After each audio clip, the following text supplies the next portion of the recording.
virus inside your colon. Goodbye. Oh God, what the fuck? Bro, what the fuck? Most people just summon a Honda Accord.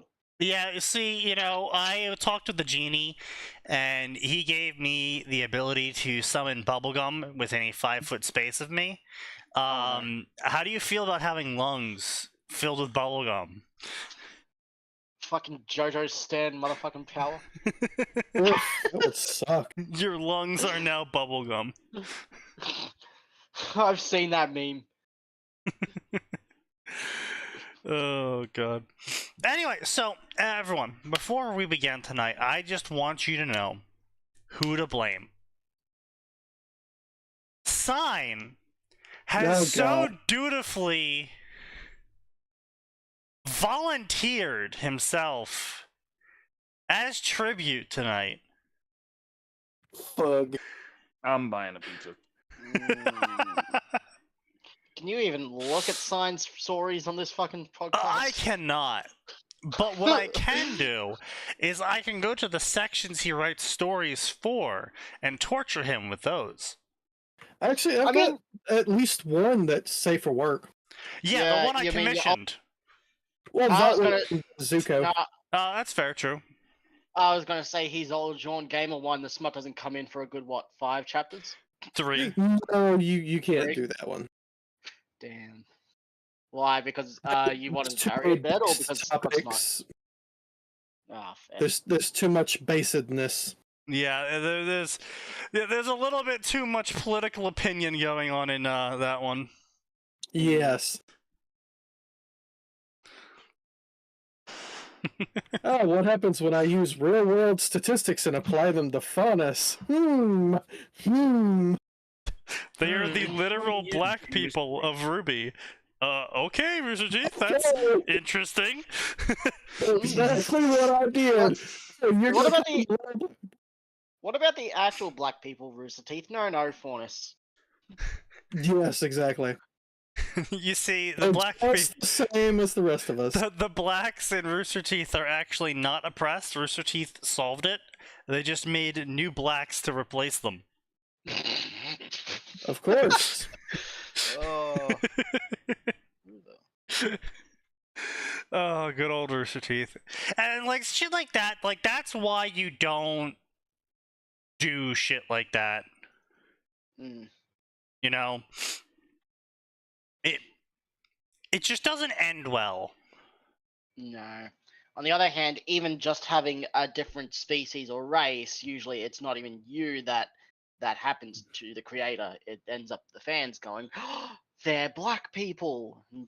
I mean, normally that's sort of what happens, but in this case, they came out and just outright, yeah, they outright said. Yeah, they just said it.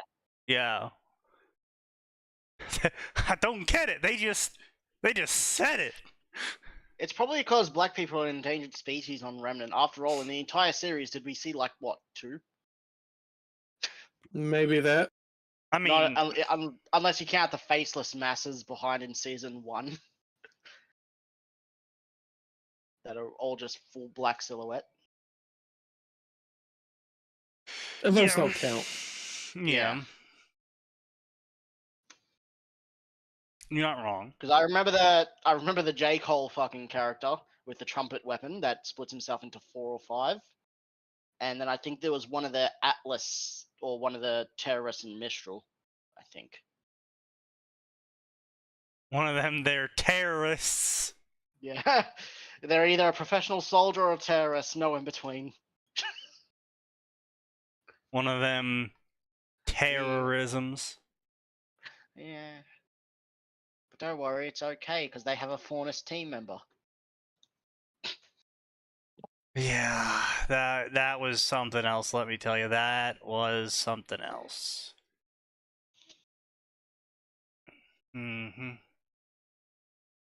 What was something else? Rooster Teeth's eternal shame of declaring the faunus to be the new black people, and that's why black people aren't oppressed anymore.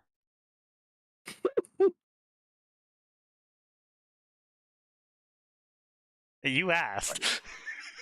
The funniest answer he could have given there was just leaving the voice chat.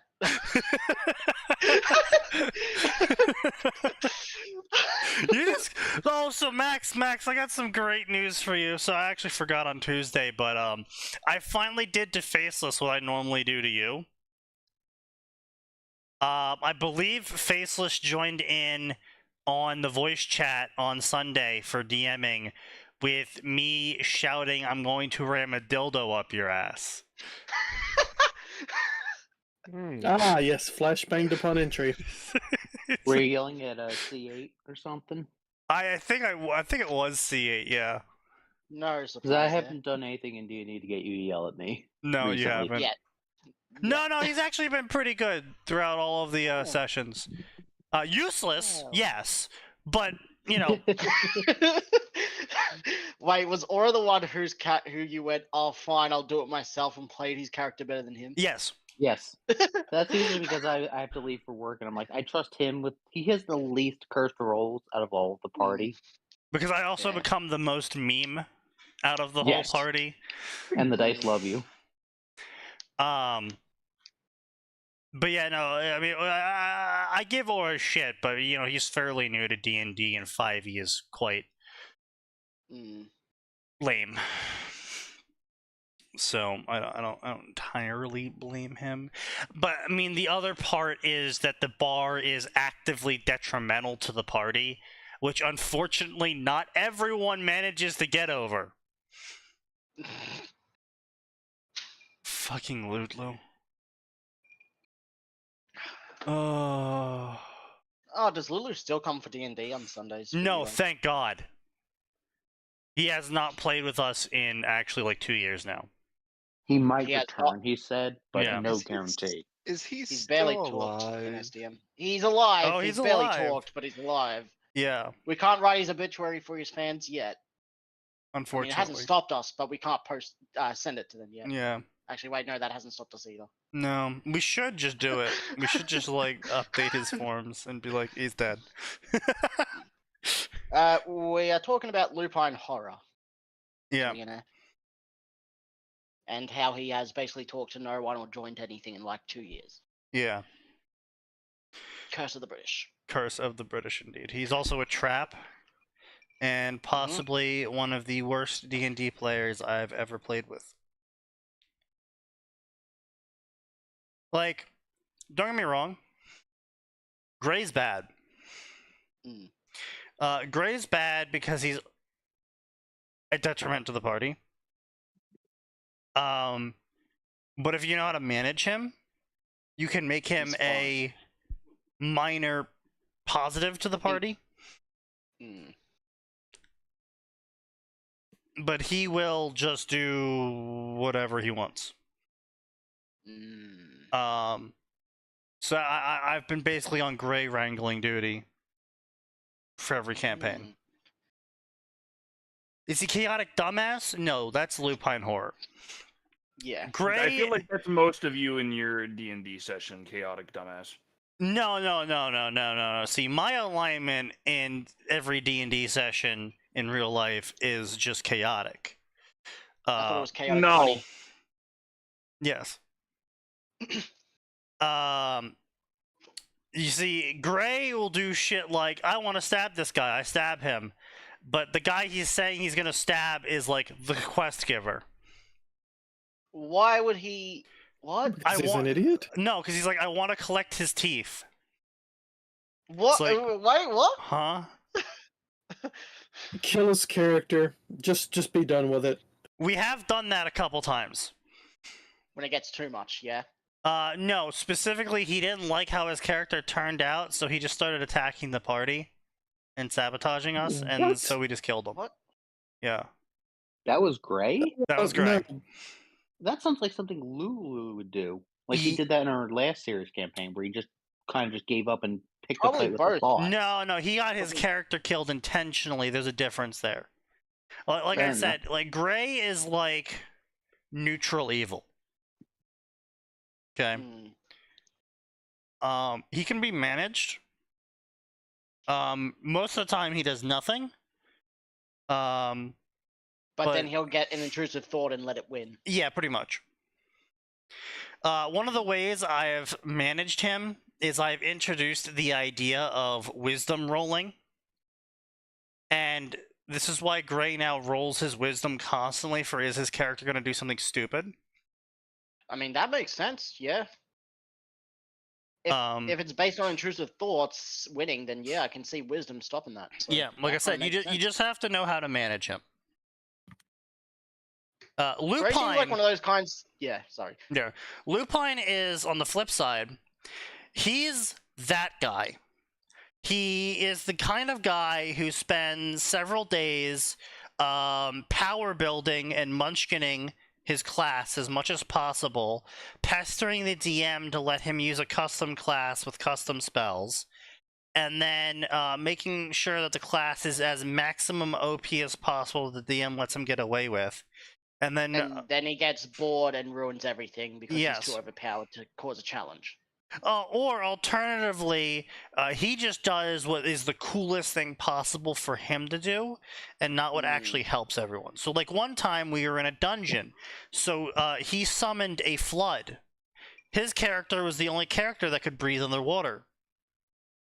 So he went down and was able to take everything because all the monsters there probably suffocated and died or drowned. No, he filled the dungeon we were in with water. Oh, your entire party was in there. I thought it was before you guys went in. No, we all went in, he stayed at the entrance and then was like, I summon infinite water. And that's a dick move. Yeah. Why did he wait for you all to go in before doing that? Was he trying to kill you? Because he found it funny. Probably. Because he found it funny. And this is who? Lupine Horror. Lupine Horror. One of the guys that made the Harry Potter section. The Harry Potter crossover section. Harry Potter Fate crossover Gamble. section. Well, no, not just the Fate section. Just the Harry Potter crossover section he had a major impact on. Plus Nanaha, and also he tried to make an MHA story, but it was so shit. Oh, bro. Wait, was Cyan there for that? No. I don't think so. This was just before This was just before he started up and hanging out. Oh my god. So yeah, Lupine Horror tried to come back to writing, and we bullied him out of writing. Oof. He tried to make a My Hero Academia story where Izuku could summon specifically the welfare servants from FGO, and they don't really work. And his first one was Mecha Liz, and then his second was BB, a fucking AI that can control the entire planet's technology. Also, also both of them wanted to fuck Izuku, and Izuku was like 9. Yes. Of course. I thought he was 11, but yeah, about then. Something like that. He was still young. It gets even better. Yes. Yeah, it gets even better because the reason that Izuku got the quirk was because he was walking down the street and this shark quirk guy who was robbing someone panicked when he saw the police and decided to take a child hostage. You know, escalating his robbery into an attempted murder. Which, to be fair, can happen if someone panics, because panicking makes someone really stupid. No. Hold the fuck on. No, My Hero Academia is not Worm. You do not get quirks based upon some bullshit like what you were doing at the time or who you were near. Traumatic, Your quirk is based on your soul, not on some traumatic experience. So he had a traumatic experience. So he had a traumatic experience, which gave him the ability to summon the welfare servants from Fate Go. Yes, essentially he made him a worm trigger. We gave him shit on that. This was also before the whole soul shit sign, so... Yeah, this was a body thing, so we were giving him shit on that. It's like, that doesn't make sense. Quirks are biological, which then... we were just shitting on him so hard for literally every part of it. If I remember correctly, he was wondering why we weren't complaining about how the shit escalated with the shark guy, and everyone was saying, no, that makes sense, he's panicking. Yeah, exactly. He was trying to make, because Lupine was, I'm pretty sure he was like far left alongside Faceless. Oh, he's far left, yeah. He? No, he 100%, yeah. Okay, Izuku's quirk awakens in that situation. Absolutely, 100%. I get it. It's a high stress situation. He panics. His quirk activates. His quirk is influenced by that? No, not even remotely. No, it wasn't No, influenced. not It wasn't not influenced at all. influenced. It No. was just He just that was his quirk straight out. But apparently, but Yeah, Lupin shit. specifically told us that it needed trauma or high stress to activate his quirk because it was never going to do it naturally like everyone else's in the entire world. That's bullshit. Also, without One for All, he had enough power to reach to the throne of heroes and summon people. Yes, but apparently only welfares because they're given to the main character in FGO, which it isn't, actually, which another thing people who are interested in Fate and FGO shit on him about. Yeah. But he just kept doubling down. He doubled down so hard. But yeah, to give you the idea about how unfun Lupine is to play with as well. So on the first session I ever played with him, we were starting new characters, and he locked my Dragonborn, the lizard folk version. He locked my Dragonborn inside a room with a troll. Oh, yeah. Oh, no. And he was like, I went into the room to scout ahead, and he's like, haha, and then closed the door behind me. And then locked it. Just start killing his characters when he does shit like this. Right in front of the lawful good paladin. Yes. Oh, yes, kill him. That's when you cast Greater Smite. So, my character proceeds to kill the troll at level 1 through some absolutely bullshit rolls. And I opened the door back up and looked down at his character. I'm like, you're fucking next. Yeah. Yeah, that... Thanks for the free XP. When I joined the group, I didn't have too many issues with Lupin, though I just kind of grew really, really tired with his, like, I assume metagaming and just poor handling of shit. Yeah, so Lupin is like basically a worse version of me. I don't like using resources in games. Any game. But in specifically 5e, it's really not fun because in 3.5, if your ability was like, oh, you can use this once per day, most sessions were based around days passing. They weren't based around long rests or short rests, right? Yeah. And so once per day wasn't a big deal, but also once per day powers were fucking strong. In 5e, it's like, oh, you deal 1d6 more damage for this once per day ability. Yuck. And it's like, wow. Can I at least hit them with a higher chance? No, actually, your DC never increases. What? Yeah. Yeah, literally a majority of the abilities that are once per day or, 3 times per day or X per day abilities, the really limited shit, they're actually super dog shit because they don't scale, and due to the forced scaling system that exists in 5e, basically anything past level 9 is always going to succeed against any DC check. Oh, that's fucking dumb. Yeah, it's so fucking stupid. It's like, why would you bother with anything that requires a DC for anything but Dex at this point? It will. Like Fireball. But the problem is that so many monsters now spec into Dex. Yeah. Oh, so they always take half damage from your fireballs. Yeah, no, it's fucking terrible. 5e is the worst balanced D&D system I've ever seen, and I've played all. It sounds like it's made to nerf casters. It's made to nerf casters, it's made to nerf fighters, it's made to nerf the players in general, it's made to nerf the monsters, and literally it's just tells the DM, let your players win, but give them a challenge first. That's fucking dumb. It is the dumbest shit in existence. Also, so drop 5e and go back to 3.5. Exactly, but Faceless hates 3.5 because there's too many numbers for him. Yeah. Yeah. And there's no one else who really DMs, is there? It's just him.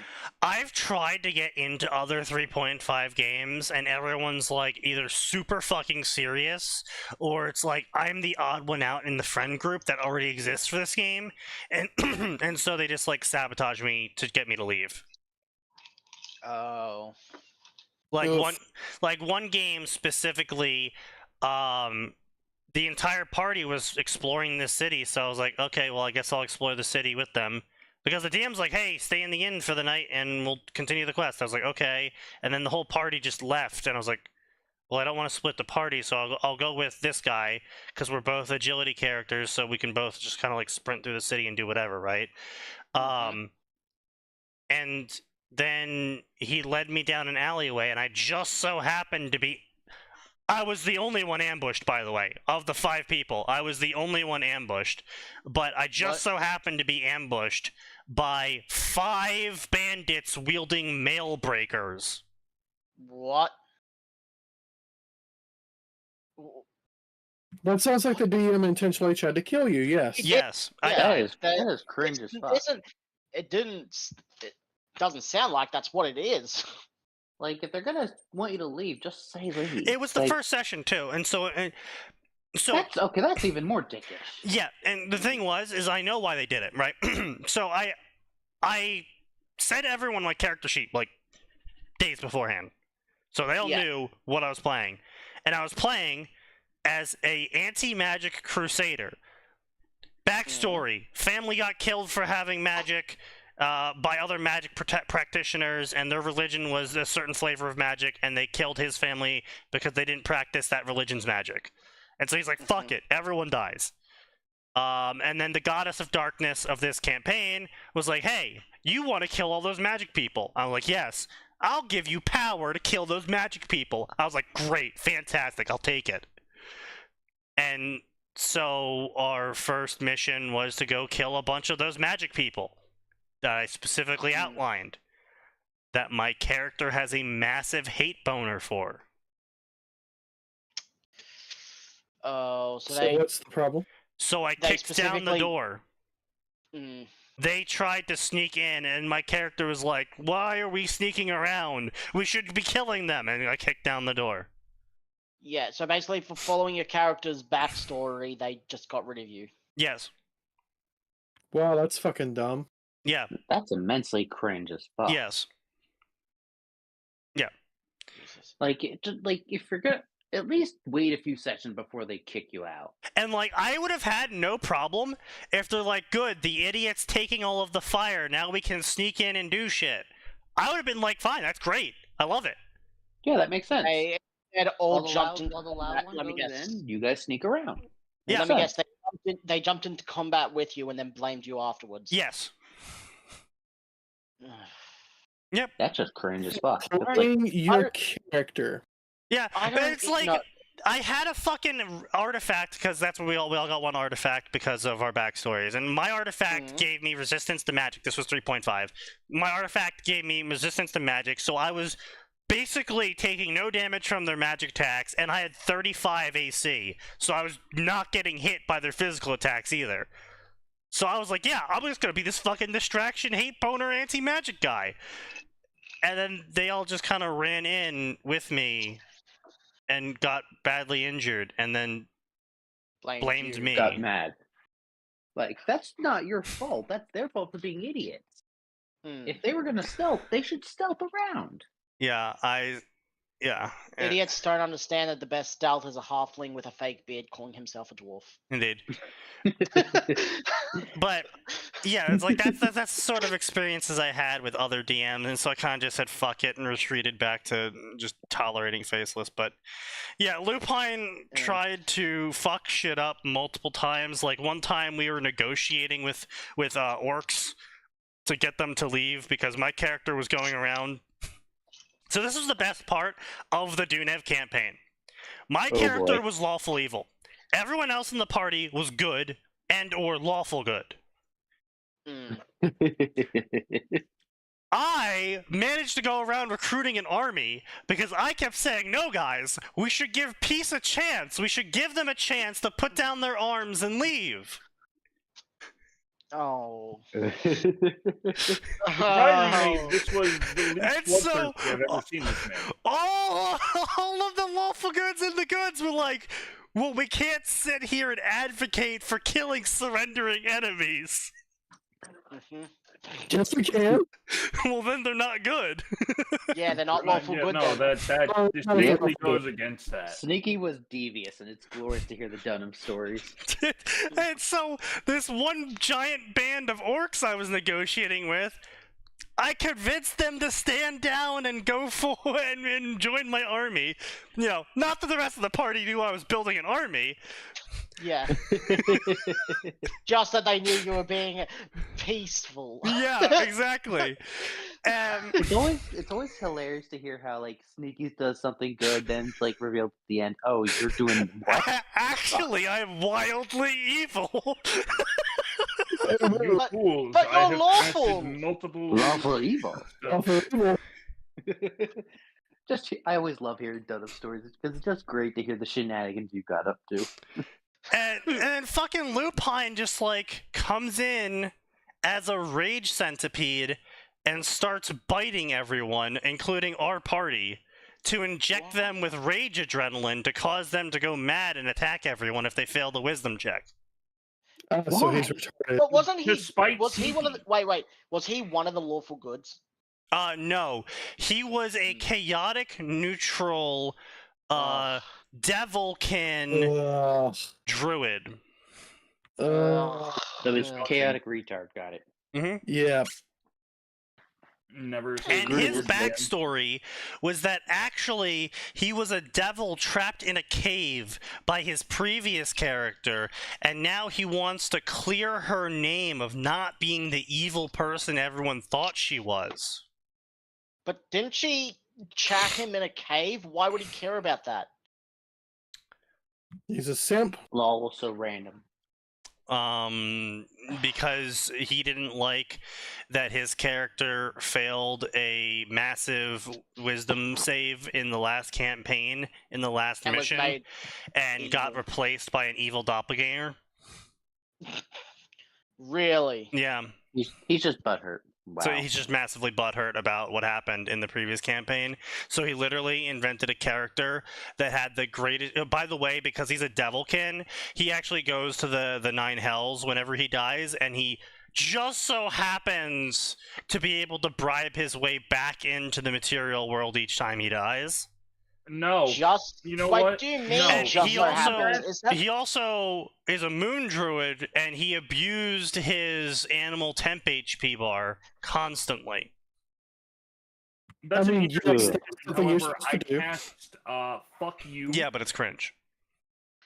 But like, is that a role that he's doing to get out of by bribing? No. Get out of how by bribing his way, or is he just saying that it happened? He's just saying He's it just happened. whining. He's just saying No, and that should have been a whining. role. That should have been a That's charisma. something DM should That's a roll. have to. Not What only if is that- that a roll, you have a minus like 10 to that. You see, And that should have been a charisma role. Yeah, the thing Yes. is that this is Faceless's second campaign he ever DM'd, and so I made sure to abuse Faceless as much as possible to make him learn why you shouldn't allow certain things.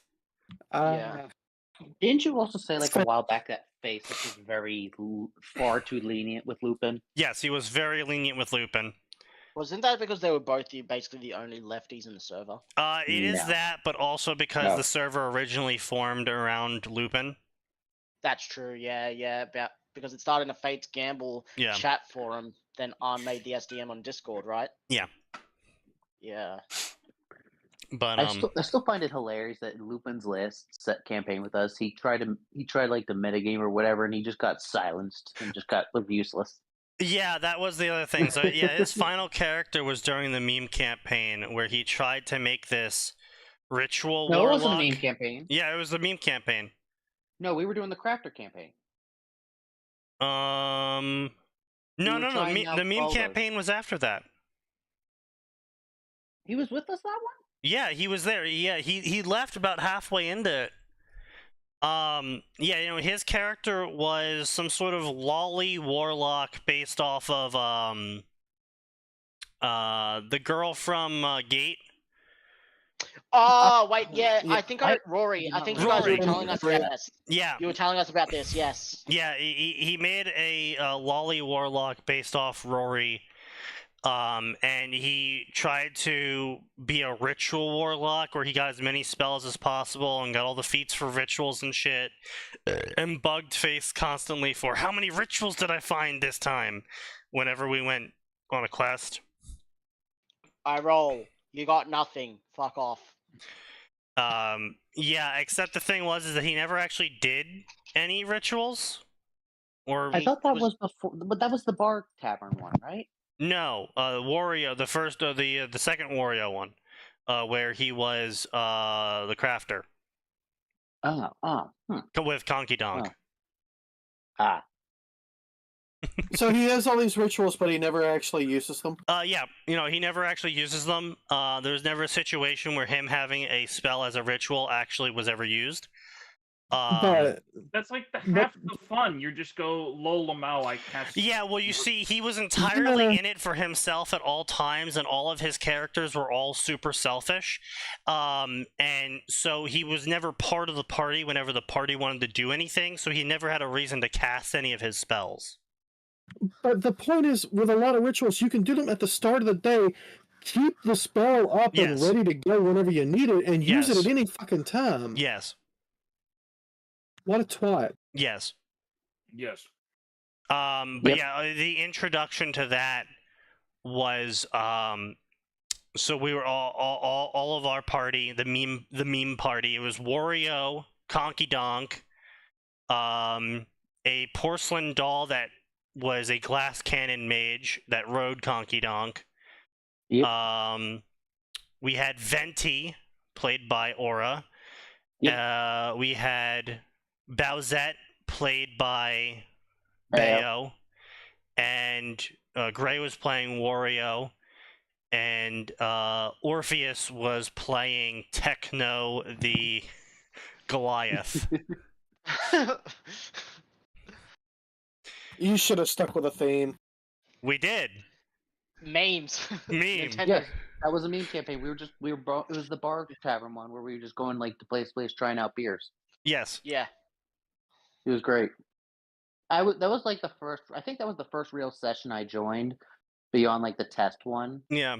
And I was still kind of messing around with like learning classes and stuff, so that's why I picked like a bard and did Venti. Conky Donk nat 20'd a strength check, which was, by the way, already like 24. To lift the back carriage up because we were fighting a Rakshasa, and Conky Donk's like, oh, bad guy have many people.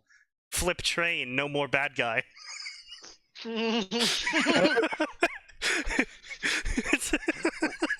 I mean, if it works. It works. Your main party, here's this big bad. Sorry, I'm gonna go find some more alcohol solutions to the pubs. Honestly, that Raksha got fucking rocked by Conky Donk every single time he showed up. Fuck yeah, no, it was glorious. Conky Donk was like the magic orb of things. Fucking shit's magic orb of many things. A demon-killing sword falls out of it. Rakshasa's like, are you shitting me? And what made it great was Faceless was like flipping his shit. Like this was not planned. This was not intentional. You just rolled the best luck and got that weapon. Guessing that Sneaky was Conky Donk? Yes, of course. Of course. But I just think that whole scene was just glorious purely because the sheer bullshit RNG. You rolled Faceless was like, none of you guys can kill him. I use orb of many things. All right, rolls. Create magic item. Okay, roll for the table. Sword. Demon's Bane. You got the one item that can kill him. It was glorious. Like the dice love us when we meme and play out. Because holy shit, they will give us everything. Oh man, I wish you guys didn't play at 2 a.m. on a Monday for me. Well, that's sounds like a skill issue. Sounds like fucking time zones always trying to kick my ass. But yeah, no. How we got introduced to Lupine's character is the porcelain doll told Conky Donk to break a safe on the train, and Conky Donk's doing that, and Lupine's character just comes up to us and yeets the safe out the window. What? Why? Because. Wait. Wasn't that what? Didn't you guys toss it out the window in like a panic because someone was coming? Because I know there was a whole point of it just being flung out the window, but I thought that was Conky throwing it out in panic. she might have feared me or something. Maybe. All I know is the reason why the safe wasn't broken open and was instead thrown out of the train was because of Lupine. Fair enough. So that was our introduction to that character. Yeah. And that's basically the introduction to every single character that Lupine ever has, is he attacks the party. Why? Start killing him every time he does it. We do. If you're gonna attack us, you're an enemy, not a fucking fellow party member. Simple as that. And he hasn't learned to stop. No. You see, the only time the problem is that he's used to it, because apparently he plays D&D with a bunch of fucking shitters that have scammed him with real money IRL multiple times, and he still calls them his friends, and apparently they are the worst D&D players to ever play with as well. Oh, they're the reason he apparently he's retarded and micro shit. Really? Yeah. He's retarded. Like if sounds like somebody needs to sit him down and tell him to stop. Yeah, well. Good luck. Like, stop, or you won't be welcome back. I won't. He's not. The only time he in the crafter campaign, he actually didn't attack us. He was just mostly useless. Oh, he was just useless. I don't even remember what fucking he was playing. He was playing one of the crafter classes that basically focused on magic items as like 2B or not 2B, A2 or whatever, the robot. And then he got bored of it and got killed and replaced it with bootleg Blade. Yeah. I know, yeah. Retard. Yeah. Oh. Yep. Yeah, I don't even remember anything he did as the fucking crafter. Yeah, he did jack shit. Like, he was effectively not even playing half the time. Yeah. I played more than him, and I generally had to leave the campaign early for work. That's how bad it was. I did more than him. Yeah, it was bad. Wow. But yeah. Yeah. Anyway, enough story time. Let's talk about garbage stories. Yeah, you know. So, because let's see, what is the latest? No, we can't read that one. That one's not allowed. Let's see what else we got here. Oh yeah, that's right. Infant just updated his you're an avatar. Your avatar story. Yep. And amusingly enough, he has fucked up his character stats so hard. It's actually funny at this point. Like, he'll be like, I gained plus 10 to this stat, and then he'll add like 5 to it. Yeah. Yeah. Because he goes and realizes, wait, I'm fucking up my character with power creep. But like, he doesn't change it though. Like, he doesn't change how much he gains. He just changes the display of it. Oops. Yeah, like he'll constantly have his character like his like maybe every chapter he at least comes up with an excuse to look at his character stats at least once, and he'll be like, I have 58 spirit here, and then I gained plus 10 spirit, and then the next time he checks his stats, it'll be like 62. Oh, 47 spirit. It's like, in fun, please. You know what's funny, though? None of the people reading it, if you read their comments, have actually noticed. They don't even look at the numbers anymore. Oh, I know. See, that is exactly what I'm talking about when it comes to this number shit in fucking fanfics. It is pointless. Literally, the people reading your story and liking it don't even see the numbers anymore. They are literally... It's like whenever Sign writes porn in his stories, my eyes just glaze over and I just keep skipping until it stops. Oof. Fair. Let's see. I can't read that one. That one's porn. That one's porn. That one's porn. That one's porn. That one's porn. That one's porn. That one's porn. Porn. Damn, porn. Chill out. Oh, that one's not porn. But that one's an original story, so that's not a series I can even read from. Porn. Wandering Prince isn't porn not if you porn. If you want that. What? Zuko? Wandering Prince. Yeah, well, I'm not gonna Yes, read Zuko. Wandering Prince. I'm just gonna fucking find the section for it. Avatar. Yeah. Which we've already seen the Avatar section, but I guess we can go fucking torture Ruby ourselves. again, or Toph eats a weird Sonya. berry, becomes a Fuda. Can she create an empire to rival the Fire Nastian? Yeah. What the fuck? Yeah. 325 words, 1 chapter. Top Yeah. So yeah. Anyway, What so the so fuck? Max, back me up on this one, right? So, Sign here wants to make Zuko, his Zuko story, a plot before porn story in an attempt to implement our idea of luring people into paying him a per month subscription fee to read the porn that is not required for the plot. And he was introducing some of the characters that he wants Zuko to fuck. All of them. Oh. All of them. We told him this was retarded. I just want to make sure this is Avatar. Yes. The Right? Last Airbender. Okay. Yes. Yeah. Pretty much any female that is under the age of 40, he wants Zuko to have sexual relations with. Well, apparently there's a 40-year-old lady that's with white hair that just got introduced that apparently he might be trying to fuck, so. Maybe. No. Sign's not beating the allegation. Are you really going to say you're not going to have Zuko sleep with Senna? Yes. Oh, I don't believe you at all. Extadel. Okay. So Sign, it's what you, are, Sign.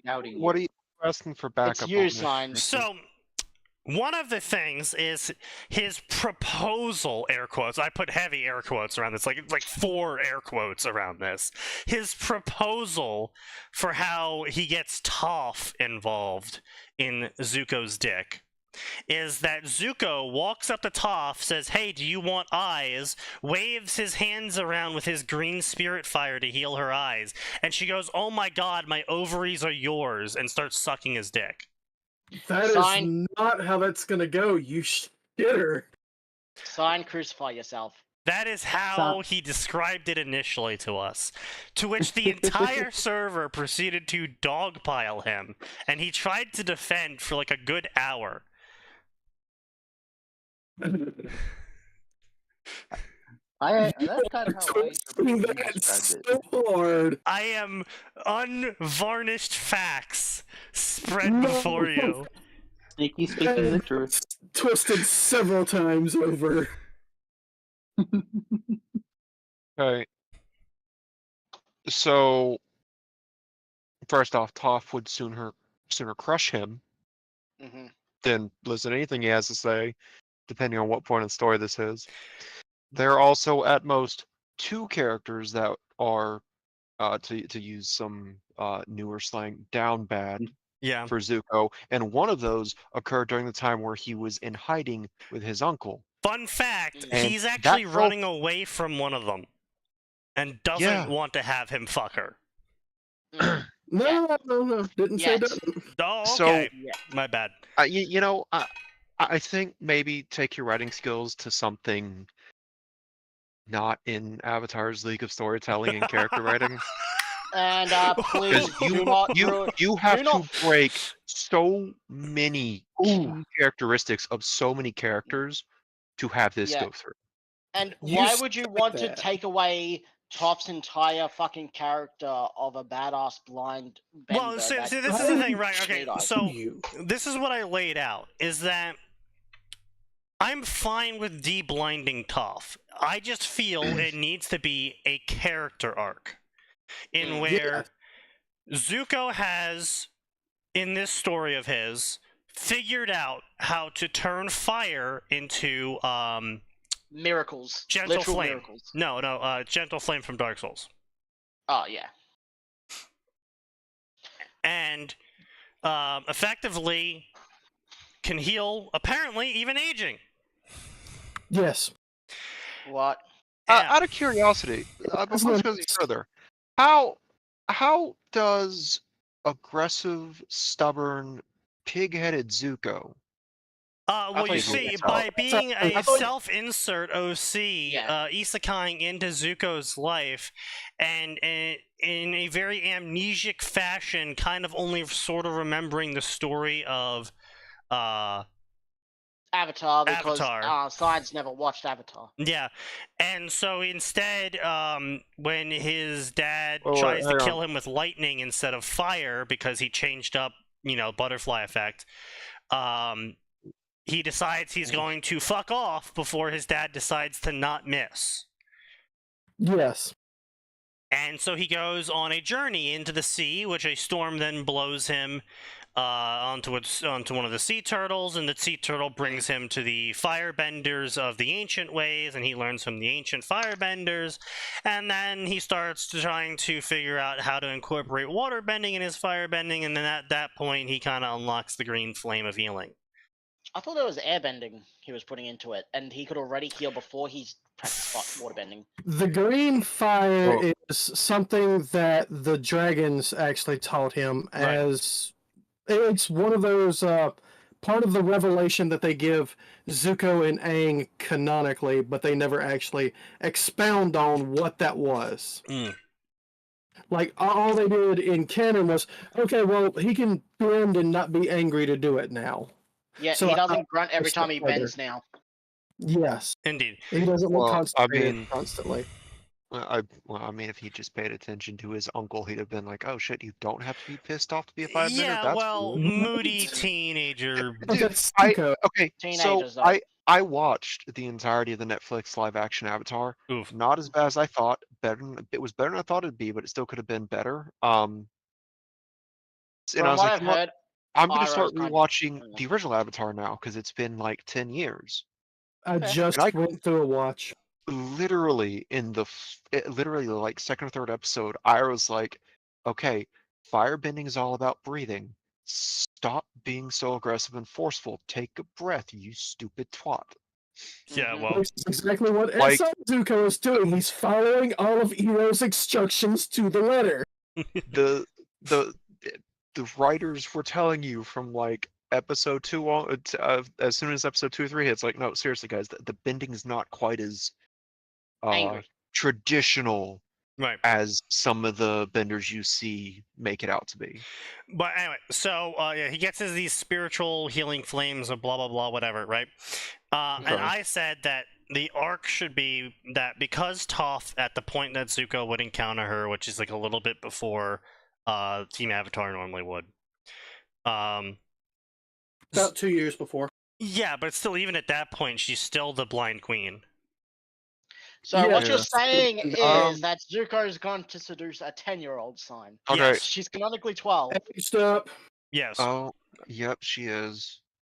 So anyway, my idea was that because she is the blind queen at this point, she has accepted her blindness as being part of her and a part of her bending, that Zuko couldn't heal her eyes because you spiritually can't heal what isn't spiritually wrong. Bro, they think her eyes are literally just covered in cataracts. It is not it's a congenital defect, but it's not genetic. He could easily. She was born like that, though. She was born like that, though. Her very soul's probably like blind if you go by all the spirit shit. Again, it is a thing that can, in fact, be fixed. In our world, yes, but with all the spiritual shit in Avatar, there's a good chance even if you took her soul out of her body, it'd still be fucking blind. Also, reminder that we actually do have canonicity when it comes to how spirits of people interact with the spirit world, where some of the spirits, when people die, will be younger versions of themselves because that's how they viewed themselves, but people like Iroh, who's accepted that he's aging and that he is the way he is, actually comes out as an old man.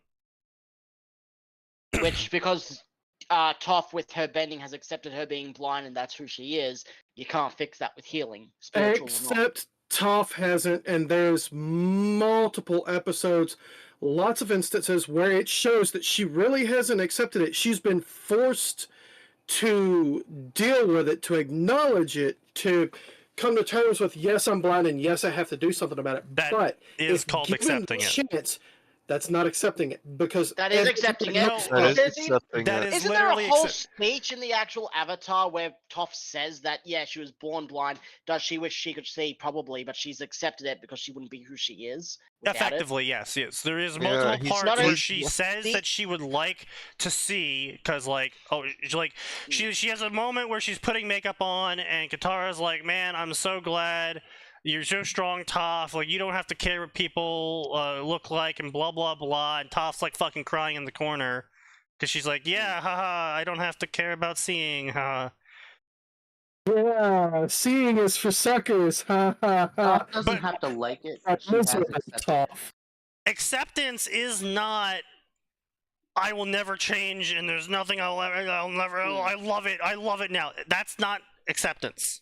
Acceptance isn't loving something. Acceptance is tolerating something. It is acknowledging. I can't do anything about it, so I have to deal with it. Exactly. I have ways to go around it. I have incorporated it into my life. It is how I exist. The moment she learned earthbending from the Badger moles and learnt seismic sense, there was no way of any spiritual healing her blindness. You have to get to her before that.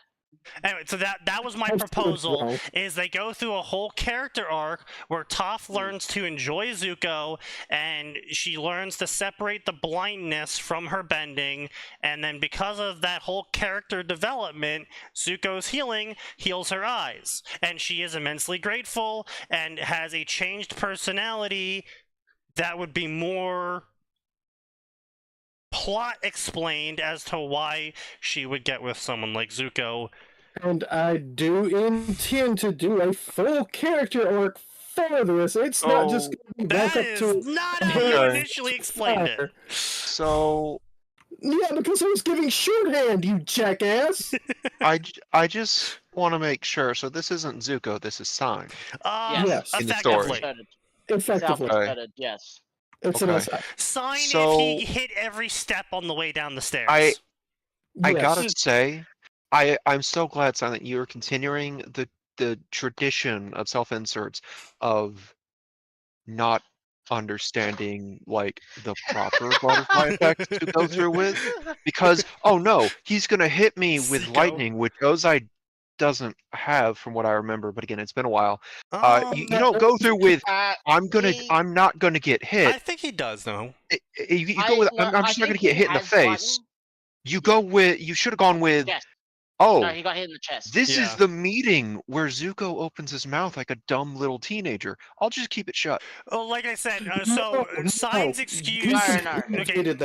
So Sign's excuse is that his version of Zuko self-insert is, like I said, as if he had fallen down the stairs and hit every step along the way. He's heavily amnesic. He has a sort of kind of general idea of things and places. But most of his current knowledge is coming to him through vague memories of prophecy, effectively. Yes. Okay. That's a really stupid way to do that. Yeah, well, he's trying to promote his cock. Honestly, you need to pick something other than Avatar then, or just make an original story. I haven't. Here's the thing: I haven't read any of your stuff. But I do know enough to say that there are very few people who can handle the kind of writing that Avatar introduced. Yeah. It's not like peak. It's not like the peak of fiction, but it's one of those shows you look at, you're like, this is going to be timeless even 100 years from now. Am I the only person here who dislikes Katara? Pretty much everyone here dislikes Katara. No. Dislike Katara. I mean, no, I'm fine with Katara. I think she's got moments, but she has some of the. Well, she has some of the best, like, over the course of those 3 to 4 books, she has the best character development. Yes. But I don't know, I'd say Sokka, but... Well, Sokka too, yes. Sokka's got the... I would say Sokka's got, like, second best. Zuko and Katara have, like, the best. Because Katara goes through quite a bit of shit over the course of 2.5 books. I still love Canon Zuko and Ba Sing Se did one good thing, fell into a coma. Indeed. One good thing for himself. Underplayed comes in with saying, I'm surprised by the lack of Genshin Impact stories on FFN. I'm not. Considering how popular the game is, while having 20 billion gay romance fanfictions on AO3. Okay, so first off... It's probably on AO3 more. Well, probably all on AO3. He literally just said he has 20 billion gay romance fanfics on AO3, so yes. Well, you see, Underplayed, that's because every Genshin Impact fan is horny as fuck. Well, no, it's not even that. It's actually a very simple answer. So, there is two groups of people that play Genshin Impact. Horny 12-year-old girls and Tectone. Oh. Yeah, you saw the quote. Genshin, and I don't want to do a story for it because, quite honestly, there's not enough to work with there as far as what can I change, what can I fix, what can I do differently. No, there's no fucking point to it. I would rather as someone who has recently tried to read Genshin Impact stories, which, don't get me wrong, I found a decent author for them, but this author specifically had to, massively change how Genshin Impact played out, or he just plays canon out for laughs. Yep. And Genshin seems right for like 4-coma style stuff. Yeah, Genshin it's got a story to it. It's a decent story. It's got a lot of it, but it's got a fair bit of lore for the thousands of years in the past, but you have to change everything if you want to change that up. It's not just that. It's just it's not very interesting. Yes. Part of the problem with Genshin's story is that going in, like, say, as like you're SIing as either of the siblings, the story's going to play out effectively the same. That if you enter in as one of the we didn't talk about this last week. I was going to say the Traveler, how much experience they have.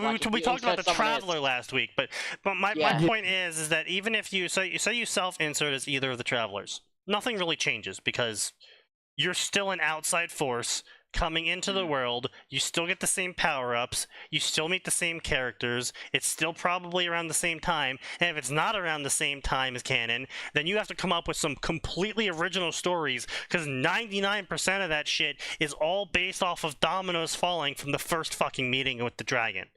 So, in which case, why not write your own fucking story? Effectively, right? Pretty much. Say you follow canon. Okay, so you're the Traveler with Traveler powers, or above Traveler powers, so because it's like a waifu catalog or an essence fic or whatever, right? Yuck. Okay, now you're the Traveler with canon, except you're stronger, so everything still happens according to canon.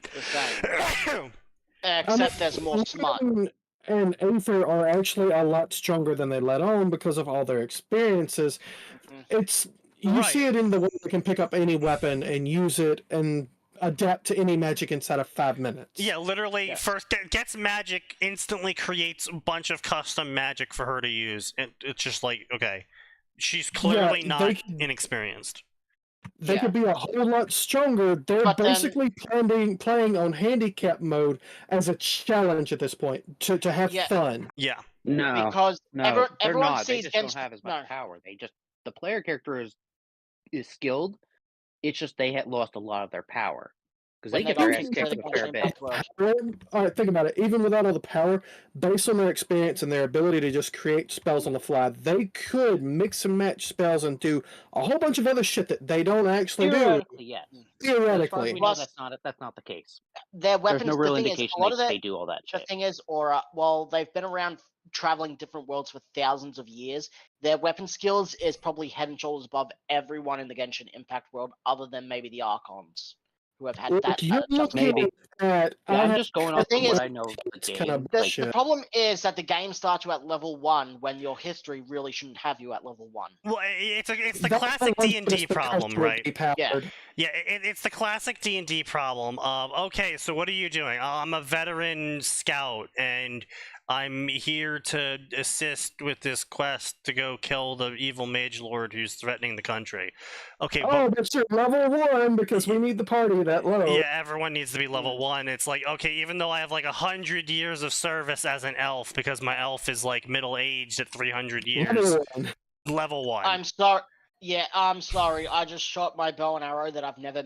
I tripped and my entire grimoire of spells fell into the sewer, and then the sewer de-existed. It's wild shit.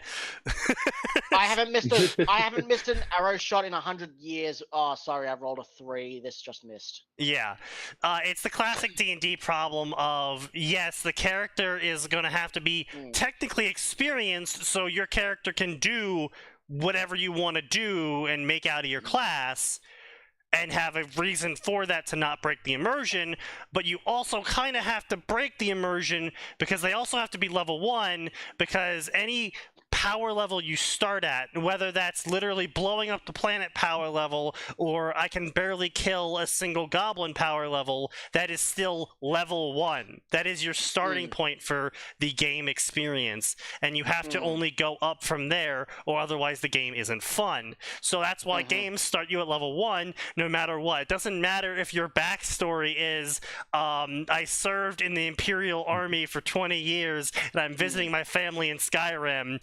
You're level 1.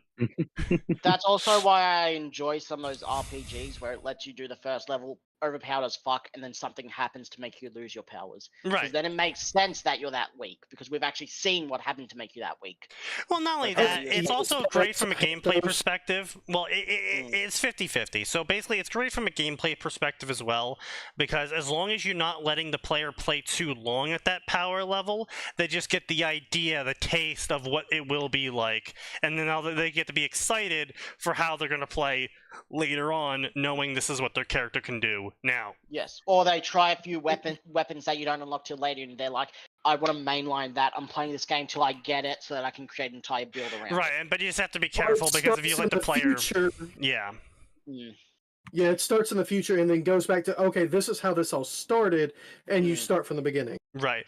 Or like God of War 2 or 3, where they're completely full-powered, but then because of giving up their powers to the sword or falling into the river Styx, they lose it, so you got to try and build your power up again. Really? But, I hate losing power.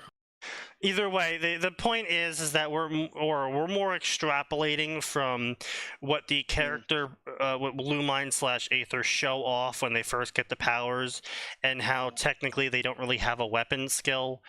They can just use any weapon without needing to level up any sort of skill for it. Which I recognize that isn't part of the Genshin system, but also it sort of is, because every everyone's character only locked to one weapon, every character is typically locked to certain weapon types except the PC, who just so happens to use all of the weapons as proficiently as these apparent experts in the field. There is only one exception, but his weapon technically counts, I think, as a bow, which is Tatalia or Chilled or whatever, who has weird dagger swords that turn into a bow, or a bow that turns into dagger swords or something. So like, he is the only one. He makes water weapons. Like, he can manipulate water into into daggers. And then on top of that, whenever they get a new elemental ability, they're instantly proficient with it. Like, I would say, like, if they had you go through an initial, like, starter quest, like they normally do with, like, Legend of Zelda, where you get a new item, and then you have to use that item to beat the dungeon so you learn how to use the item. If they did that, I would be like, oh, okay, yeah, they don't know how to use magic. But the sheer fact of touch statue instantly proficient in the magic, that kind of implies, until they say otherwise, they might know a little bit more about magic than you think. So, you know, it's a careful game you have to play when you are extracting details from a video game as opposed to a book or show. Because in the book or show, it's a book or show. They're there to tell you a story, and drop lore is just a natural part of that. But when you start introducing game mechanics, you can't always take the game mechanics as hard rules, because some game mechanics aren't going to be fun. Even if it's like that's the lore of it. They're right? only there to be a mechanic and cripple you as the player versus what your character can do in the cutscene. Much like the common joke is of, the boss when you fight them versus the boss when they join your party. Woo, I hate that shit. Yeah, like in Genshin, the only people that have that I would say potentially is you cut out. You cut out real quick. Oh, sorry. The only person that I think could match the Traveler like that would be the Earth Archon, because like A is stuck in her dimension world with her sword. Venti has no reason not to use a fucking A actually fought the Traveler and kicked their ass in a straight one-on-one fight. Yes. Yes. But like the Geo Archon, he uses a spear, but I could easily see him using one of the, I can't remember what it's called, but I think Gunning or whatever uses it. I could see him using a broadsword. I could see him using any of those in like Guandao. Well, I would say more to Kaz's point in what he's trying to say is that A is very powerful because she's practiced one move 1,000 times. Meanwhile, Zhang Li, I think his name was. Yeah. Yeah, whatever. Zhang Li is more along the lines of he's always been active, but he's not been like this one guy like pursuing power above all other things. And he's always done what's most pragmatic. Yeah, so I would see more of a scattered, broad skill set from him. So if like he mainly uses a spear. But if a different weapon is something that he might need in the future, he probably knows how to use it and can just rip it out and use it if he needs to. Zhang Li is weird mostly because he's in a weakened state effectively compared to his prime. Right. Like an entire region of the map is quite literally the aftermath of him flinging around massive boulders and shit. No shot. A was an assassin who fought other gods. So was Zhang Li, bro. Yes, they all were. Bro, fucking Zhang Li was such a badass. 90% of the graves in Li Yu was him. Most of them other gods. He is the oldest god out of He's put more bodies in the ground than everyone else combined. He's killed plenty of other gods. Like one of the regions of the map, like in the far corner, he made that until his sister died. Yeah. She was effectively a spirit, and she kind of made like a subordinate entity. And then when her sister died, she kind of ascended to the proper god. She was still powerful, The lore of Genshin Impact is all the Archons currently alive today were all gods, part of an entire pantheon of hundreds or thousands of gods, and those 7 are the only ones to survive a massive divine war caused by the same there's plenty. There's other gods. They're either sealed or in the heavens area. Yeah, and those 7 Archons, that giant divine war kicked off by the chick that kicked the protagonist into Genshin Impact land. Not exactly. They're not. We don't know. We don't know what they are. Supposedly, those 2 were actually there beforehand, and they were trying to leave when the war kicked off, and the goddess was like, "Hey, you, fuck you." Okay, actually, no. So, the war happened before they arrived. Okay. The civilization that fell did something that the heavens deemed "fuck you." We're nuking you. Right. And the gods basically laid siege to that place. Right. They tried to leave during that incident. Right. And she stopped them. Oh. Yeah. The one that stopped her, we don't know what she does other than she is called the sustainer of the heavenly principles. She basically enforces the mandate, the heavens, or whatever. She is the mandate of heavens. It is not with China. I was gonna say that, but I wasn't sure that was correct. Zhang Li is more of a defensive fighter. I is the Shadow Empress, the power behind the throne of her sister, the public empress. Zhang Li was not. Zhang Li was not a defensive fighter, bro. He was quite literally a war god. He was known for putting people down. Zhang Li gets to be in the very special subsect of people where cause of death is just them. Yeah, Doctor Who, Master Chief, Zhang Li. He was literally one of the strongest gods, and he is quite literally one of the original 7 when the war kicked off. Most of the gods are new to the position, like they're younger than him. Like everyone, like if you Venti is the only one who's of his age, who's technically the same age, and Venti is the weakest. Yeah, reason for death, Zhang Li. it like even if you look at their ult, it says a lot that Eyes is lightning mixed with sword skills. Venti is tornado, which makes sense because he's from that age, and Zhongli is fuck you meteor. Eat shit, die, bitch. That is effectively what he did to the one area. So there's a forest of Ginyu or whatever. It is just a massive 4 pillars. That's all Zhongli just when he was back in his prime, where he was just hurling them like no business. Zhongli over here role playing Madara. Basically. That's nice. You've killed my first meteor, but how about the second, bigger one? The second? The what? Yeah, people back in the past would just go see Zhongli and go, "Wow, you've really calmed down. You're no longer throwing. You're only throwing one meteor now." I know, right? My therapy's really been helping. My therapy's been helping. Well, it's more that he gave up a bunch of his power so people would leave him alone, but hey, hell, thousands of adepti that helped Zhongli. I'm pretty sure they already helped him. He just kind of took the backseat. Like, he was done being the, I'm gonna rule everything. He wanted to let the people decide. Yeah, he was like, power to you! Didn't those adepti happen because Zhongli beat their ass so hard they were like, yes. Bro was literally just like, hey, bro, I'm head out to the ground, and he kind of got them to like to protect the city as a part of a contract. Yeah, because he was the god of contract. Because war, and a bunch of other things. Like not because the contracts he made were binding, but because no one wanted to break him just in case he got his seat. Probably. But yeah, so point being though is like as cool as Genshin and the characters are, the Genshin world is so held up fucking by boring. its characters. Yeah. The world is just so fucking boring. It's so generic. It's the goblins, they turn into smoke. They also come from smoke. Oh, it's because they're actually abyssal creatures of the souls that were blocked from the underworld. It's like, okay, I mean that's original explanation, but they're still goblins and they're still disappearing into black smoke when we kill them. Yes. They're disappearing into black smoke because we can't show blood. By the way, that Ice guy that joins us at the start, he's part of the same people.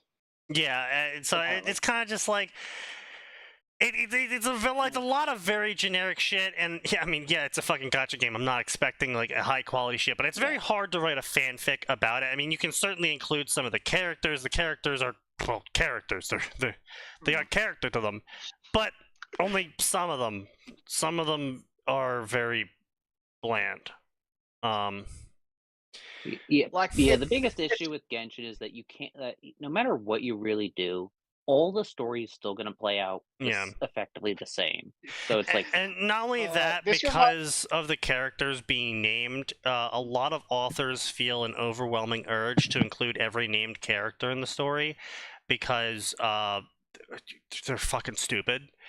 And sign like everyone Zuko's gonna get with. Yeah. I've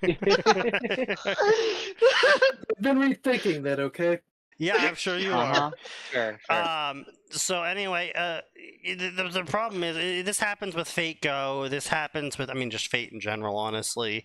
It happens across the board wherever there's, Sekirei is another big one, where it's like, every named character has to show up in this story, and they all need even screen the ones time. that only showed up for like 5 seconds, and we only know their name. Yeah, they all got to have screen time, and then it gets so bogged down in characters. It's like, all right, so we're 700k words into the story, and we haven't reached the Chunin arc yet. But Sneaky, they're a waifu. They need screen time. Yeah, I know. That's the problem. Mm-hmm. This chat is just reminding me when an MHA fanboy tried to power level argue MHA to other anime, so I just ripped off, but Prime Zhongli solos the entire world. And no one realized, and they didn't realize till I actually brought all these facts up. Like, no, Prime Zhongli was throwing meteors like nothing's business. All might be able to stop one, but the rest of the world's fucked. It's easy to derail the plot of Genshin. Yeah. Not really. Most of the shit happens outside the player. Like, you are arriving, shit's going down. Okay, so no. He's correct. It is very easy to derail the plot of Genshin. However, that is not a good thing. This is not like I'm in Naruto and I can inform the third Hokage of Orochimaru's betrayal before, you know, the whole fucking Chunin attack happens. That's a good derail sometimes. The derailing in Genshin is like derailing in Worm, where you just like fucking walk up to Taylor and go, Taylor, I have to tell you about Cauldron and Contessa, and Scion is going to destroy the world, and then your head explodes. Much like that also happens in Genshin, where if you're like, Aether, I know you're out there, you have to stop being corrupted, and then Aether shows up and just ganks your ass. Like, funny enough, the only place that's probably safe from the plot being derailed is Li Wei, because Zhongli is just fucking around with the entire Snezhnaya division. The thing is with Genshin is that unless you're like doing shit like a year or maybe two in advance, a lot of shit's playing out before it happens. Like you're literally facing entire secret organizations who have been planning shit for months to years before this. I mean, fucking hell, Aether's been planning this shit for like 500 years or something, apparently. But the thing is, the first violent. The dragon, you can't really put that off without a bunch of shit getting destroyed and a bunch of people dying.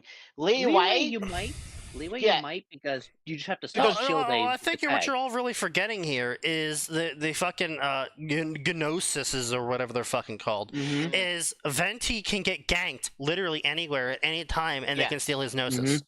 And the only reason that the violence happened, I believe, is to bring Venti out of his hiding. Basically, No, Dvalin was a culmination of poison.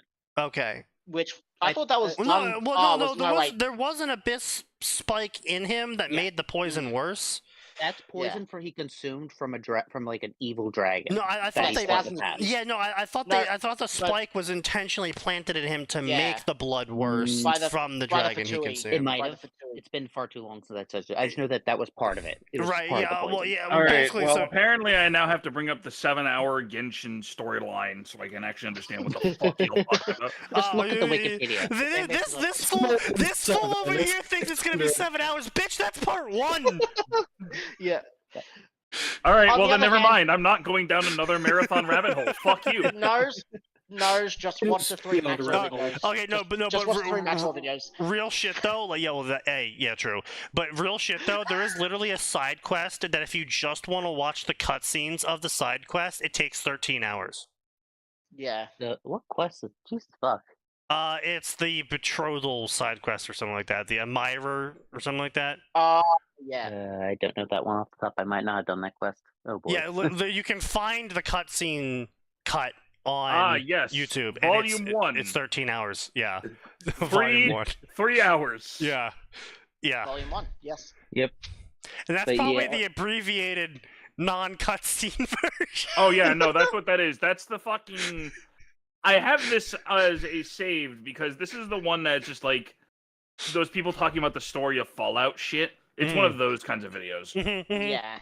But like regarding Venti drawing Venti out, I think that was kind of like a culmination of like the Abyss and the Russian Spec Ops, because I'm not going to say the which, as far the Fatui, as far as we're aware, they're not allied, but they're complete antagonists. Yeah, they fucking really seem to be allied because they seem to be really playing off each other really well. More or less, but yeah, they are not allies. Either way, the problem is that Venti is not the sort of person you'd be like, Venti, you gotta, be careful. The assassins, they're gonna steal your Gnosis, and Venti will go, let me get drunk. They can try. Yeah, they can try. I'm just gonna get drunk in this pub, by the way. They take it. Whatever. Yeah. Oh well. He quite literally got ganked by one of the big head honchos just out of nowhere. Like she froze his legs, took the Gnosis, and left. Yeah, that's my point though. Is like you telling him would change nothing because he's not the sort of person that cares. The second problem is Lue. Morax's Gnosis, which makes him turn into Zhongli, is he gives it up. Yeah. He doesn't care. made a deal He's with done the So done running to him and being like, "Don't do it! The Fatui are evil." He's like, "Yeah, I know." Anyway, I'm kind of bored of life, so I'm gonna see what happens. Like, if you run to Zhongli, there's a 50% chance that he'll flip a coin. If it's heads, he'll give it to the Fatui. Tails, he'll just give it to you. Pretty much. Honestly, maybe. Yeah, like seriously, he might. The only reason he did it is I think they approached him for it, and he's like, okay, I'll make it. Also, well, no, they also were like, hey, we'll give you a shit ton of money for it, and he's like, yeah, I need it. He didn't care about money really, or at least it's for his country. He kept using Talia's money. Yes, except he makes the money. He is the god of money. However, there was a limited amount that he would create, as far as I'm aware. He didn't just make infinite money, otherwise Lue would be the most richest country in the world.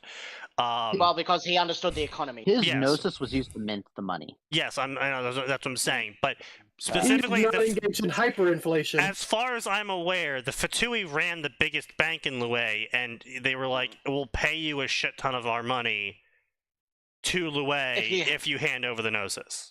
Well, no, first they gave him a shit ton of money to try and help find the gnosis, and he took advantage of Shield by getting a fuckload of money and spending it on a bunch of wine. Yeah, there's that stuff, yeah. And then, Zhongli has no concept of money because he could make money whenever he wants. So he's he doesn't understand the value of it. So he tends to spend he understands the value. That's why he doesn't just overinflate more.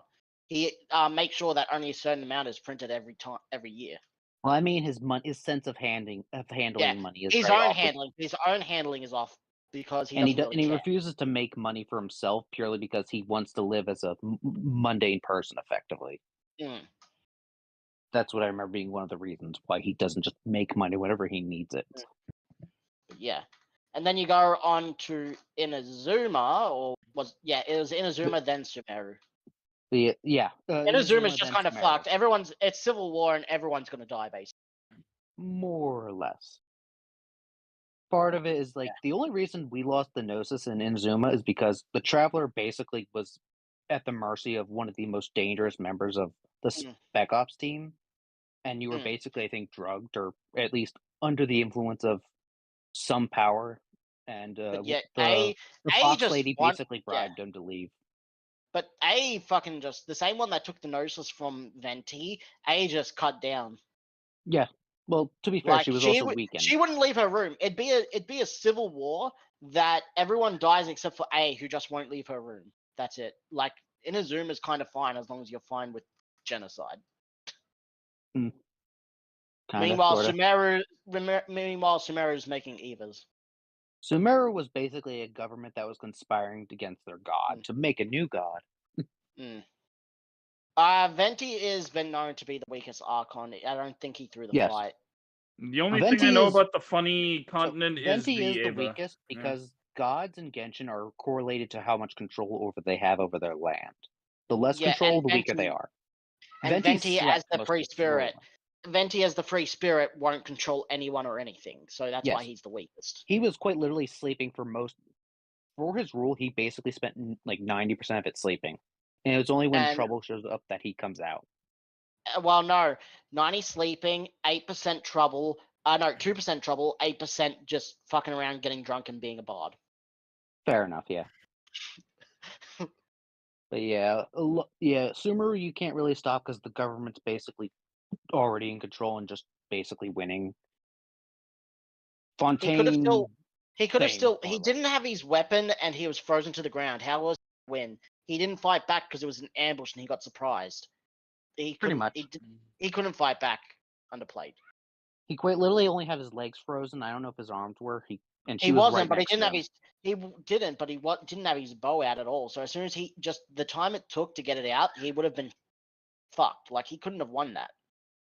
It was just too good. It was just too good of an ambush when his guard was down. Pretty much.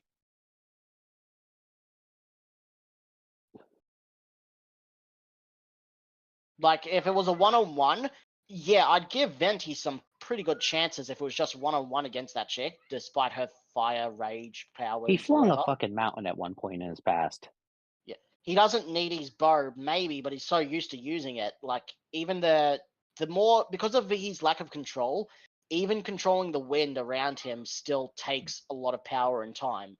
Because he also doesn't want to control the wind because he's such a free spirit, so he tries to make it, he just guides it. Venti was also in the middle of the city with in front of a very important cathedral. So it's not like, and he didn't want to let anyone know he was Barbados because he didn't want to be like worshipped. Yeah. So he was never going to use his full power there either. So even if he maybe could have won, he was never going to win. He's a fucking idiot, honestly. He is. No, he is. He's 100% a drunk idiot. Oh, cool. He uses his godly power to show off to some dude. That was like a simple breeze, I believe. It wasn't anything too big. Anyone could theoretically do it with elemental power. Expect? Yeah. Most people would probably thought he had one of those. Oh, fuck, I can't even remember what he has called. He has a fake vision. So does Vision, that's it. Yeah. Yeah, they've got fake visions. So people thought he would have just used a vision's power. Yeah, he's the Spec Ops wasn't going to wait 20 seconds. She was going to freeze him, take the gnosis, and get the fuck out. She was there for a mission. She wasn't going to stay. No matter how much she apparently hates him because she's apparently from Mondstadt or something like that. So they can fly and keep up with Dvalin. No, they he did. just made Initially they did. Oh yeah, initially they did. Yeah. But that was before the fight, and that was way earlier. Yeah. Understandable. She the robot. The fact that he got Pippa involved is a miracle, but at the same time hilarious. No, it's not a miracle. Pippa would absolutely be fucking down to just fuck around. 100%. Okay, so I'm back. Yo. What part did we get to about why it's not easy to derail Genshin? We covered Mondstadt, we covered Leeway. Sumeru is a shadow government. Right. We covered Inazuma while you were gone that as long as you're fine with being genocided, the ghost is just going to stay with I, because she was able to pretty easily beat down the chick that came to take it. The Gnosis is actually with EA, her subordinate. 90% sure Venti through the fight. Yeah. Zhongli could be convinced. They'll try and undercut Gnosis. Yeah, A's fine as long as she can stay in her room, and Sumeru's just a bit fucked because they're creating Evas. More or less. Sumeru is a fuck situation because the government has captured their own god, and they're trying to make a new god. Yeah. So you can't derail that, short of just gutting them all down beforehand. Yeah. Fontaine is a conspiracy prophecy that's going to fold out on its own. Yeah, you can leave Fontaine without the Traveler and it'd still be kind of alright. Doesn't he use his power so they could fight Dvalin? Yes, he does use his power, yeah. We're not saying that Venti wouldn't use his power for very petty shit. It's just that he's not the sort of person that would be like... using full power in a city. Yeah, not only that, it's just like, if some random dude came up to him and be like, yo, Venti, you got assassins after you, they're trying to steal your godly power, he'd be like, okay. And then do nothing different. So what he's saying is that when Venti got ambushed, surprised, had his guard down, legs frozen to the floor, that if he didn't throw the fight, he would have won. But we're trying to tell him Venti didn't throw that fight at all. He got ambushed and had his guard down. It's simple as that. Yep. The one who froze him was quite literally like within a couple walking distance. And as far as we know, Venti can't just pull out like a tornado in a split second. I mean, he probably can, but, again, not very motivated to keep his powers. Yeah. Yeah, he managed to save himself by going to like the tree that did have like a decent hunk of energy for him to leech off of. But because he's just his entire body is quite literally just a construct he made. So beyond that, he's fine. He can just wander around and do whatever. Yeah. So anyway, Genshin's a great setting to draw characters from sometimes, but a really shit setting to write fanfiction for when it's alone. Pretty much. Hey, old Daddy Zhongli. Anyway, drinking some Aussie lemonade monster flavor right now. Nice. It's good. See, tell Arn that's something that'll stop him from being manlet. No, I don't think this will help him grow. I don't think this will help him grow. Probably not. It didn't help me, and I'm still 5'4". Yeah, well. You just didn't eat enough meat. Oh, I actually.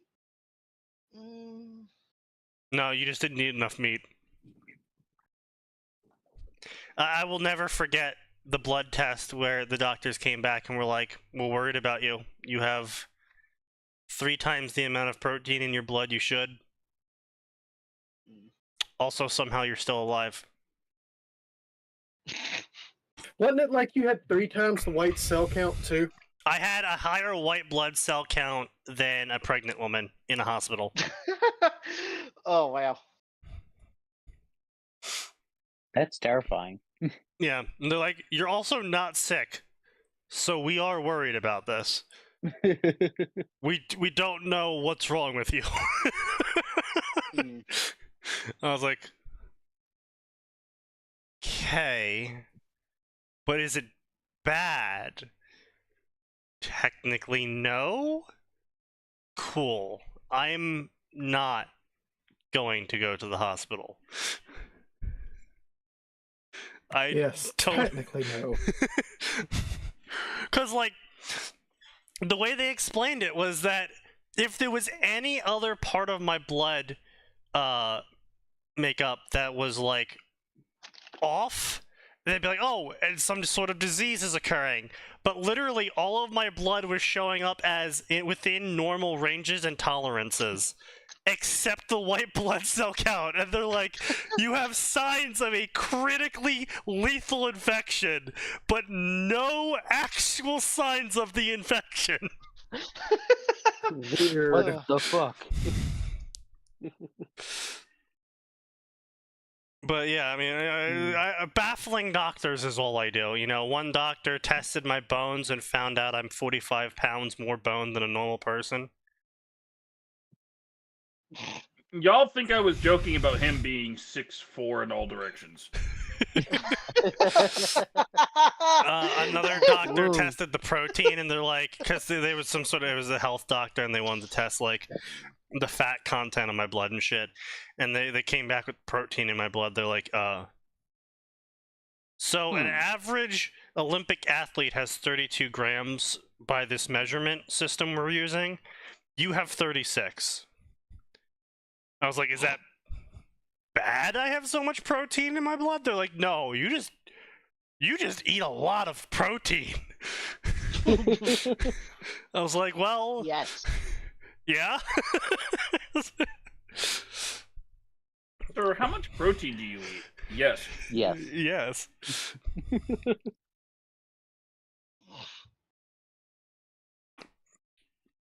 But yeah, so good stuff. I drank a lot of calcium, ate a lot of protein, and now I'm one dense motherfucker. I have my own gravity roll. Anyway, so we're here to make fun of Avatar. Finally, an hour and 30 minutes in. So I think this is going to be a great story. It's All Good Things by Itachi's Baby Girl 1. Oh no. Oh Christ. Yeah. Oh, we're starting strong with that username. I am immensely concerned. You should be. Azula and Aang. Oh no. Of course it's a fucking Azula Aang story. Have a drunken sexual encounter. You need to cease immediately. Cease and desist. Where life-changing decisions are made. They had sex without protection. How will they cope with the changes to their relationship? And will those they hold close to their hearts? Teen sex, teen pregnancy, underage drinking, mental illness, drugs, violence, and rock and roll. And rated T for swearing. I'm guessing this is a modern AU. Probably. Let's see. Yeah. There are a few things you must know for my story before reading. This is a modern AU! Fucking called it! Yuck. Brain.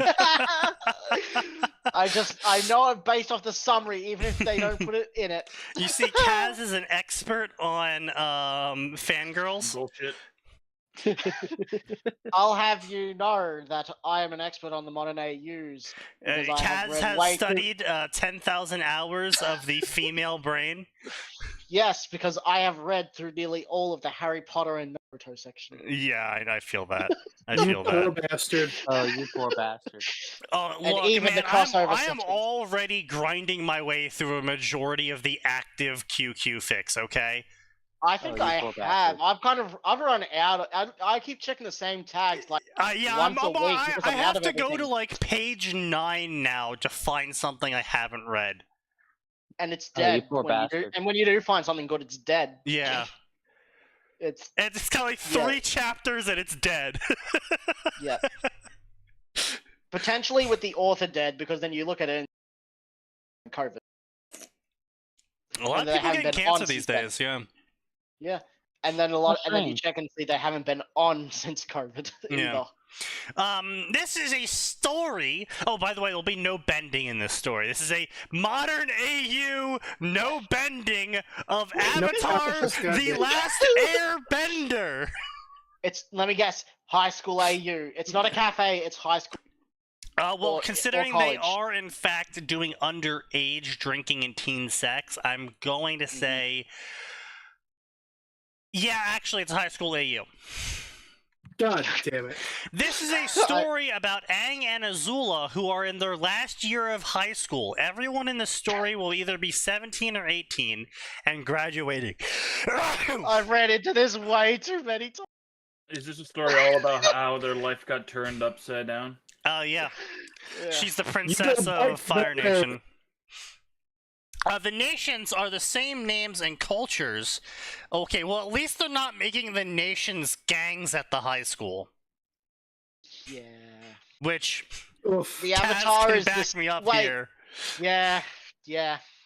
Wait, they're making the Avatar the same when there's no bending. There's a peacekeeper Yes. among each nation to keep things in harmony. Uh-huh. What? Yeah. Because they are gangs.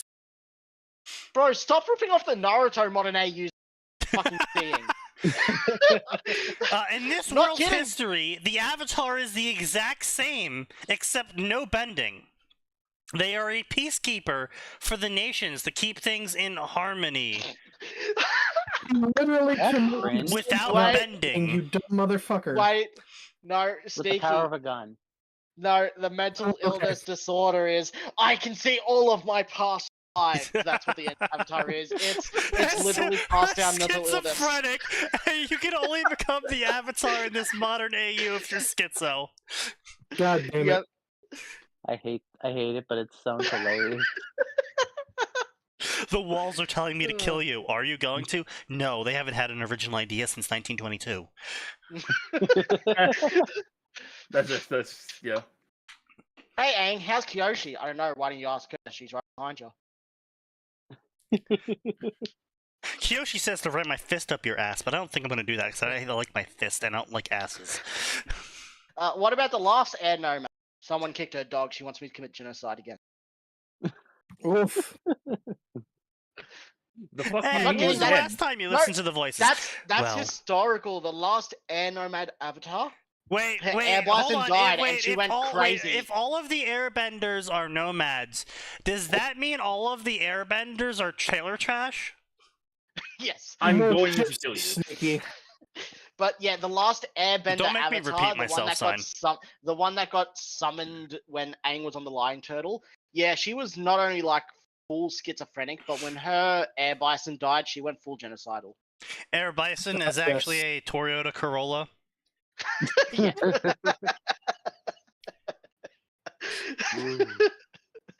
But yeah, apparently for some reason the air nomad avatars keeping the most mental ill and genocidal. Indeed. Anyway, so, also, this story, like many of my stories, is unbetaed and unrevised, and I will be posting it raw. Okay. This is the type of person Bold. who would in QQ put no beta, we die like men, and it wouldn't be a good story. It'd be dog shit. Yeah, it'd be one of the worst ones you Even ever though seen, sometimes you go to that fucking section and there's some of the best stories ever. Yeah. Warning: there will be mentions and vivid descriptions of teenage sex. I think that's illegal. That is, yeah. Well, no, wait, no, they're 17. They're 17 and It 18. depends on how old they are. Yeah, no, Yeah, they're about 17, 16. They're fine, yeah.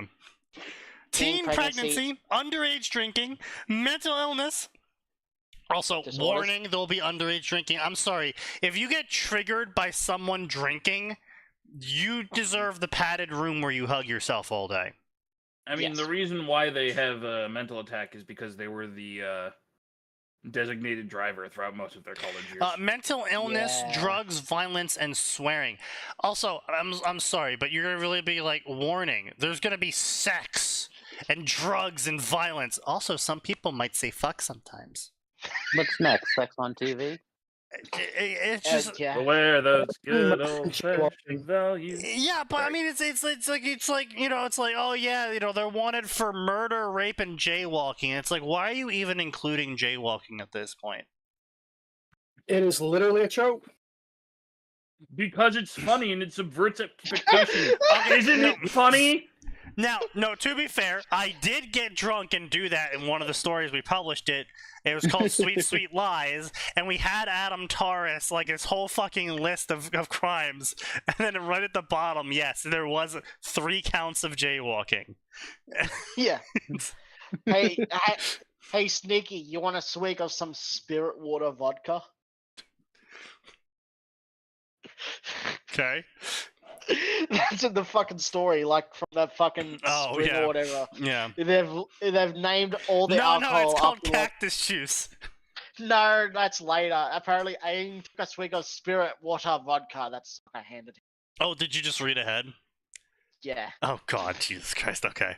Some people can't handle the idea that people have sex. Yeah, I know. Yeah, it's Zoomers, puritanical Zoomers. No. It's the other section of people. I think they made it that every nation has their own alcohol. Yeah, every nation has their own alcohol. Water has spirit water vodka. Fire Nation's ripping off Harry Potter with fire whiskey. I mean, that's just a classic. We literally have Fireball. Yeah, that's a good point. Fireball already exists. That's really lame. Yeah. I don't know about Earth because immediately after that, while Aang's drunk, Azula finds him and they do the fuck. Also, I can see Atin has decided to not come to this stream so he could play Dragon's Dogma. Regarding mental illness... has been eaten alive. Okay. Regarding mental illness... A game that wants to charge you for the ability to quick travel. No, all of that's unlockable. It's just... Literally, it's all unlockable. It's just so you can do it earlier. That's I don't understand the discourse on that. No. The discourse is quite simple. Okay, so the discourse is quite simple. I don't fucking care. It's a single player game. There shouldn't be microtransactions in it. That's the discourse. Period. Done. Yes.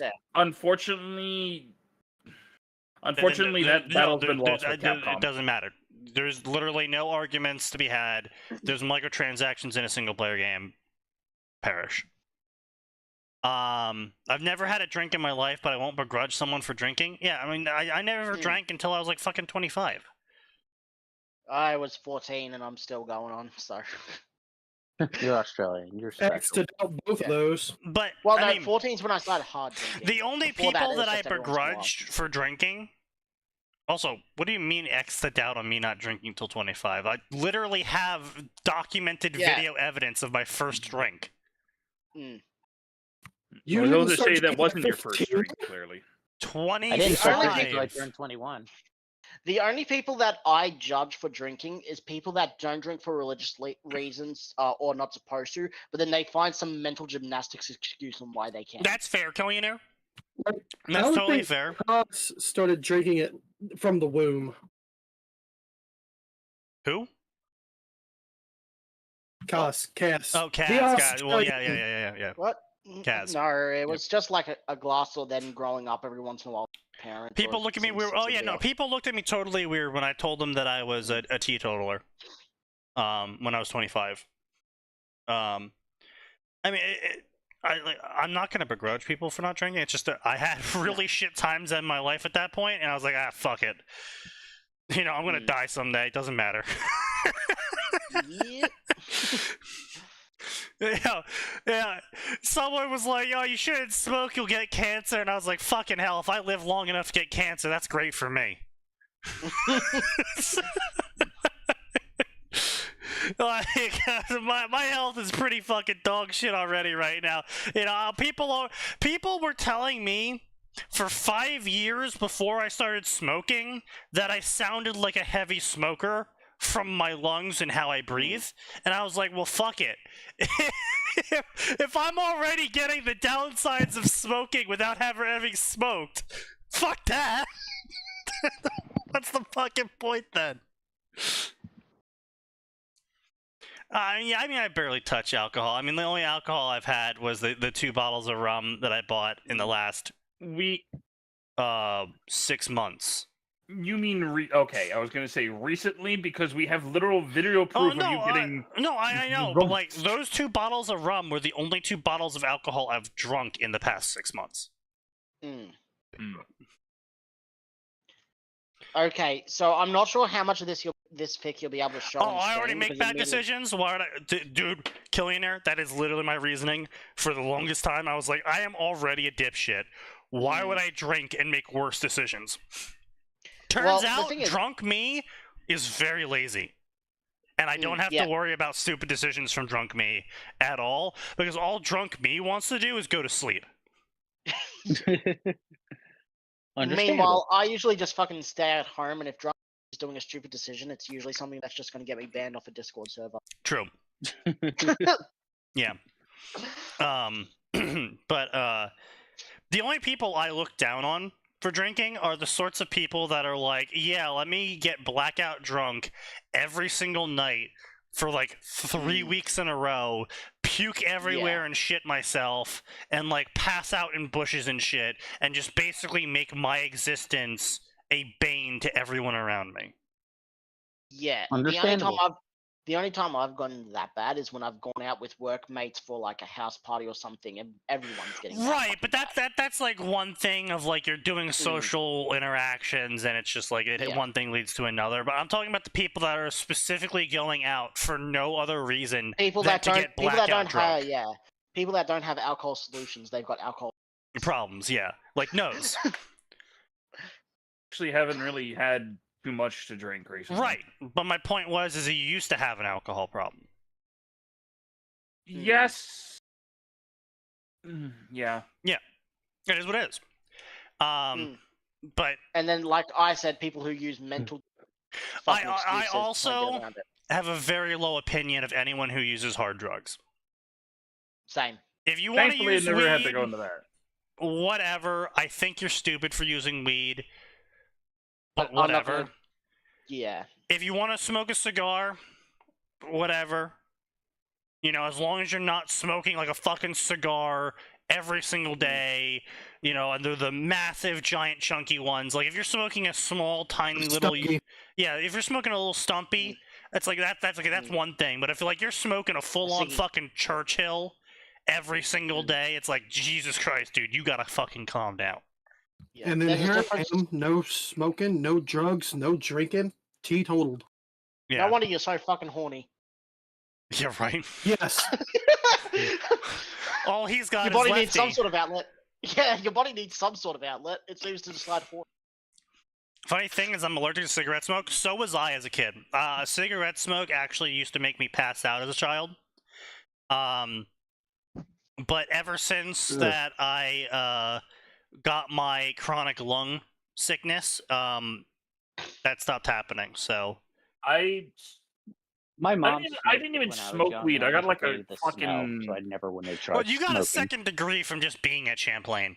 Yeah, I was gonna say, like, even the second degree, being a fucking paranoid schizophrenic at Champlain, and then having that absolutely no, combined 100% with weed, I was a fucking nervous wreck. Yeah, no, people, okay, so anyone that smokes anything, I don't care whether it's weed, cigarettes, cigars, whatever, fucking incense.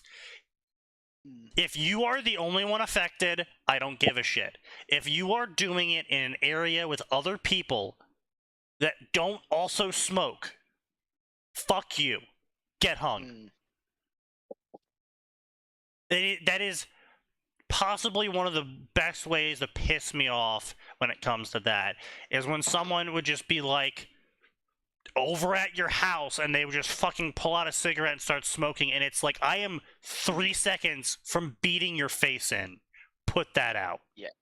Now, if you want to go outside and smoke, that's one thing. Sure, go ahead. Yeah. Oh, yeah, exactly. I don't give a shit then. But, like, step outside. Don't fucking pull one out inside my car or inside my apartment. Or when you, or if we're at your car or your apartment and you have people over.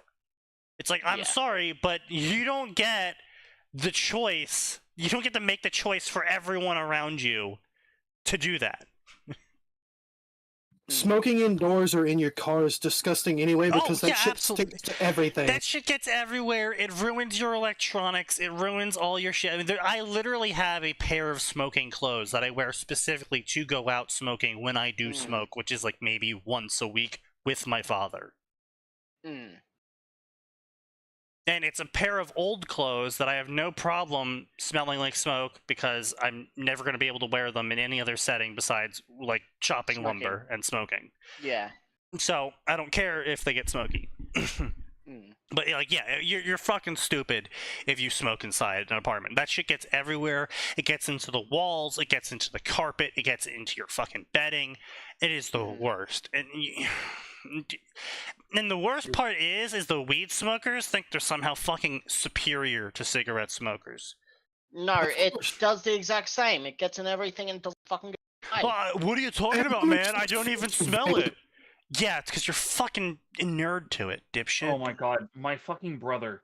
Oh my fucking god, I hate him so much sometimes because of that shit. Yeah. Literally just like, he'll go like, man, I don't smell anything, and I'm literally just sitting there having to breathe his fucking garbage weed smell every single time I even go near his room. Or in the fucking garage, because he decided to turn the garage during the summer into his fucking little, like... Hot box. Yeah, he fucking hotbox that shit, and I told him, you know that everyone else can smell that in the neighborhood, right? He's like, I don't care. Yeah, and also, not only that, it's like, that's what the worst part about weed is for me. It's like, cigarette smoke gets dissipated. Cigar smoke actually kind of smells nice, depending on the cigar. But cigarette and cigar smoke dissipate. Like, you run a fan, it's gone. It kind of lingers for a little bit, but it is gone after that air gets cycled. Weed smoke... It does contaminate everything around it, though. You will smell like that shit for... Yes, obviously, but if you go out and smoke, though. Right, but if you you go outside your house and smoke a cigarette, that smell's gone. It leaves. If you go outside and smoke a doobie, that shit's gonna hang around your house no matter how hard the wind's blowing. Yep. I can't tell a cigarette smoker by smell unless I'm like in their face. Yeah. I can smell the weed smoker from at least half a football field. Yeah. Dude, we recently legalized, and I'm driving on the road, and all of a sudden, it's like, well, somebody here has been smoking. Yeah. You can just smell it. They're smoking in their fucking cars, which is illegal, but they still do it. That always pisses me off, too, when it comes to the cops, because the cops are like, bro, I can smell you smoking weed. I don't smoke, man. What are you talking about, man? I don't smoke. It's like, bro. We can smell it. People 5 blocks away can smell your weed. You know, weed heads just piss me off with their behavior. I don't care about weed as a drug, but their behavior pisses me off. I care about weed as a drug because it's fucking annoying. Yep, same. Yeah, okay. The people who smoke weed are fucking annoying. Yes, the people who do it are fucking annoying, but the drug itself, it's nothing special. It's not like fucking, you know, heroin or some shit that just fucks you up and, like, destroys your body's ability to do anything. Okay, but it is addictive, and it will push 100%. people who smoke it into doing all the craziest shit. My brother's ex-wife is the key person I'm looking at here. She went fucking nuts. Okay, that's less of a weed thing, and that's more of a moral boundaries thing. Wild Bow actually does a great example of this with Amy. In that once Amy started compromising her rules, she realized that actually morals aren't a thing after all, and I can just do anything I want.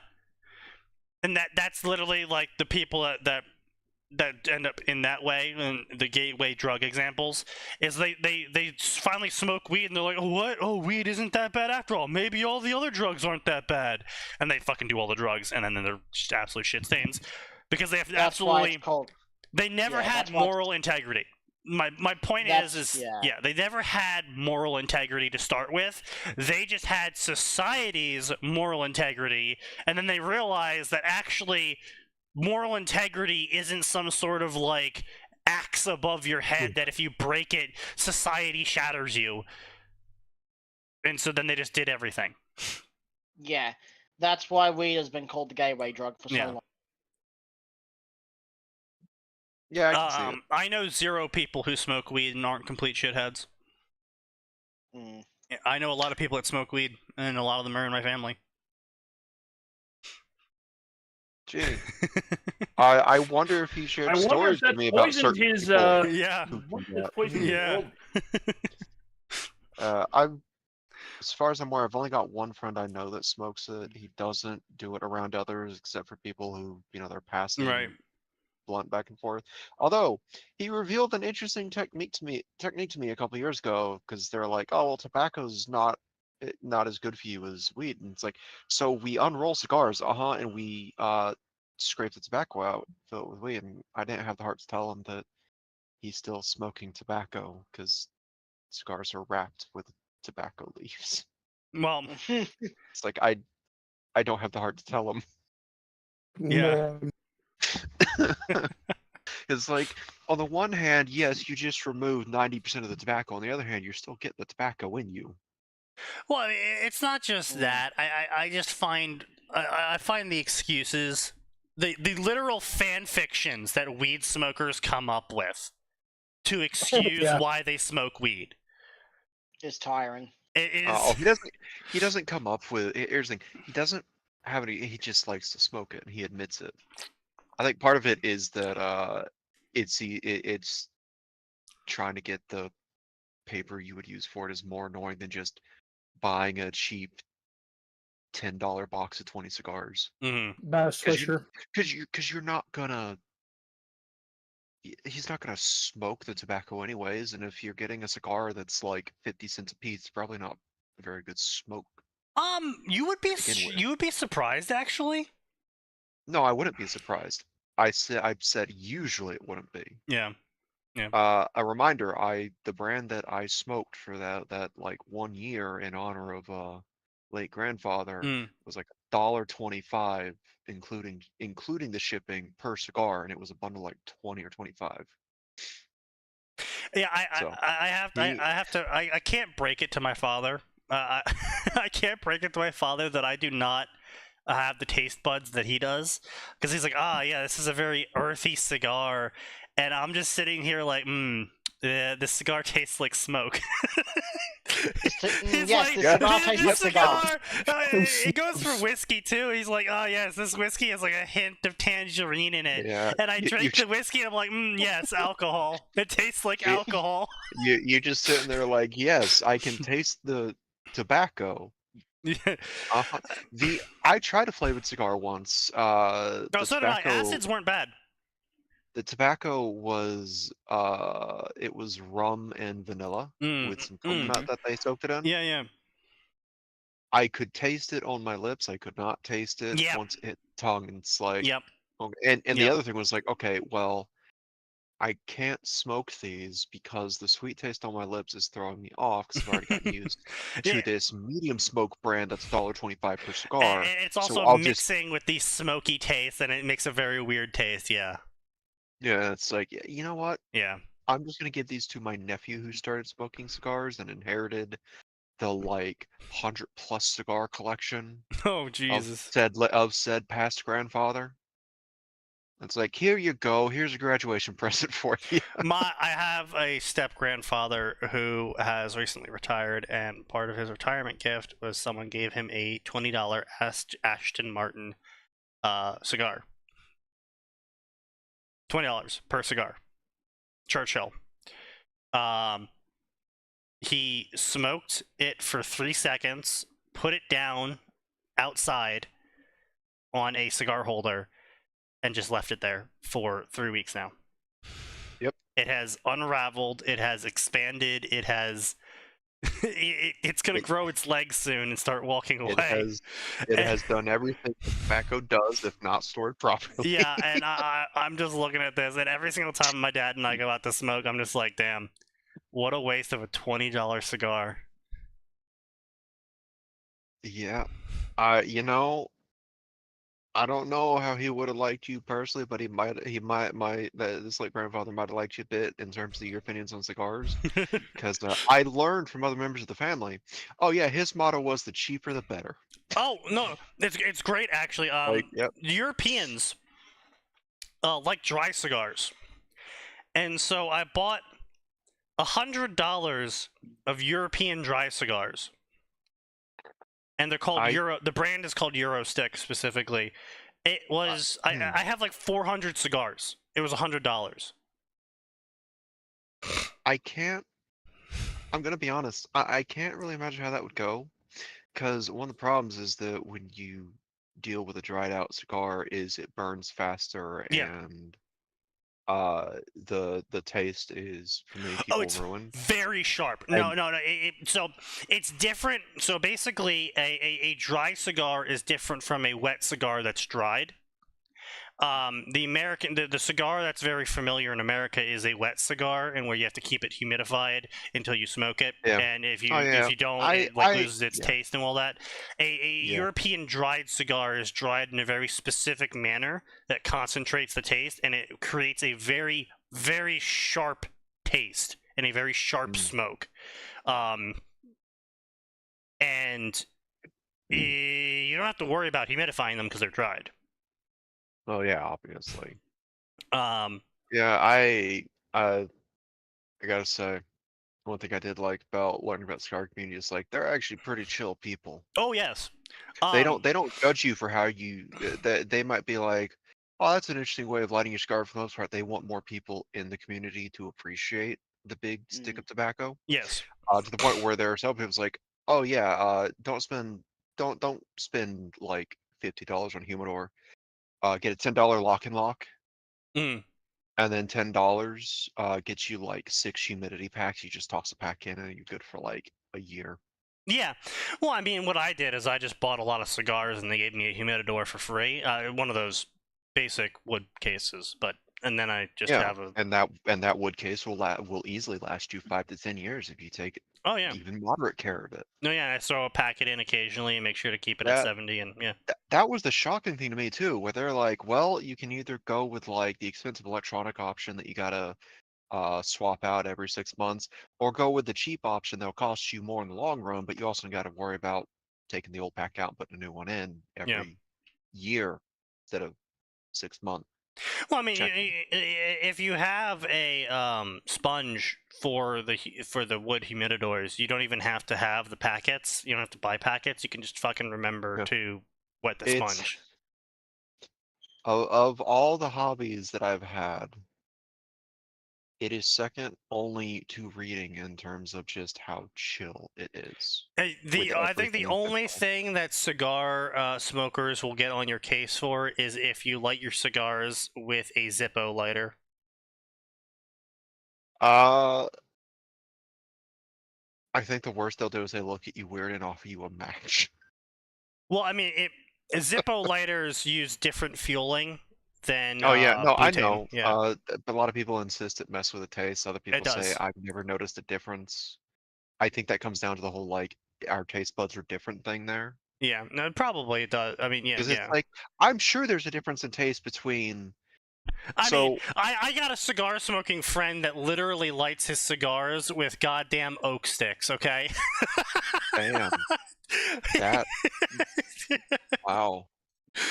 Yeah. Dude sounds like he was a pipe smoker who couldn't get his supply and Yes. switched. Actually, he also pipe smokes. Of course. Yeah, I actually, my first cigars I ordered online, and then I was like, I want to try and get one more, to smoke on the anniversary of that grandfather's death. Mm. So I went to one of the stores in the local area. I'm like, you guys have any of, this brand Palma de Real? And like, I don't think so, but walk me through what kind of smoke it was. I tell them, about this long, this thick, it's about a medium body smoke, blah, blah, blah. One of the other old guys comes and is like, hey, I did some looking up. That's a catalog cigar, so we're not gonna have that. I was like, oh, okay. And he takes me over to a shelf. It's like, this is the cheapest cigar we got that matches what you're looking for. It was $6.50. Mm-hmm. I didn't notice a single fucking difference between the $1.25 and the $6.50. Yeah, I mean it smoked the exact same. Depending on the taste buds, some people can detect the difference. I personally, as someone with both the autism and the ADHD, and supposedly my taste buds are broken and I can't detect the difference. But that's just fine for me, because if the $20 cigar tastes the same as the 50-cent cigar, then that's just you're making out like a bandit. That's just great for me, actually. Yeah, exactly. Yeah. It's like $100 for you is very different for $100 for Sneaky. Cuban's actually a specific cut and sourcing. Yeah, that's not actually a type of cigar. Yeah, which thanks pop culture for completely butchering what a Cuban cigar actually is. Yeah. It's any cigar that comes from fucking Cuba. Yeah, yes. That's the other problem, is that a lot of the air quotes Cuban cigars are not actually Cuban cigars. Well, that's because people just counterfeit that shit, yeah.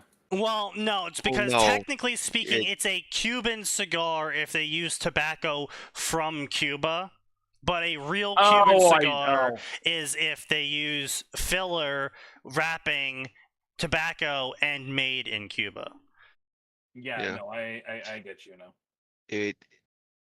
It's one of those things where it's like, if you had done 10 to 20 minutes of research, you wouldn't have fucked up people's understanding of what is the centuries old hobby. So Max, what you're saying is, if the writers did 10 seconds of research, they would be able to actually talk about a subject without horribly butchering it? Yeah. Yeah. Wow, that was amazing. Wow, it's almost like they've done that to literally every subject on Earth. Well, in their defense, I've also seen writers who, you did a lot of research and you still fucked it up. We call it fan fiction. True. Fair. Like, supposedly Sign did a full watch through of Avatar and thinks that he can turn it into a porn.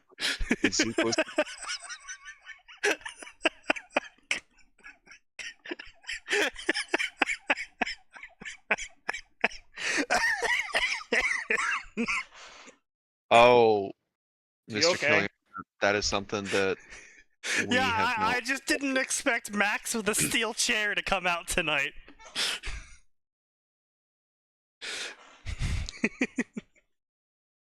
Max old man beater force. 1v1 in the triumph. Win. He's not elderly yet. I'm gonna say he's within the age range of, like, I can cut you with steel chair. That's a steel chair. I love that image. That's a great image. I love that he just had that on hand. True. Yeah. I learned in the courses that we can blame cigar companies for the advertising trends we see today because they wanted to sell more cigarettes to women. Yeah. Yep. They're actually a big proponent behind a lot of the medical issues in terms of how the medicines get promoted as well. I feel like we can blame 90% of marketing trends on the cigarette companies of the early 1900s. And porn companies. Early to mid. Cigarettes and porn. Like, yeah. Yeah. Are you smoking yet? What the fuck is this GIF? I haven't Smoke. touched. That's Family Guy.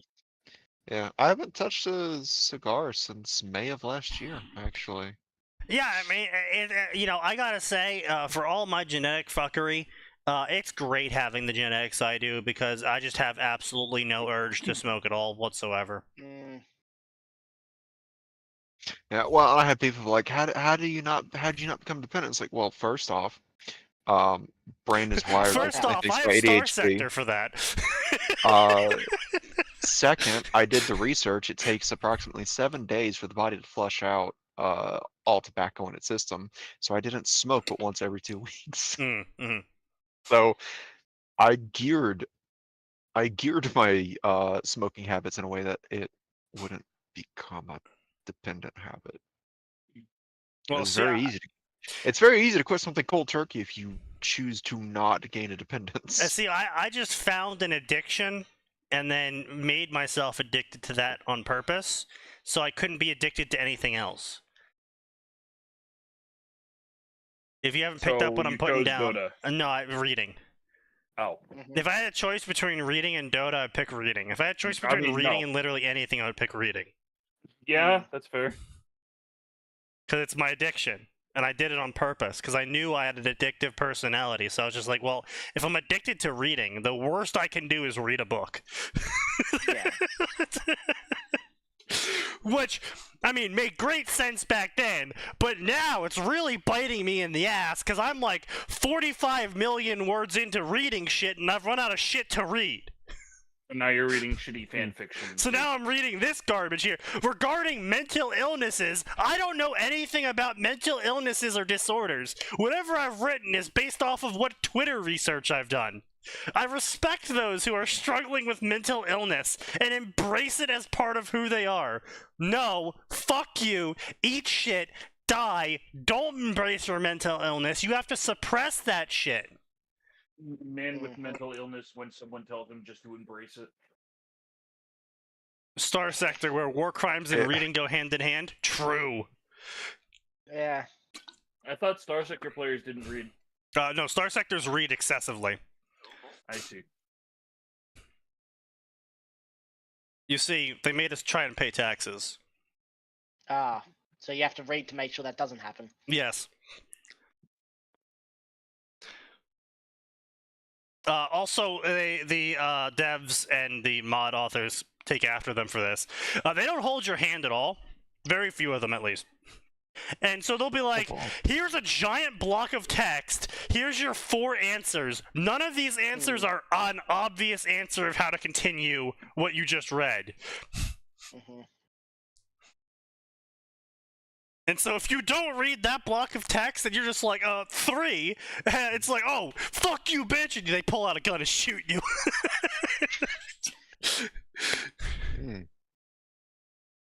Yes. The players, yeah. You gotta bleep that out.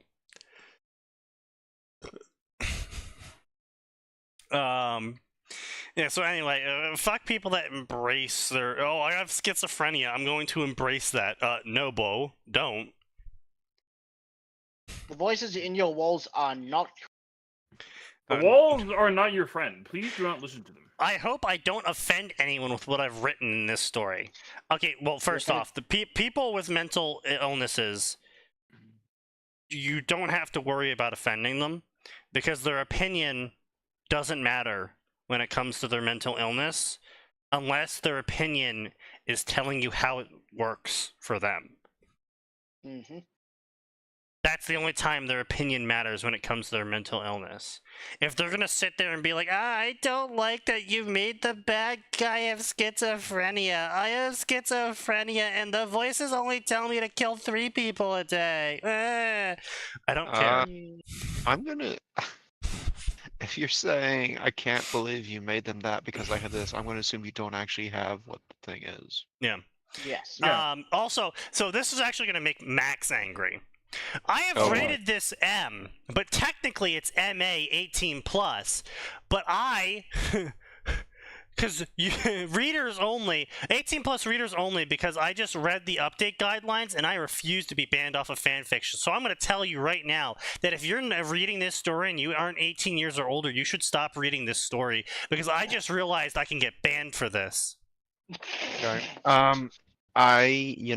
Before we go any further down, I think one of us should just double check that there's no Yes.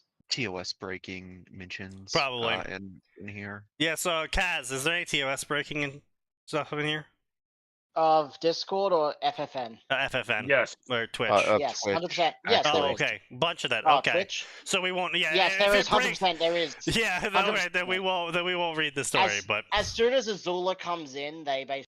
oh Jesus Christ! Wow, That- really? that's- That's your profile picture. That's wait, what? That. Let me get a Yeah. Oh yeah. Yeah. deer. Is that Itachi and Sakura? Probably. I would Yeah. guess so. Why yeah, would it you looks put? like it. Yeah.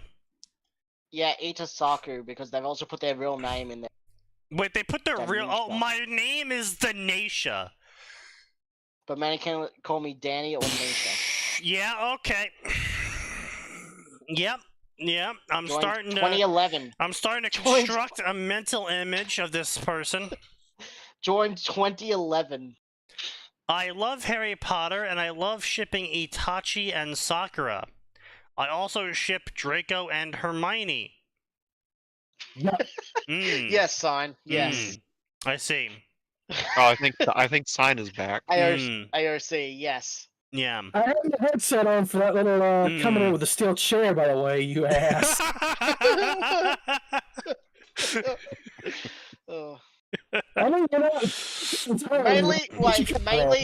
Mainly ships Itachi Sakura. Doesn't have a single Itachi Sakura fic or Naruto fic. Yeah, all day, every day. I've recently started looking at other shippings, and I learned that I like characters that are completely different from each other. Coming in with a fucking flashbang again. Yeah, like Scabior and Hermione, or Tom Riddle. Who the fuck is Scabior? And Hermione, or Tom Riddle. Tom Riddle times Hermione? Yuck. What the fuck? I think Scabior is from the new game. No, Scabior is one of the werewolves that are chasing the Deathly Hallows with Greyback. That's it. There is no. What the? He has like What the two sentences. And Apparently women he's the wonder minor why. He was in a Snatcher, in a gang led by Fenrir Jesus Greyback. Christ. Yeah, Minor yeah. antagonist. What a winning combination of names there. Yeah, this character, yeah, he likes to non-consensually have sex with women. Yeah, I believe him and Hermione are a great couple. Okay. No. Left Avu Ginger, and you decide to go camping, and you thought just for a laugh you'd use the Dark Lord's name, Scabior threatening Ron. That's that wizard. Jesus Christ. the And women wonder why. Holy shit. I would say let's move on, but it's already 9 o'clock, so I think that's a good stopping point. Fuck you. Understandable. Yeah, apparently he was imprisoned in Azkaban and then got released. Oh, with of course. Bellatrix Well, left. that's why she's attracted to him, because he was in prison yes. first. Yeah. You got them prison gang tats. Oh my god, it's just like sexualizing women challenge, but your opponent is a woman. Impossible difficulty.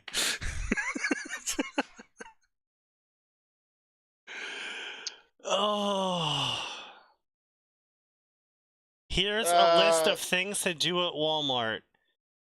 Get into a fetal position and cry when someone talks on the loudspeaker. Screaming, no, no, the voices. Oh, this sort of shit. Yeah. I do see one there that I could see becoming an unfortunate TikTok trend. Number 10. Number 10. Well, handling gun arts collecting knows where the antidepressants are.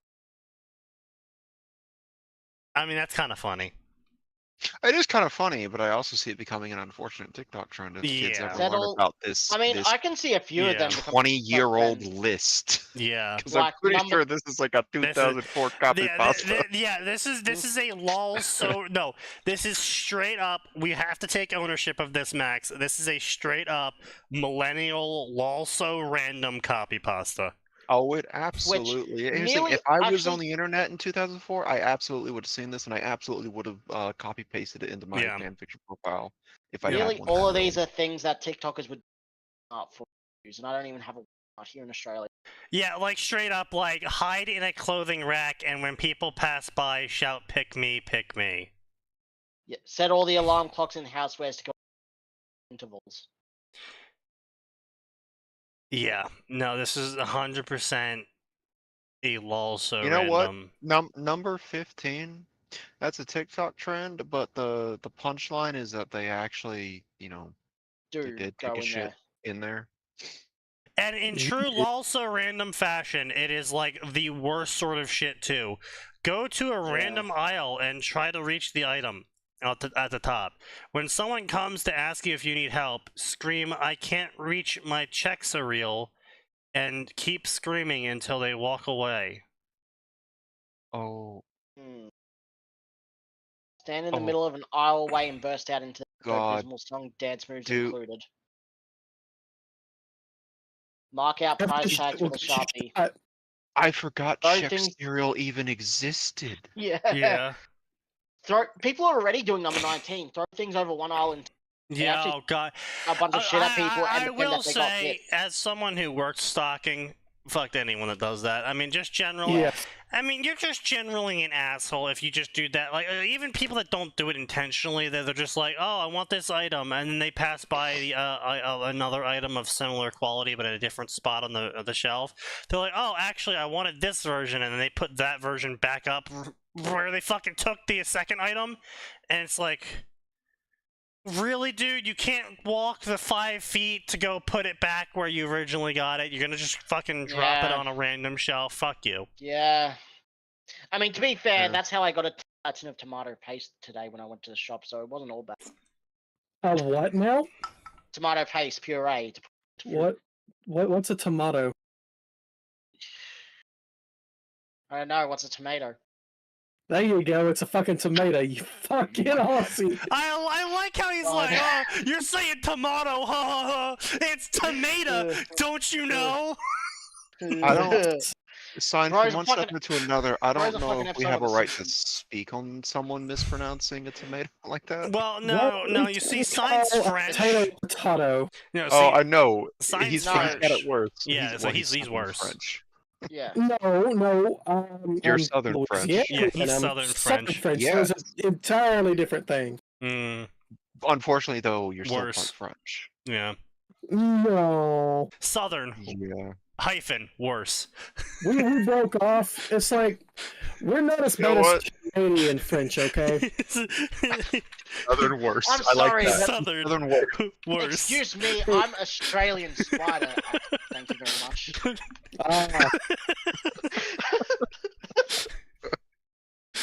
Much better than the Australian kangaroos.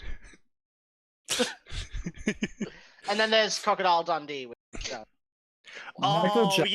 The people that take the fucking raw meats and shit, and then they just drop them in random aisles. Yeah, fuck. And you're just like, that has to be thrown out now, you fucking cunt. Oh my god, I hate those people. That's awful.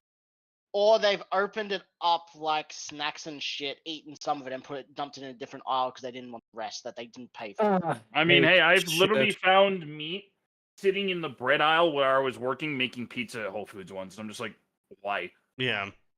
Because people are idiots and assholes. Yeah, pretty much. If you worked at Whole Foods making pizza, to be fair, that technically that could also be that they were making because the bread aisle was literally across from where the pizza making place was. Yeah, well, they could have been trying to make room in their trolley. Yeah, Killionaire. As someone who had to work in Vermont as a security guard on a campsite where French Canadians were very frequent, the amount of people I had to threaten to beat to death just to make them go back to their campsite was a very high number. Oof. Yes. Fucking French Canada. Canadians, yeah. French Canada, also known as the place Canadians don't even like. Yeah, Canadian No worse. French screaming. They scream at our accents. Also, our taste in food. Yeah, well, you know, there's nothing more French than hating another group of French. Except for hating the English. No. No. Yes. No, honestly, the only time that the French ever hated the English more than other French is when the French killed the other group of French off. Yeah, because they were out of French to hate, so they went to the... So they started hating the English. Yarmouth has the highest... If you squint your eyes and plug your ears, they're kind of French, I guess. Funny enough, that's also the same during King Arthur's time. They hated part of Britannia, not because they wanted for greed, but because they wanted the land to turn into vineyards and to make more wine. Fair. So they didn't invade just because they were like, yeah, we need more space for wine, so we're taking yours. Wow, they really have not updated their fanfiction profile since 2004. Jesus Christ. Your computers, you know you're a big Harry Potter fan when your computer says you got mail and you go outside for an owl. Yeah. Yeah, so many people did that. Yeah, totally off. Yeah, so many people did that. No, they haven't deleted shit since 2014. They've only updated their story with more new shit since 2022. Well, I'm sure, but yeah, it is never deleted. But it's like, you mutter Lumos under your breath when you turn on the flashlight. Literally no one. No. Idiocy. You actually ask for a broom for Christmas. Literally no one. Now, I will make vrooming noises when I turn the flashlight on like it's a lightsaber. Oh, of course, yeah. I was about to say, that's something I would expect. I've never seen any. Me and my friend putting a bunch of markers together and turning into a lightsaber You were burned fight. when you couldn't get through the flames of your fireplace. That's called natural selection. Yeah, speaking of which, fucking fucking Asmongold today. Asmongold today was talking about why a bunch of series are dying, and we've talked about this before with how the shit authors come in and try and change the series into something it's not. I mean, you see this a lot with games as well. You realize it's slightly better than average fan fiction that they're creating. Yeah, effectively as well. You get sad because it's only better than average, not amazing. And to his point, he was literally like, Star Wars is a great example. When you want to make more Star Wars, to make a successful Star Wars movie, all you have to do is make more Star Wars. You literally don't have to do anything else, just make more Star Wars, and people will enjoy it. Except the last 3 movies weren't more Star Wars. It was not Star Wars. And they were trying to appeal to a market that doesn't watch Star Wars in the majority. And he's like, he goes on to be like, women aren't the majority watchers of Star Wars. It's dads and their sons. And then someone in the chat goes, I'm a woman and I watch Star Wars. Yeah. You have failed the conditional. Yes. I will still never forgive Kathleen Kennedy for ruining Star Wars, being like, we don't have decades of expanded material. It's like, you did. You threw it in the trash. You killed it. You brought it behind the shed and you fucking shot it in the head. I've had to listen to the argument from someone of like, well, that was in context of what Disney Star Wars is like. Yeah, but here's the problem. Disney owned all of Star Wars and then decanonized 40 years of stuff. Yeah. They could have taken all those books, cherry-picked what they wanted, and made a great story. Yeah, like holy shit, you want to make a dark Star Wars story? There is a 4-part book series of zombies in the Star Wars universe. Oh, hang on. They added 2 more books to that series? Yeah. Oh shit, I need to read those because the even first the 2 even the Kenobi's history before he became a Padawan is pretty. Yeah, it's just like there was so many books. It was so easy. All you have to do is you take the most popular book and you fucking make it into a movie, and you have the easiest money in existence. And then you do it again. The smartest thing. You don't even have to do that. Make a live action series of the Clone Wars original actors. Well, the smartest thing that they could have. The smartest thing they could have. Some people won't watch the animated one because they think it's for kids. But if they could just take that, not change a thing. I literally, no one I know was like, oh, really? No one looked at the 3D Clone Wars said, oh, this is for kids. I was getting people who are 35 to watch it. You can't be like, oh, I'm too old to watch. No, that didn't happen. Anyway, you're saying, Max. The smartest thing they could have done would have been like, all right, we'll grab like the 15 most popular of the book series. Yeah. There's a lot of series. There's tons, yeah. And it's like, all right, guys, these are all canon. We're going to decanonize everything else to give us room to branch off of these 15 things. Right, yeah. And that should have been more than enough to do anything from Old Republic to High Republic to the New Republic. Yeah. And yeah, everything but you're in between expecting writers to be smart. Actually, no, I have to turn the story. I'm not. You actually don't even have to be smart. The smartest thing they could have done. I'm not expecting bean counters to be this smart. Well, no, I'm not expecting the writers I am bean expecting, counters like, again, it's like it's not a high bar though. It's like you don't need smart writers and you don't need smart bean counters to look at a very popular series and go, oh, that is popular, that makes money, we should make more of that. Okay, not just that, we've already got all this material that's already written. We don't have to hire anybody to do anything. But exactly. You can just get a bar, like you can get an average writer and be like, okay, turn this into a movie script, and then the writer just turns it into a movie script, and it's like, all right, but it's like an interesting Star Wars thing, and it's Star Warsy, and so everyone who's into Star Wars stuff goes and watches the Star Wars thing, and it's very Star Warsy because you didn't need someone to write it again. It was already popular, so it's gonna be good. Yeah. And like all you had to do was change nothing and you would succeed, and they didn't do that. Like, just start off with Luke's kid and go from there. Easy peasy. What the fuck is this? Yeah, honestly, I would have loved to have seen Ben Skywalker. Yeah, I mean, there's so much shit they could have done instead of Ben Solo. A lot of times the animated version is worse than a written version. See many anime manga examples like Firen. Although the anime was good, so maybe that's not the best example. Yeah, no, 100% you're correct. There's a lot of times where the written version, the light novel, is just capable of giving more and better details than the anime. However, a great example of this is Sword Art Online. Yeah. Tanya. However, Star Wars is a drama action adventure. It's a space opera. Yep. It is quite literally made for the big screen. And so long as you choose books that play up the space opera aspect, you barely have to do anything to do it. Like, don't choose the really lore-heavy books that are just there expanding the world with characters already familiar to you. Yeah. Choose the zombie books. You can keep them and introduce those characters and have that lore, but, don't actually make movies out of them. Just use it for background information, for world building. Choose the space opera parts of that series. Choose the fucking zombie books. Choose all you need, you don't need... Use on Vong.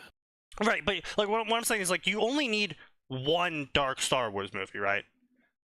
It's all you need is one dark Star Wars movie. Hey, you know what? Here's the thing: they told us the plan was mainline spinoff. Cool. Well, we could have had a zombie movie as a spinoff. That would have been sick in the Star Wars world. That would have been so cool to see. The best part is like the best part of the zombie line is that it can happen entirely separate from everything else going on. It is so separated from literally, none of the main characters of Star Wars show up in the zombie books. It is entirely separate, so you can be running any plot line and still run the zombie script. Yeah, of the two that I read, which were the first two, because I didn't realize they expanded it. Yeah, they expanded it. There wasn't a single mention to any of the mainline Star Wars It stuff, was so aside fucking from good. stormtroopers are involved in this one. Yeah. That's it. Zombie Wookiees and stormtroopers and Hell, you could even put it in like the old, like you could put it in the Republic setting too, and just say like, oh, it could be a separatist weapon. Who the fuck cares? Well, no. Specifically, this was because they went to a Korriban tomb, and it was a unleashed retrovirus by one of the ancient Siths. It was Source of Sin, I think. Yeah. But Fucking Sith and their But like utter the disregard. Sith are such a great fucking plot hook to invent the most batshit stuff possible. Cause it's like, yeah, this person's fucking insane. They're crazy. They're powerful. They had some sort of super secret special technique that made this batshit stuff that will never happen again. So we never have to worry about any It's like literally, it's like canonizing the Naruto movies without having to worry about the consequences.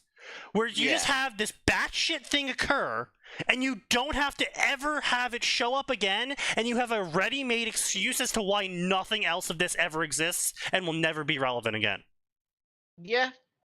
And so you could just do the most batshit movies possible and have a ready-made excuse for it. It's so fucking easy!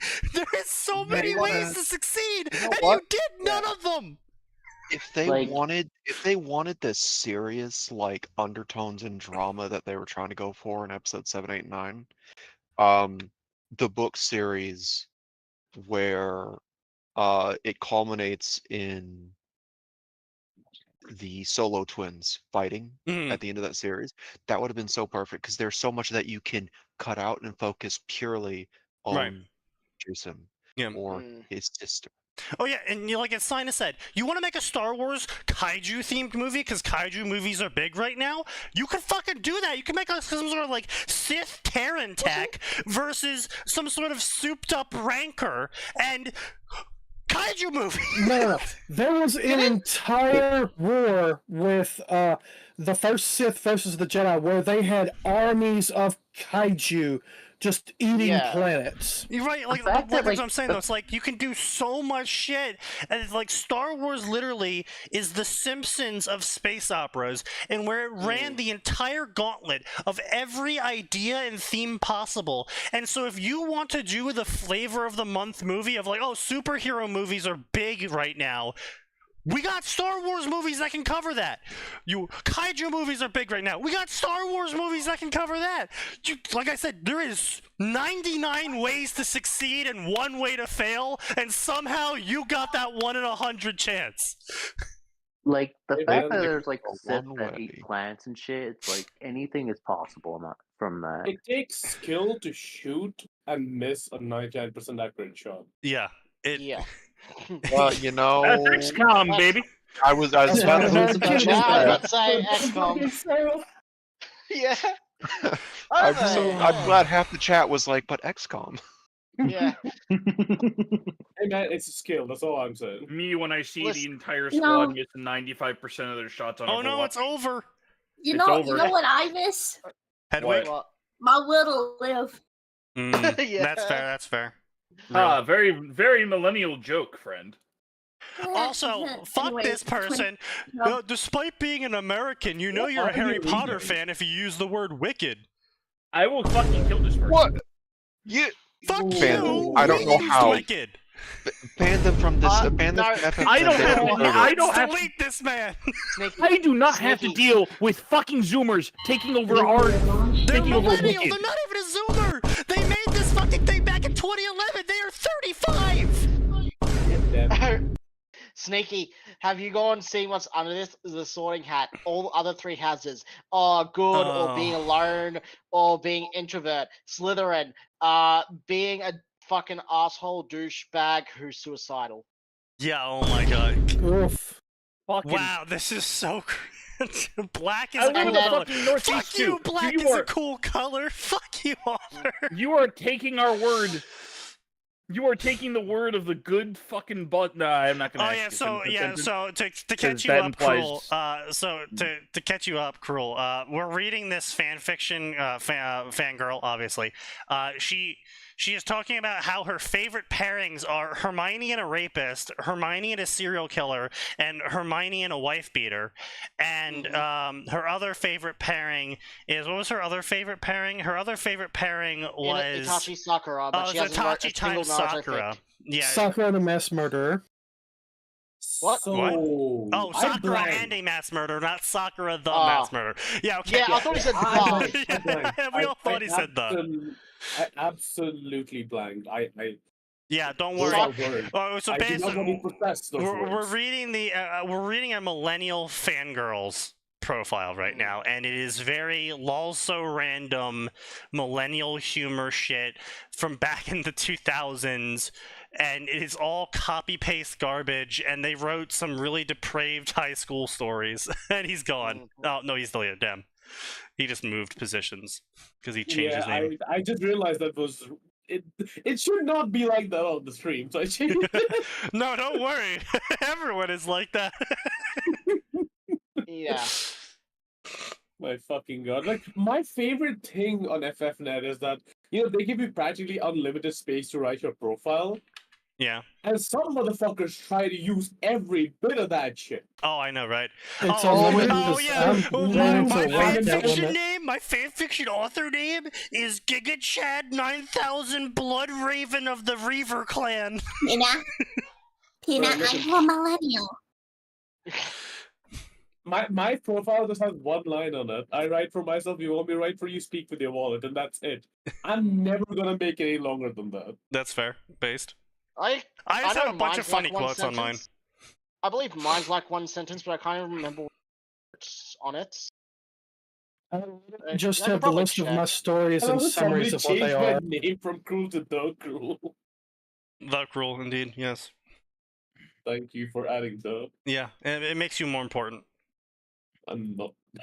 Whatever. Apparently this person's a fan of Sakura Itachi. Much Sakura Gara fix. This is interesting. Okay. In canon, did Sakura ever speak to Itachi? No, that has not stopped people. No. You know what? You're right. That does not stop people at all. Yeah. The average fanfiction author will ship everything and anything. Yeah. Never forget, the one thing that's never changed about shippers, there doesn't have to be interaction for them to be shipped. Yeah, I'm so glad I've never written a fucking romance in anything I've ever especially written. if they're the same sex. Found it. Who the fuck cares if you're here at FF? You're probably dead inside like me. No, okay. Hang on a second. Or I think you're forgetting something very important about that. They will find a way to prove that they at least looked at each other even passingly. Well, no, I don't think Sakura and Itachi even looked at each other. That's the thing. I'm referring to Aura mentioning it being same-sex shipping. Yeah. This is the worst one I've seen. Okay, great. Nice. Just open the profile. My scroll bar became a tiny little fucking dot. Or do me a favor, find the I Ship It song, post that. Mods, post the song. Yeah. I love that. I remember that. I remember that. Sneaky, I don't care. Did I ever send you the highest quality shitpost AMV someone made for that? Was it 2012? They were feathering. Oh no. Yeah, Sailor Moon and Goku. Are you sure I didn't send that to you? No. The higher quality one. The higher quality one. There's a good chance that we sent it to each other. Yeah, and probably just 100%. 9 years. It came out 9 years ago. The AMV. I ship it. Large. I don't care. But yeah, we the never one I say know, it was more than that many years ago. This one. What I know is this one. Now, well, they could be the same. I can get behind. I can get behind their author profile. Okay, I can get behind this author's profile of "I'll be my own fucking hero" because honestly, that's a great. That's something that a lot of people need to realize in their life is that there isn't gonna be some fucking main character that's gonna swoop in and fix their problems. They have to fix their problems. Bro, I'm not even gonna lie, man. I'm all about an NPC energy at this point. I don't have the power to be a fucking main character. I'ma just be. Yes, thank you. Thank you. He posts the correct one. Which one, me or? I think both of you, honestly. We posted different ones. So best AMVs of all time is a repository. Okay. So there's a good chance they're the exact same AMV. The fucking Lalouch shows up on screen at one point. Yeah. Yeah. Looking at it. It's such a good AMV and it's one of the things you look at. You're like, dear Lord, your future career is going to involve editing, and you're not going to have fun with it like you did making this AMV. Hold on. Video games cause violence. Based on the last game you played, what are you getting arrested for? Well, I'm currently playing Star Sector, so yeah. Tax evasion, genocide. I'm not sure what I'm getting arrested for because the last game I played was Power Wash Simulator. I'm currently playing Elden Ring, so deicide. Deicide, I guess. Yeah, deicide. Heresy. Absolutely. Me getting arrested for launching 300 million missiles at the enemy. Deicide, heresy, blasphemy. Regicide. Let's see, I played Final Fantasy VII last, so it's going to be terrorism. Deicide, regicide, eco-terrorism specifically. Eco-terrorism, yeah. Like, AMV where's video that they're made the wheelchair someone. Where's Atin when I need him? He'd know what. What? Thing in Fire Emblem 6. Oh no. I mean, it's a Fire Emblem game, but Well, it's yeah, if you're playing Fire Emblem, just assume war crime. Yeah. Otherwise, before that, what does FGO count as? Tax evasion? Half the I do appreciate that nearly everyone here was like, well, based on the game I'm playing, tax evasion and war crimes. I probably committed war crimes. Protecting the Empire takes a lot of money, Sneaky. Yeah, the 100. Wait, didn't you post this at me before? I'm pretty sure you've posted this before. This motherfucker is like, he's been on my bookmark list for the worst it can get. Because the moment I click on his profile, my scroll bar becomes a tiny dot. Wait, no, you've never posted. Wait, you've never posted it in the chat before, but have you posted it here before? I think I gave it to you before my other account once. Look at this. Yeah, you might have given it to me on your old account. It's because of a mixture of his favorite series and this. Yeah, but it's like the 100 laws of anime. We've seen that shit before. And then 500 favorite stories. Yeah, and then 500 favorite stories. Yeah, nearly 500 favorite authors. You just sent it back to me. Why did you just send it back? Because I was trying to do the search bar and it didn't click. Yeah. Tax evasion is tame. Probably go for a Ponzi scheme. Well, I mean, if you insist. But yeah, it's just so yeah, we're in the Avatar section right now. I mean, some of this shit's really fucking cringe. It's like it's all smart. Avatar: The Last Airbender, except Yui, the Princess of the Moon, is the Avatar. So it's like, huh? Why? Why? What does that matter? Wait, when did Side's name change? God damn it, Sneaky! Oh. It's that when time someone was again. gonna comment. Yeah. I saw his position shift on my phone. I'm like, oh, he got a new name. I just saw Ruin change to the, and then when I heard him leave, I looked over to see who's still in chat and saw that. I remember that Rage profile where the guy wrote like 10k words explaining. Yeah, that one guy. Yeah, I know who you're talking about. Yeah.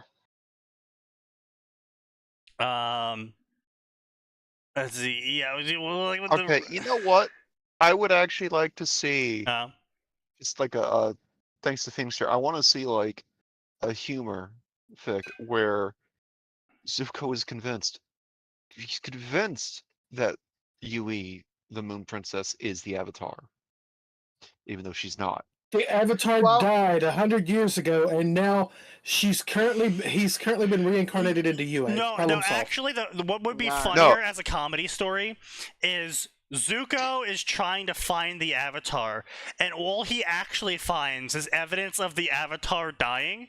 And so he's like going from place to place, being like, all right, so the Avatar died here. Where did they go now? And they're like, oh, the Avatar, that would have been the Water Tribe over there. I remember them getting really uppity like 30 years ago. So he goes to the Water Tribe over there, like, oh, the Avatar, yeah, they died, but, you know, I think I heard the Earth Kingdom over there, that clan was getting really uppity. And so he goes there, like, oh yeah, they died too. You actually have to go over here. And he ends up back in the Fire Nation at some point, and they're like, oh yeah, he actually died. Yeah, you have to go this way. So... we gotta try and find remnants of wind. Let's see where they ran away to. He's just like going around the fucking world multiple times, and they're like, oh yeah, the Avatar's already dead here. Yeah, I think he's going that way. Well, I mean, to be fair, sounds like something you'd hear in an abridged series. Zuko thought that the Avatar was going to be some over 100-year-old master bender of all elements, and thought, yeah, I can take him. Yeah. And then the comedy. The comedy at the end is actually Zuko was the Avatar the whole time, and Iroh was trying to... Was that the punchline? Yes, the punchline is that Zuko is actually the Avatar the whole time, and Iroh was trying to tell him in episode 1. Zuko, you just gotta try waterbending. Don't stop Zuko, your quest for the Avatar is a foolish one. You must look inside yourself to see the truth. Look within yourself, Zuko. Zuko, the ship's not going fast enough. So casually waterbends. I'm a firebender. I gotta find the Avatar. Subconsciously waterbends. Yeah. No, just purposely, without even like subconsciously to him, but everyone else is. Just...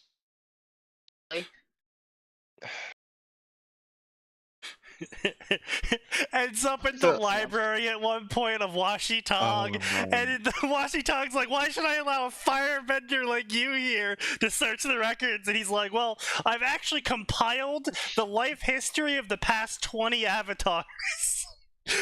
Now, I know he's somewhere in the Fire Nation. I need to see your Fire Nation history for that. He's here! I have to figure it out! And Washi Tong just goes, and Zuko brings in a corkboard. Washi Tong just looks at that and is like, but did you see this thread here? Oh my god! And you do the whole fade to black, and it pulls, it unfades the black, and now Washi Tong, fucking 3 foxes, Zuko with the corkboard, and they're like pointing out different locations, going through books, being like, alright, so we have evidence of him using his powers here, but then he disappeared, and we have the next evidence over here, which means he was probably Earth Nation. Now, we've got this evidence here. There's either a spirit farting somewhere or the Avatar learning lightning. Pro tip, it was both. Actually, both. Washi Tong gets so involved in it that he just in a really bad disguise, and everyone just the end of the joke is that for that little bit would be the end of the joke. There would be Washi Tong realizing by the end of Zuko's explanation that Zuko's the next Avatar, and he looks to Iroh, and Iroh looks at him. Iroh shrugs, and Washi Tong's like, I'm sure you'll find him if you try harder. It's like, just... Washi Tong just decides to have fun with this and goes, did you try all of the Sage Towers? Fire Sage? You know, if you acquired all of the scrolls from the Sage Tower for me, I'm sure we could piece together where it might be. Have you tried working the shaft? Have you visited the Air Temple? Did you know that the Ba Sing Se royal family has a private library that even my spirits can't get into? No. What? Yeah, they could have some info. How about you take 24 spirit foxes with you to try and find it? You need to retrieve all of these legendary rare books, and maybe we'll be able to correlate where the Avatar could possibly be.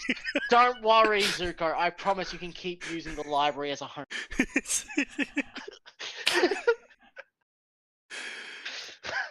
Yeah, I mean, I think the biggest problem with that sort of story would be just trying to keep the joke going. Yeah. All of a sudden, he ends up in the Chin village. You're trying to find the Avatar. We'll all join you. We'll all join you. We burn him in oil. We'll come with you. You're now our leader.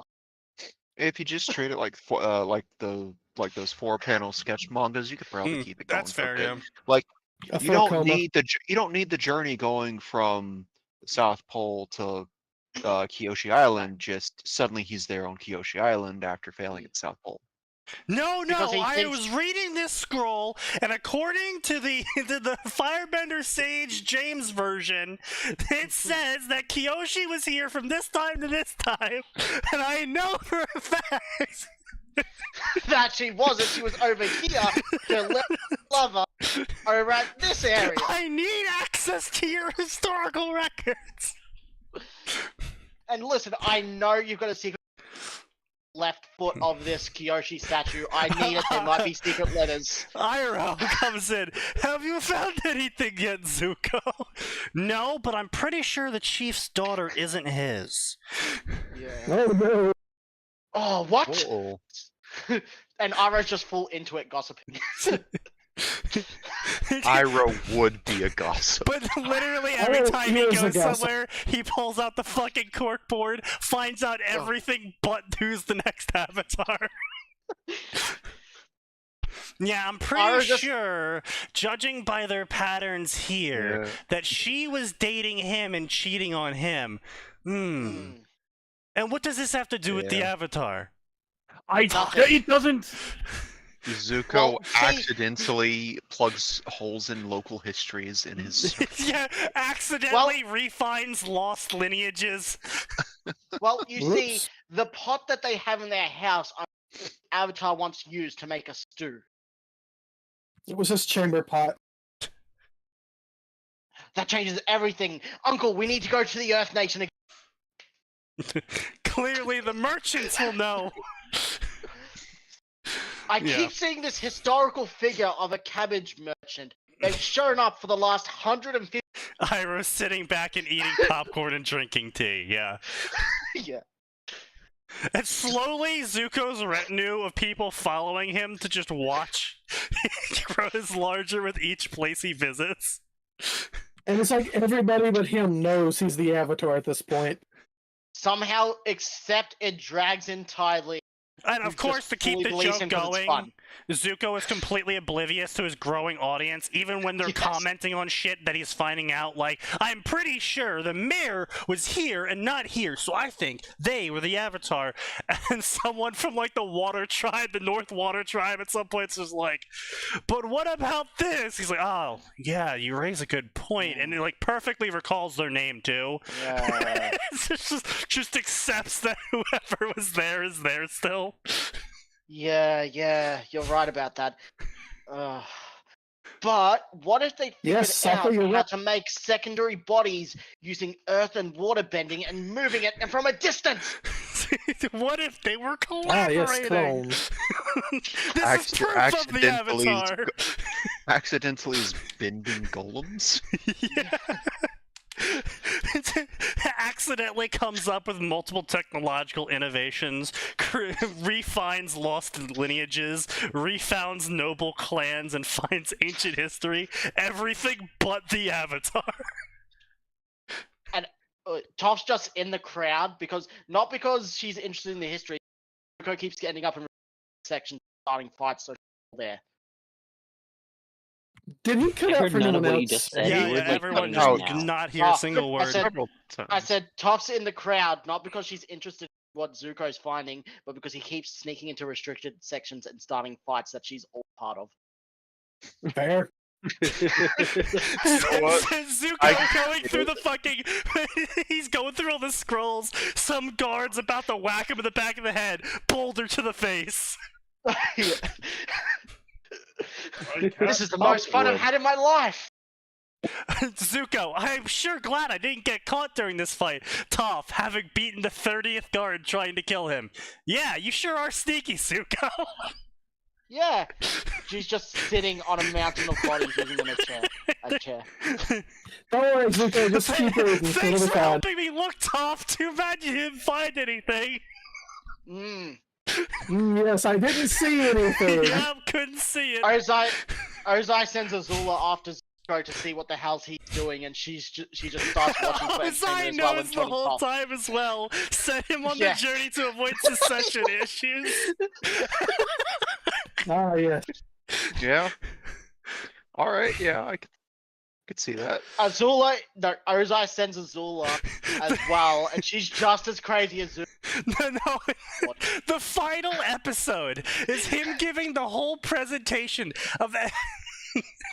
It's him giving the whole presentation to Ozai. It's now like 5 corkboards long. He's got like an audience of like 100 people just watching this presentation from across the nations. And he's like, and so I have concluded that actually the Royal Fire Nation family has been hiding the Avatar all along.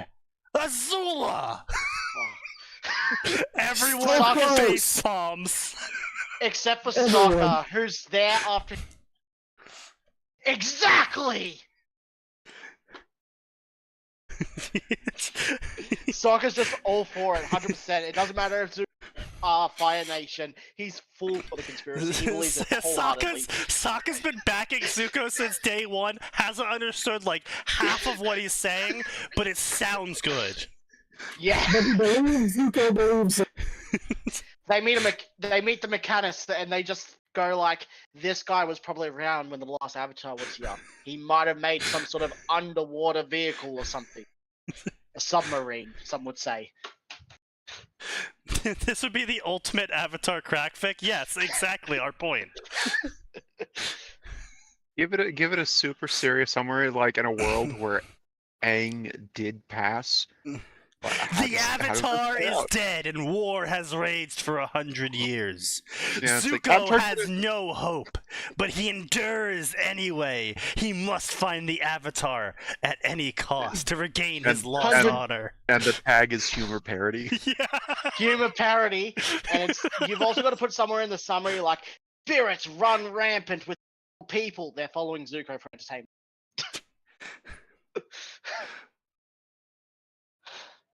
Join Zuko and his ever-expanding cast as they desperately try to find the Avatar to end the war. It's just everyone saying, it's you, and he's just like, I can't imagine the movie, it's you. Yes, it's me who will find the Avatar. Thank you for believing in me.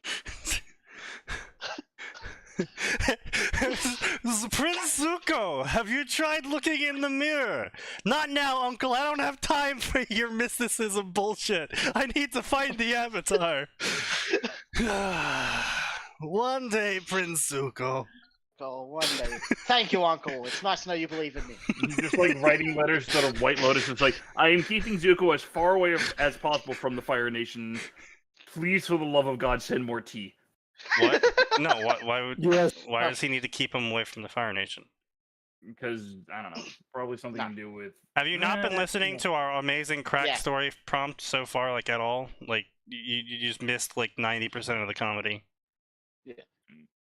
Zuko, I think you missed that Ozai was in on it the whole time. Yeah, you missed that part, actually. Thank you for letting me know about it. The part that's literally right there. On the fourth corkboard, talking to Ozai, and so you see, I found my mother.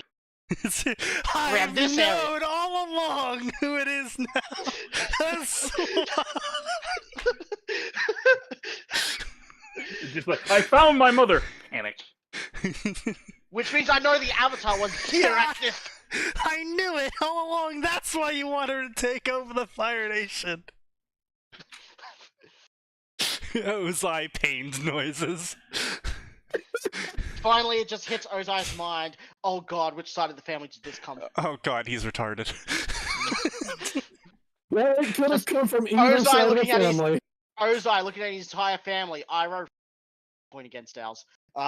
Liu Tang died early. Shit, that's possible. Also, it's like looking at Azula now. On one hand, Zuko, incredibly intelligent. On the other hand, very stupid. Azula, incredibly skilled at bending. On the other hand, stupid. Yes. Oh no. Oh god. High intelligence, low whiz. Azulon. Well, okay. Why are you still going? And what Yeah. stupidity have I returned? We have created the ultimate Avatar crackfic. It involves Zuko and a corkboard. Yeah. Yeah. Okay. For Coma series. So we're starting off with the Avatar did die. Yep. Yeah, 100 years ago. What does that mean? Zuko is still trying to track the Avatar down, and it all goes downhill from there for his sanity. And effectively, he goes around to a bunch of different places and tries to go through their historical records because he heard the Avatar was there, finds out actually in the end they died, but along the way, until he finds out they died, he also finds out that actually the chief's daughter isn't his, and actually this is where his lost son is, and actually this, extinguished noble clan actually has an ancestor here, and this is where the lost heirloom is. And everything else but who the Avatar is. While I was going through the Earth Nation, steal everything from the Earth Kingdom's royal family, I found these actual living airbenders here, but not one of them was the Avatar, but some of them might have been in their grandfather's He's time. going to the Water Nations and the Earth Nation, and he finds lost air nomads, and he does all of this shit, and his corkboard just keeps getting bigger and more corkboards, and he just gets an ever-growing audience of people that are just watching him completely miss the fact that he was actually the Avatar the whole time. And Iroh keeps trying to tell him. Sokka's there, ride or die for Zuko, and stand the conspiracy, but because it sounds like it makes sense.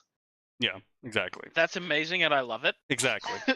Toph's there not because she cares about the conspiracy, but because Zuko keeps breaking into random restricted areas and getting into fights. Zuko is also oblivious to the fact that she's blind and thinks that she's helping him search for records each time. Yeah. So, at what point does he accidentally bend another element? He doesn't He know. doesn't. He ends up in the Fire Nation. And the whole thing ends with him giving a presentation to Ozai and eventually accusing Azula, after this very well thought out chain of events occurs, of being the Avatar all along. Yeah. And you see, about 6 months ago, I found my everyone Avatar's here. You can have the alternate ending being like, it was you all along, Father. It's like, oh. You see what you couldn't figure out, Dad? You're the Avatar. But good news, there's this one airbender. I found him. You missed one. He can teach you to airbend, Dad. Great Granddaddy Sozin missed one. Yeah, exactly. Yeah. Oh no. But yeah, so it's the ultimate Avatar crack fic of Iroh constantly in every episode trying to give Zuko this very philosophical advice that is literally Zuko, if you look within yourself, you will eventually find the Avatar. Yeah, exactly. Listen, stuff Uncle, like I that, don't yeah. need Finally, mysticism. minutes after he finishes giving the presentation to Ozai, Zuko, I can't take it anymore. You're the fucking Avatar. Yeah, effectively, yeah. Uncle, enough with your weird tea jugs. We need to talk sense here. Yeah, quite literally, it's like, yeah, the whole thing plays out. So it'd be a funny story, and mostly the issue is how to make every chapter funny. Of course. You know what the best part is, though? Azula would probably 100% believe that she's the Avatar. That God, she is you're absolutely right. She would. she would She be right there with Sokka. I knew I was special. Oh my This god. is the greatest. No, This guys. is the greatest birthday present you've given me ever, Zuzu. I actually think of you as a brother now.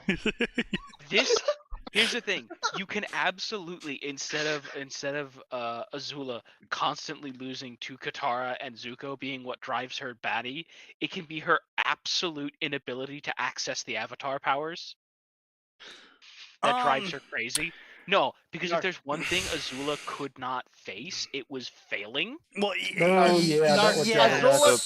problem is she's the the end Avatar, of but she this can only do earthbending. Yeah, but the end problem of the is, story is her being accused of being the Avatar, not the middle point of the story. No, Azula does Also, believe it's she's the supposed to be Avatar, humor but she parody. thinks she can only do fire and earthbending because what she doesn't realize is the background doing all the earthbending for her without her real.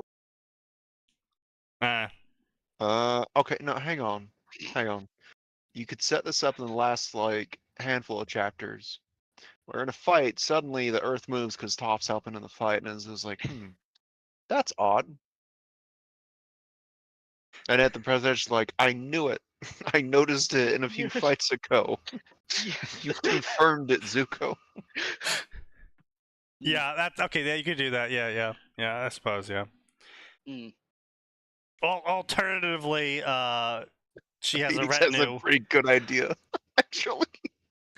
Katara will 100% in this. Oh yeah, the way you set it up is Zuko sarcastically tells her that you're the Avatar at first. She thinks he was serious and gaslights herself into thinking it's true. Yeah. And does shit like fucking magma bend, air quotes, but she actually just heats the rock up so much it explodes, making her think she magma bent. Instead of regular water bending, she thinks her fire bending steam bends.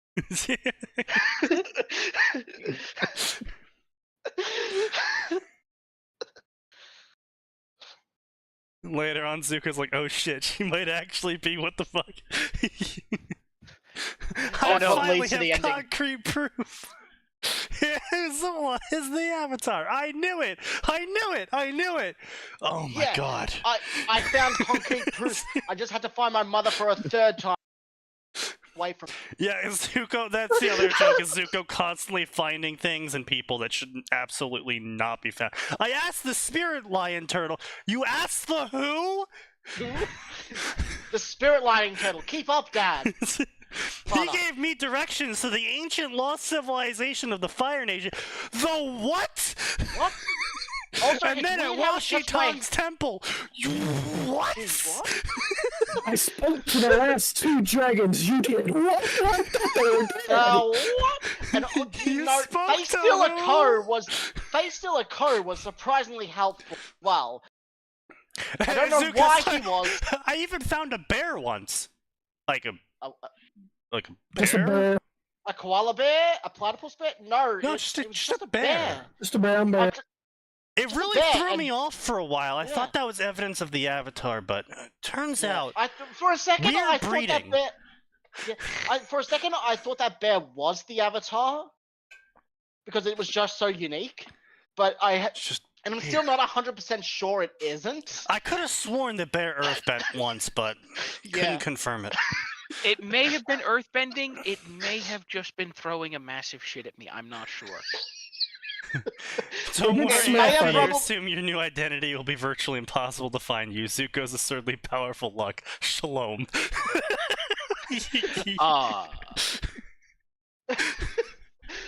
I don't even. This is so dumb, and I love it. Weirdly enough, Ozai is kind of for the bear conspiracy just because he's never seen a plain bear. Zuko, how did you get past the traps on that ancient vault? There were traps? Toph in the background. Sweet! I found out how to move metal. Yeah, Toph in the background being like, yo guys, look what I can do now! Metal armor made of gold. Rest of the Fire Nation shitting themselves. Oh god, there's metal bending. All of our good shit's made of that. I'd like to imagine Toph just going, oh yeah, Kool-Aid Man through the wall. Yeah. Oh yeah! Oh. Somehow Sokka is still forklift certified. They've somehow created a forklift without realizing it. Sokka would be the first person in that world to be forklift certified. No, he was. He was even in the comic. He was. That's real. It's canon. That's the first forklift certified person. I really need to read those comics. Oh my god. Don't, they're shit. They're shit. Yeah. But there's some good parts, but they're mostly shit. Wait, he was actually forklift certified? Yeah. Yes. Good. He was. Now, I'm so glad. my question is he the man who invented forklift certification? Well, no. No. He is far too young for that forklift to exist at that point in time. And yet, there it is. Yeah. The fucking face! The fucking face on both of them! Katara, Yeah. what the fuck? Sokka, forklift certified! Like he's having the day of his life. The comics are so weird, and then the comics are weird.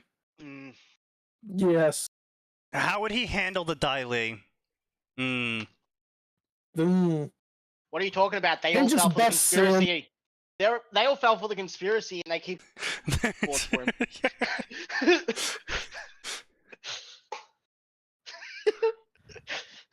Someone just gifted the Southern Water Tribe a forklift, huh? Yeah, can The I mechanic. drive? No. The mechanic, yeah. Who is this guy supposed to be? If this is comic canon, That's probably the mechanic's son, I think. Is that the guy that Mai gets with? Now, here's my and question. why are there female airbenders? Okay, this air nomad's taking the wrong lesson.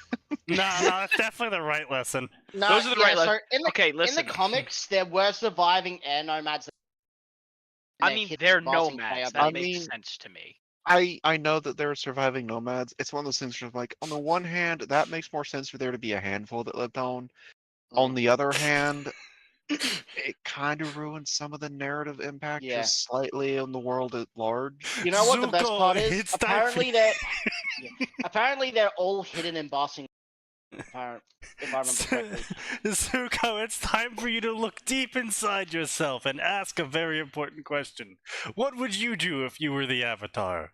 You're right, Uncle. I would hide in the North Pole. No, he took away his forklift license. Iroh's tea begins boiling. Sneaky. There's your recurring gag. Iroh just constantly boils his tea into non-existence because he's frustrated with his nephew. Iroh dead inside, giving his best advice. I hate to interrupt, Sneaky. Yeah. New Niji drama. New Niji drama just dropped. Oh, Jesus. Oh, hit us. great. Well, what now? Here's a Google Doc. You're Is this welcome. the moderator? What do you mean? Here's a Google Doc! Oh. Oh, yeah. You guys didn't hear about this. Yeah. Trigger warning! Someone explain. I need someone to explain this. Yeah. A former moderator just dropped a document with a crap ton of screenshots. Yeah. Who is this and why should I care? Wasn't Luca that guy that people suspected of leaking shit earlier? Yep. Wasn't he against Doki? Yes. We don't really know, but probably. Yeah. Well, so he was publicly against Doki, but then he also leaked a whole bunch of shit that painted Doki in a way better light. He was one of the ones who was quiet, as far as I'm aware. Well, Mostly. I say publicly as in, like, Niji Sanji told him to tweet, look at this video, and... Exactly. Right. Yeah. Yeah, that was pretty much the only thing he ever Look said. at this photograph. Yeah. Jesus Christ. So, yeah, let's you know, we got 71 pages? I've got 67 Jesus. yes. In the name of the Emperor. I've got 46. I've got 32 on my end, but my Zoom level is pretty small. Wait a minute. How do we all have different page numbers? Probably because we all have different different size Zoom. resolution. Yeah, different Yeah. Zoom levels, Yeah. different text sizes, yeah. If you zoom all the way in, I'll be completely honest, 97. No one cared. Oh my god. Wow. This is the best fan fiction to exist. Let's Yeah. I love But I'm Niji so gonna- much. Sneaky, The it's so concept of many pages. No. 58 pages. Let's go, boys. Nah, I'm split. See ya. I'm not even really into VTuber stuff except for karaoke nights. I'm out. 20. Yeah, I'm I'll with read it Cass. afterwards. See All ya. right, let's see. Do we have anything good in the Avatar section at all? No. Of course not. A spirit angry at the Avatar, which they view as a singular person and not their reincarnations, for breaking a pact long forgotten. In their anger, they go after the entire city and try to kill Toph. Of Gal Toph's home. Huh? This started in 2011. Wait. 6 chapters, 2011, 13 years, updated 10 It hours has ago. taken you 8,000. 2 years to update a single chapter of 1,000 words? No, Two? that's 13. 13 years. No, that's what I'm saying. 2011. Yeah, that's what I'm saying. Every Yeah, 2 but years, they update 2 years. one chapter of 1,000 words. Yeah. No, Yeah. what I'm going to guess is that they wrote 5 chapters in about a month. And then gave up on it. Committed suicide. I don't know. Well, I mean, they never. There's no author notes. Jesus Christ, these are short. Holy crap, these are short. Oh my god, these are like no author's note. There's no author's notes, and they're super freaking short. Like, what are these reviews? Good concept. You just need to edit your work more. Also, you're filled with grammatical errors. Ah, yes, you are filled with grammatical error. I mean, that's, much door stopper. Indeed, yeah. You am no Super Saiyan. Azula always lie. Azula search for love and comfort in her brother. More insight, guys. Why? Why do women? Avatar Zuko! No! It has already been claimed. No. No. Not as good. Not as good. Let's see what else we got here. We got Gladiator and a world where the Avatar is never found. So. This is the soccer as an. This is the soccer as a gladiator that apparently. I've seen that summary everywhere. Right. I know, but so Avatar wasn't found 100 years later. No, not found by Sokka, even. Okay. So not found at all. The Fire Nation took over everything and defeated everyone. And Sokka needs to fight for his people's rights, but he's captured, and his life is no longer his own as he fights to the death as a gladiator in the Fire Nation Colosseums. And his fate depends on Azula, who needs him for her own ends, and then eventually falls in love with him. 343 chapters, 5 million words. 4.9. Updating over the past 11 years. Updated 16 hours ago. Yep. That. You should have just wrote your entire own fucking book series. Yeah, it's honestly, 5 million words is like 50 books. Yeah, that's a lot. You've written 50 books over the course of 13 years. Why have you not gone official yet? Well, no, this could literally be just an original fic. You just need to make your own nations and use your own fucking. Right, but that's what I'm saying though. Is if they have written 50 books worth of fan fiction, just why have they not gone original? Like they have written the same amount of literary work as R.A. Salvatore. That's a terrifying thought. Listen, listen, I like Salvatore, but that man shits out books. Yeah, and this person has written as much as him in purely Azula times Sokka Gladiator fan fiction. Like, just make an official story. Holy shit. Wait, what the fuck? We had multiple reports of Apparently going against TOS on a 9-1. Going against TOS during a 911 call. The RPer wasn't comfortable with this direction. In terms of him role-playing, his testicles were damaged, causing him to sound like a woman, begging us to help him put it back. You made a racially offensive remark during the RP. During the ride back, you tried to grab an EMS inappropriate. Is this from that one person forcing who was his this mod? type of RP on others when they continue to ask you to stop and refuse the direction you're going is a rule break of NoPixel and Twitch. I wanted to reach out to you and let you know you were removed from the community at this time. What the fuck? Bro, role players on a different level, okay? Role players are weird. NoPixel is, I'm pretty sure, a GTA, like a super well-known GTA server. It's a whole fucking alternate, actual system and, actual... Yeah, someone MMO. modded GTA Online to hell and back, and basically you can do everything from making your own mafia to joining the police and actually being called in to enforce crimes on people who get star ratings. You can be a civilian, you can be like a fucking doctor, and you'll actually get objective points to tell your character to go places to do their job. And like as a street level robber, it'll tell you like to rob 5 people every day and stuff like. And if you break that, then other players can punish you for breaking the RP objectives. I mean, of course, people abused it and obviously abused their powers to bully the shit out of other people. And bigger streamers basically had their own special RP server where everyone dick sucked them, but. Average GTA Online experience. Yeah, effectively, right. But as you can see, this person was digitally raped.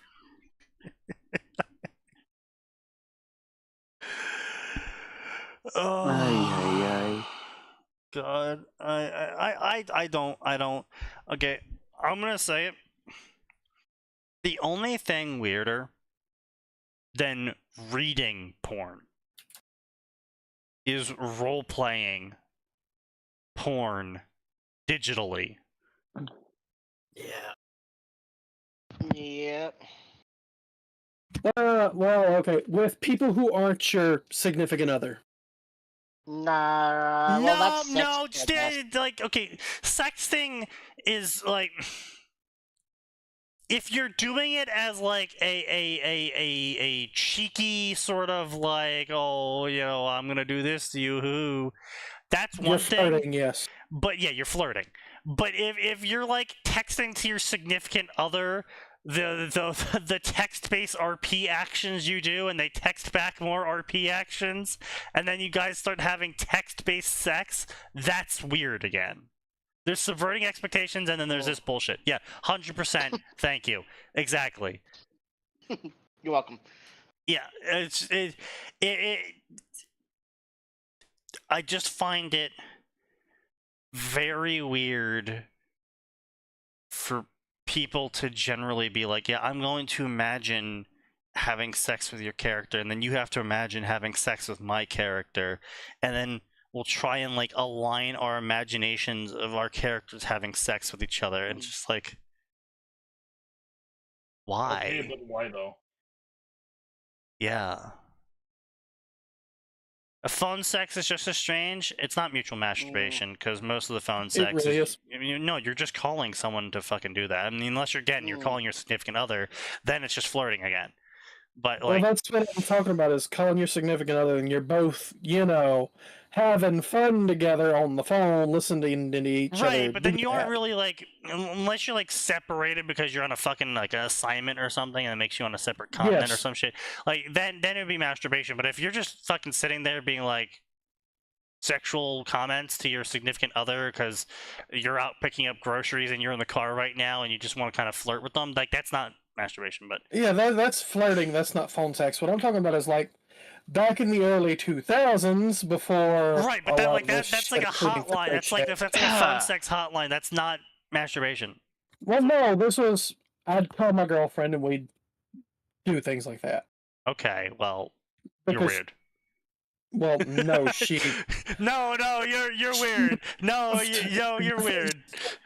And that's what everyone was doing. No, you're weird. Okay, if everyone's jumping off the bridge, that doesn't mean it's a good idea or less weird sign. Yeah, well, we had fun, so fuck you. Okay, but that's what everyone says. I don't care. I still think it's weird. Okay? You can think it's weird. We had fun, so fuck you. 2-year-old pre-record. Oh my god, wait, what? They didn't record new things. They lost 2 songs. Lost concerts. The concert went down one day from losing Selin. Jesus. Okay. Oof. I'm sorry. What? They had to cut out at least 8 songs. Yeah, they didn't even bother to make new art. They just removed her from the art. Oh yeah, no, the before Stalin. poster and after. It's You can literally see where they removed her. Literally Stalin, yeah. And it messes up the composition of the poster so badly. Yeah, it's awful. It looks Yeah. I love Nijisaji so much. It's the content that never ends. Just Just pull her out, boy. Sayu Holy accidentally fuck. causing the downfall through a domino effect of Zion's termination, postponing the AR live, which was actually pre-recorded, so it wasn't live, which was postponed due to Zion's termination, so they could rejigger it. And then Nina and Mista quit due to the postponement, which further postponed it, which caused Pamu and Kaio to quit due to previous instances, which caused the sell-in shock to happen. And AR Live is brought back as a last-ditch effort, but they had to cut half of it out because they lost all of their talent. Jesus. Jesus fucking Bro. Christ. Bro, at this point, just go to fucking Flork's agency. Yeah, right. He has hags. Bro, Flork's He has a hag. He's trying to get more. Yeah, one hag guaranteed so far, with more on the line. Need more help. Oh god, wow. We need hags. Who? We need Flork, hags. okay, Flork Oh, is the... no, yeah. yes, the Flork. Yes, Yeah, Flork, I yeah. am looking forward to that. Yeah. As Avatar: soon as- Legend of Dragon King. After overhearing... Oh, hey, look, it's a sign story. After Fuck overhearing... After overhearing Iroh talk to Pakku about the Siege of the North, about him and the White Lotus secrets, Zuko remembers his mother's words to always remember things. Really? When he was realizing he lost himself in his quest to appease his father, he decides to set off on his own and just happens to find the lost dragon tribe and becomes the king of the dragons. Yeah, that's a sign story. That's a sign story. Sound like a sad story. Yeah, and with that, I have enough signs. See us. Let's see. Aang times Katara, generic shit. Okay, let's see. The Fire Throne, sequel to The Prince's Choice and The Warrior's Gambit, and the last in my trilogy. A Zuko times Katara AU. Okay. Fuda Toph. Toph eats a weird berry that causes her to become Fuda. Can she create a Fuda empire to rival? Why are you people so fucking? To rival the Fire Nastian. Yes, her food empire will rival the fire nasties. Yes, okay. Toph's Thanks by Angry Nine Guy. After war, Toph try thank. Huh? Excuse me? I don't understand. I don't want to understand. What I do want to know is how the chapters are coming, Sign. Yes. They're coming. Yeah, have you finished any of your children yet? After side finishes coming. They would be coming right now, except I'm, you know. Right, Yeah, that's you're- right, my bad, Sign. you're You would be busy working on those chapters right now, but you decided to start a new fucking series! Which one are you talking about? Mobuska. No, that was actually calmed, like, months ago. Mm. But you still haven't done the one that was calmed a year and a half ago. Yes, I know. Doubt. Avatar and others read Legacy of Fire Nation by Fandom Lover 2006. This person was born in 2006. And are all of Which their makes stories... them 18 years old, Sneaky. Oh my god. They have 115 blank reads this story. Wait, no, they can't be. This format. No. They have 115. 115 stories in 2 years, bro. What? Yeah. Yes, but are they all like 1,000 word quote unquote Yes. stories? Yeah, that's not 100 stories. I mean, I'm technically sorry, it you is. just don't have the word count for it. No, they have 100 short stories, 100 drabbles, 100 shorts.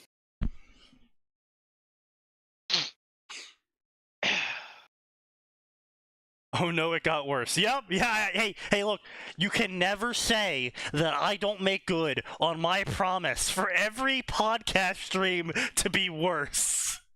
Please stop making that promise. I think it's time. I think it's time to stop. How about we promise Where's the fucking meme? Where's that meme of we've gotten this far? It's too late. We have to see where it goes.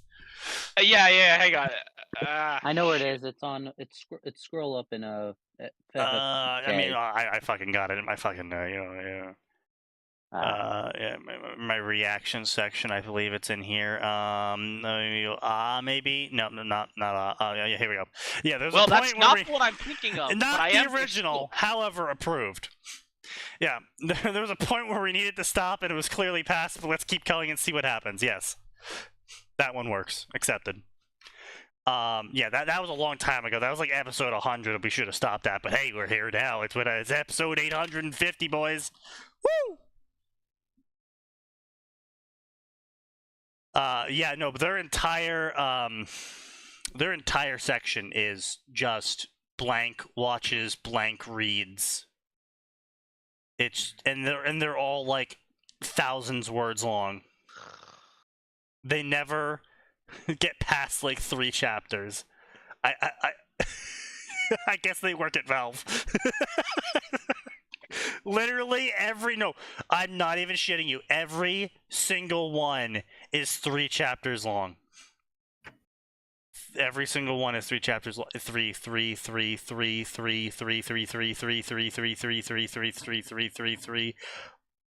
They have, technically speaking, 345 chapters. Sorry, 48 chapters. But that's only because they have 115 stories that are 3 chapters long each. Oh my god. At every single one of their stories. How?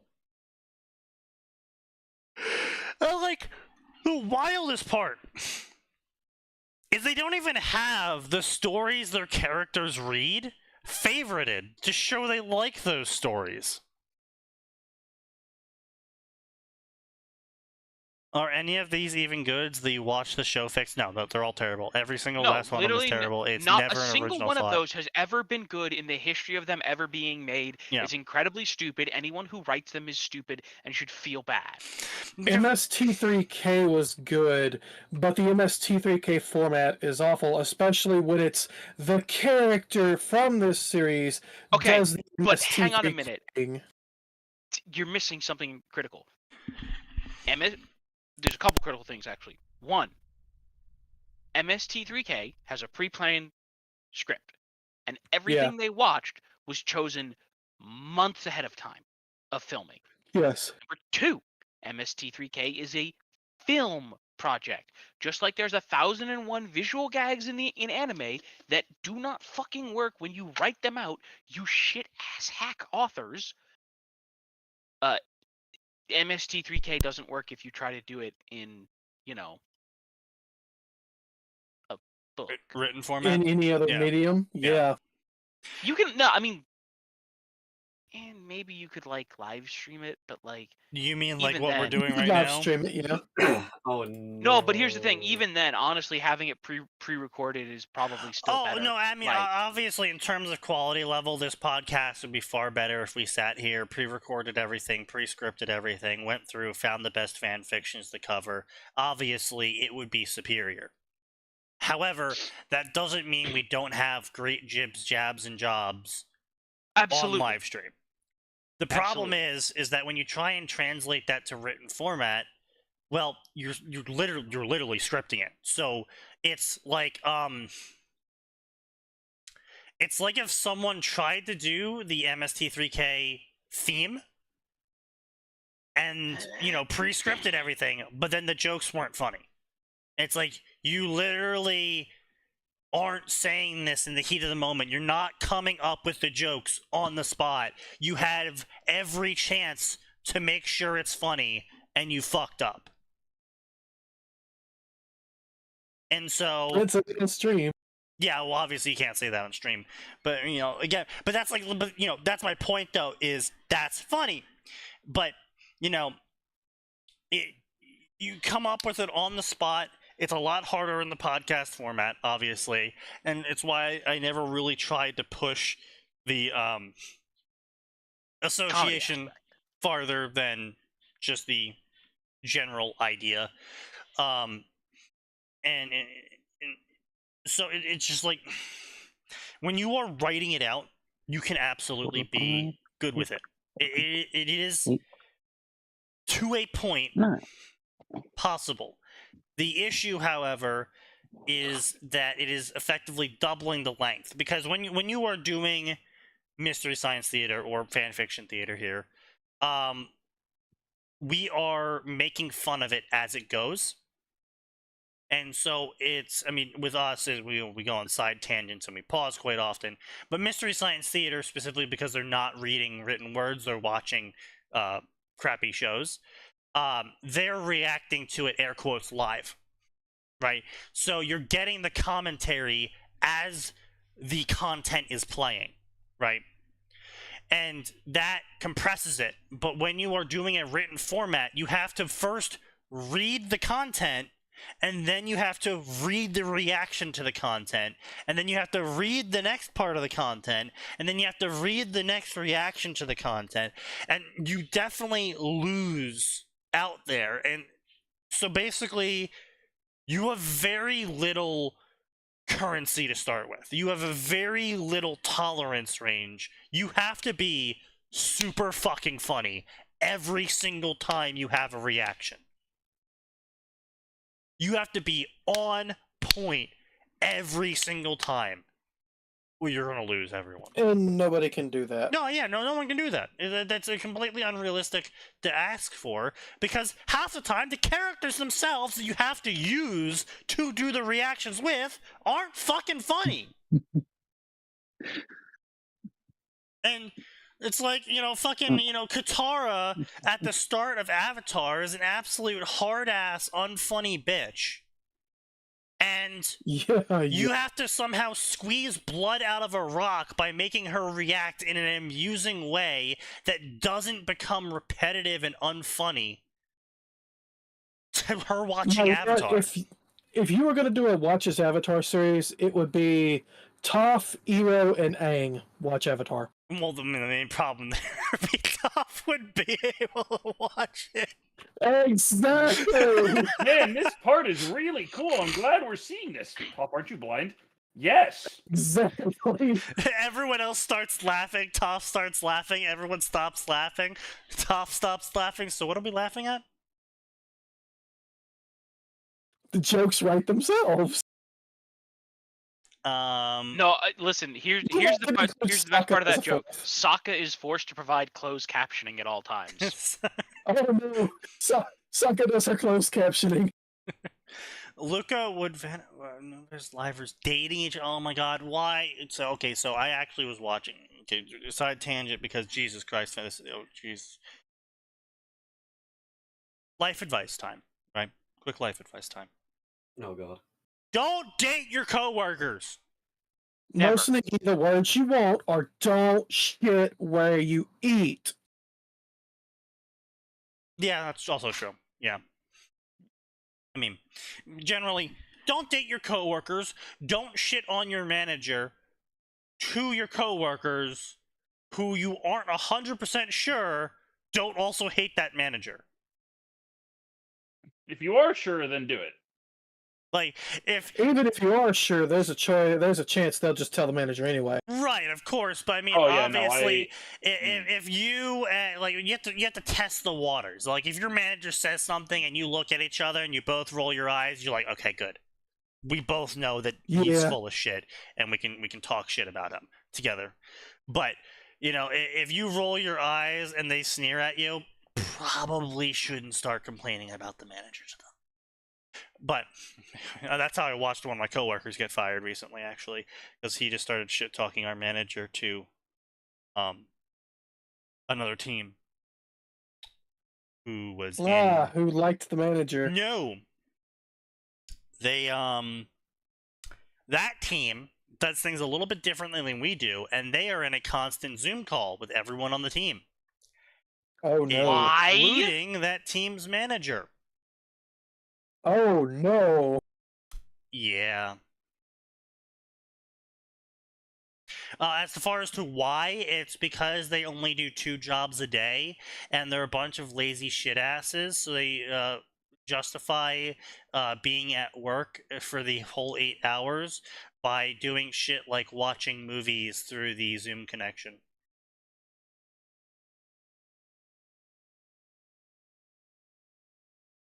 Yeah, we don't like you, UDC.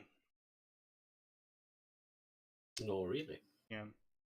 But yeah, don't date your coworkers. Don't date your boss. Especially don't date your boss. Oh God, no. Oh my God. Okay, listen. Even leaving aside the awful dynamics that come from a boss, listen. If you're a boss, never don't date down. Just never do it. Don't. Never. The relationship is not going to work out well. Well, even if it does work out well, it's usually illegal. Not always in terms of law, but sometimes in terms of company code. Yeah, I was gonna say most big corporations that I know of have some kind of no, you can't fucking date your coworkers. It's not there because they want to be controlling. It's there to protect you and them, because it's to protect you as well. Yeah, that's what I just said. It's there to protect you and them, because God forbid she decides that she doesn't like you after all, and then decides to post about how you raped her when that never happened. But yeah, don't date your coworkers. So yeah, they dated, they created unnecessary drama, not surprising. They would date several times, even IRL. They were digital dating as VTubers. Oh no. Okay. Well, not just. Well, no, That's some of work them. and pleasure. Specifically, he said one pair would date several times IRL, which means that there was others that were dating just digitally. Probably it's a global fucking company. Well, I know, but this is another thing that I am blown away by these younger millennials and older Zoomers, is this whole digital dating thing. I've never seen you in real life. Like, I would have never dated Meeps if she did not live an hour away from me. Would not have happened. Well, but she did. So I did. We used to call it a long distance relationship.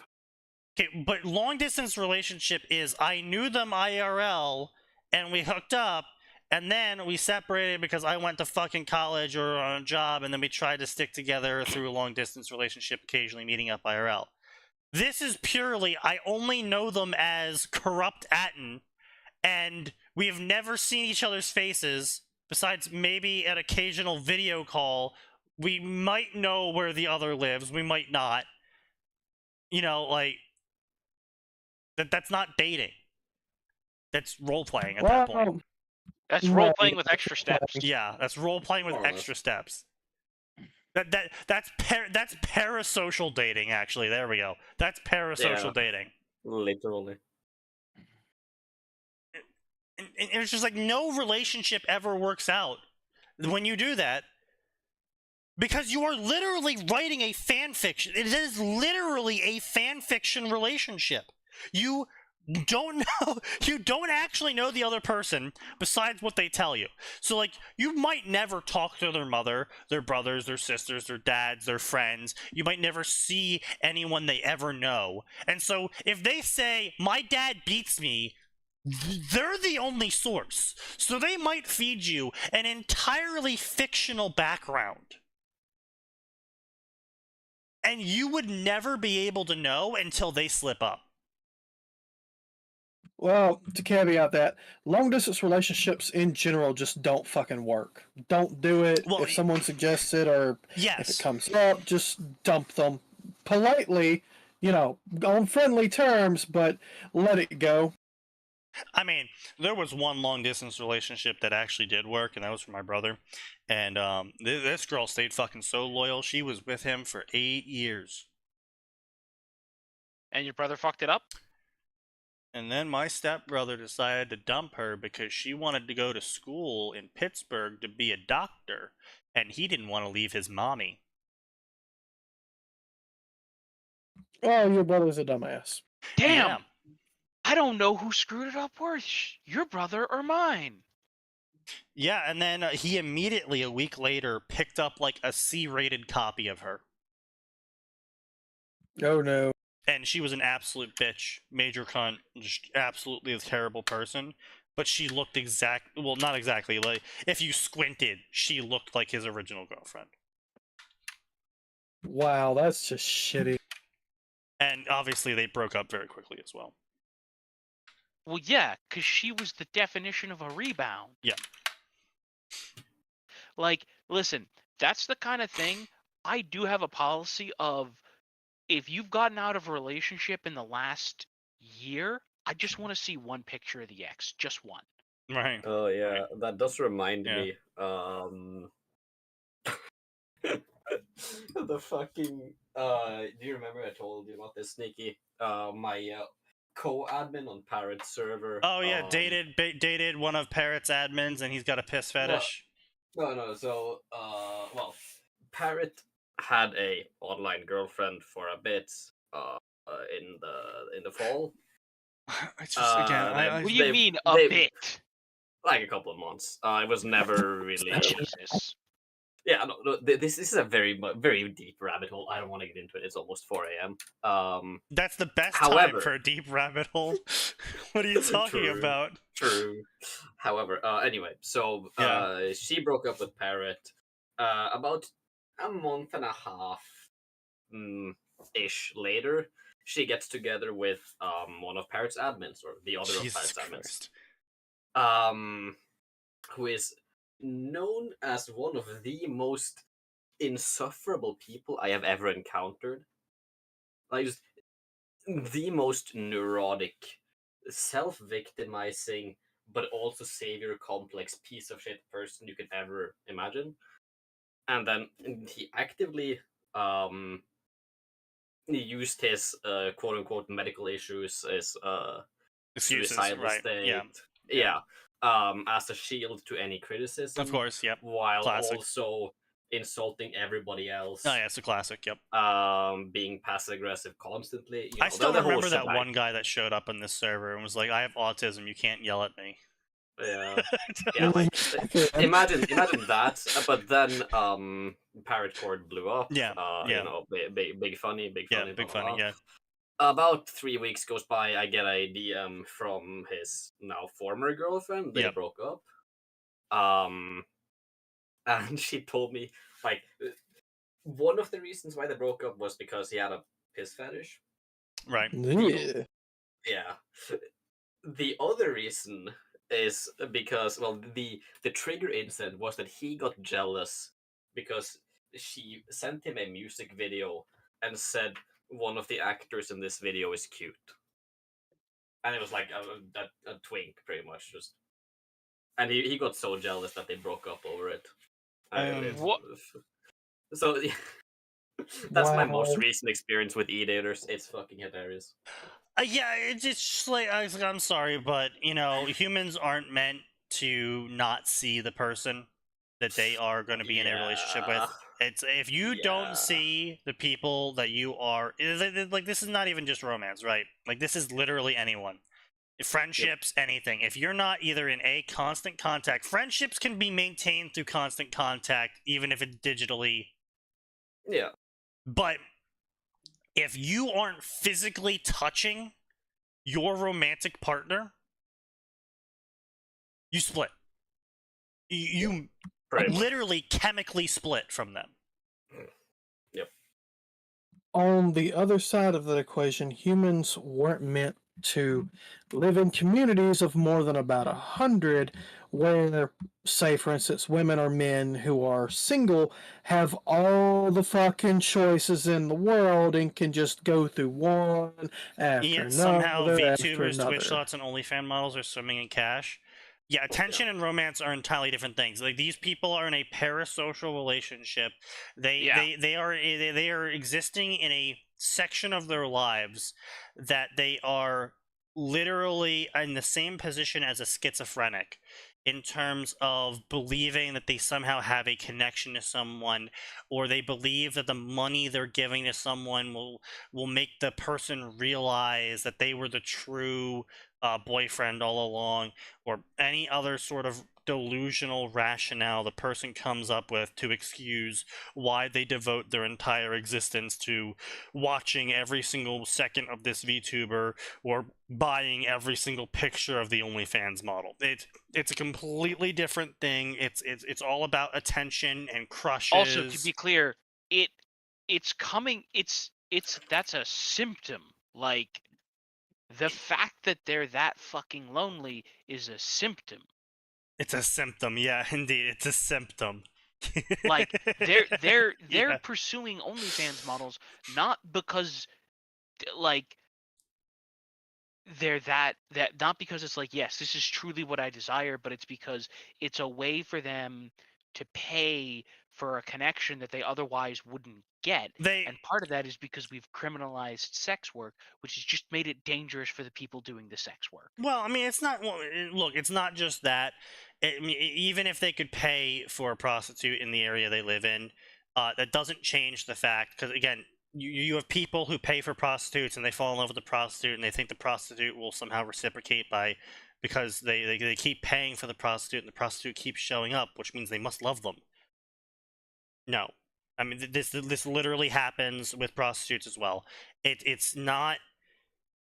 One side views it as a transaction, the other side mistakes the attention they receive as romance. Yeah. The problem is, again, Tinder and other things giving people too many choices to where they never have to settle down. Well, it's not even that. It's a more fundamental thing of like, I got news for you, man. If you think swingers and the bard archetype came out of the Renaissance for a reason, my dude. Well, I mean, it's not. I'm aware.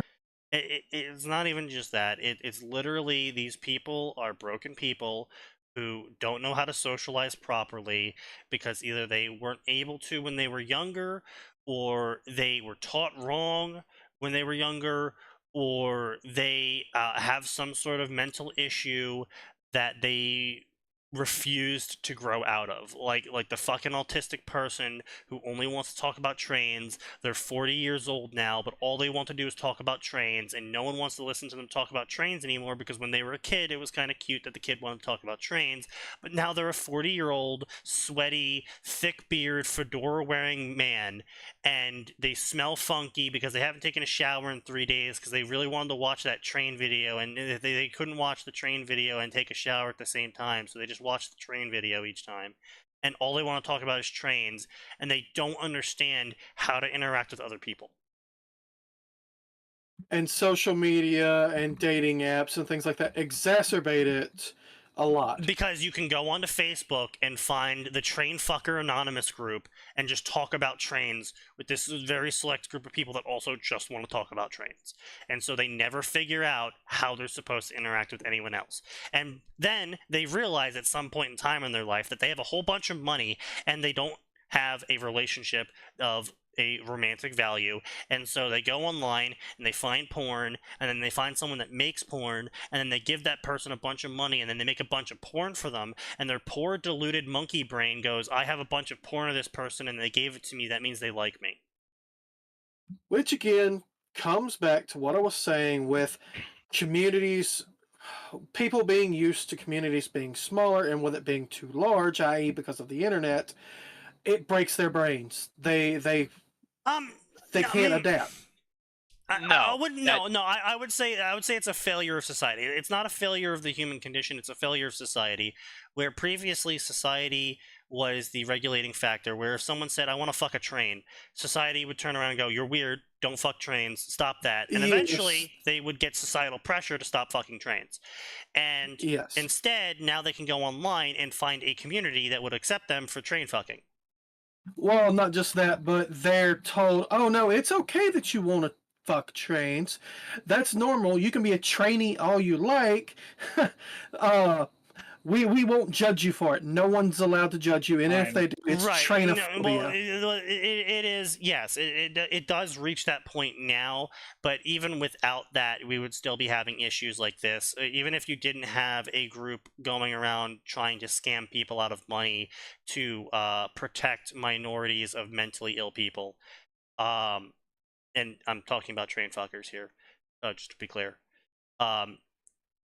Even if you didn't have those sorts of groups making the issue worse, you still have the Facebook group of Train Fuckers Anonymous still accepting them, still promoting them internally, and making them feel like their train fucking attitude and talking about trains all time is perfectly normal because they found a community that does that. And when they exit that community and go into the real world to do literally anything but talk to that community, they suddenly hit a brick wall of no one else wants to talk about fucking trains with them, and they kind of curl up into a protective bubble of retreating back to the community, as you mentally would do.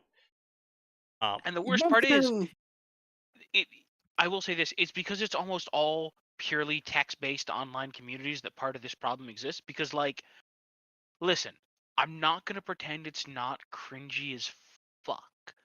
But there are people that have formed legitimate relationships through MMOs. Oh, yeah, no, totally. Yeah, no, yeah. They've been married in those MMOs. No, to be fair, those marriages lasted.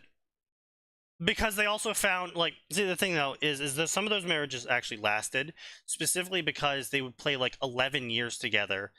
With that MMO, and what that does is it gives a very large margin of error for someone to fuck up at some point in time and reveal that they were lying about something.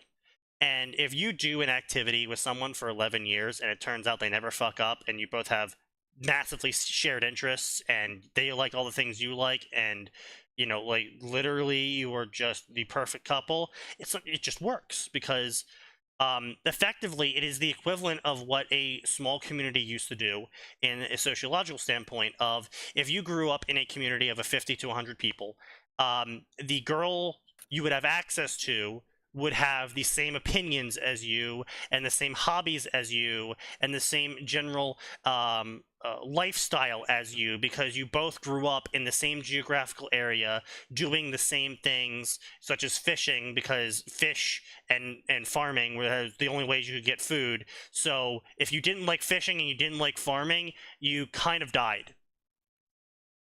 Yeah. So you kind of learn to like fishing and farming. And so finding a girl that likes fishing and farming was pretty easy because there was only 20 of them, and they also liked to eat.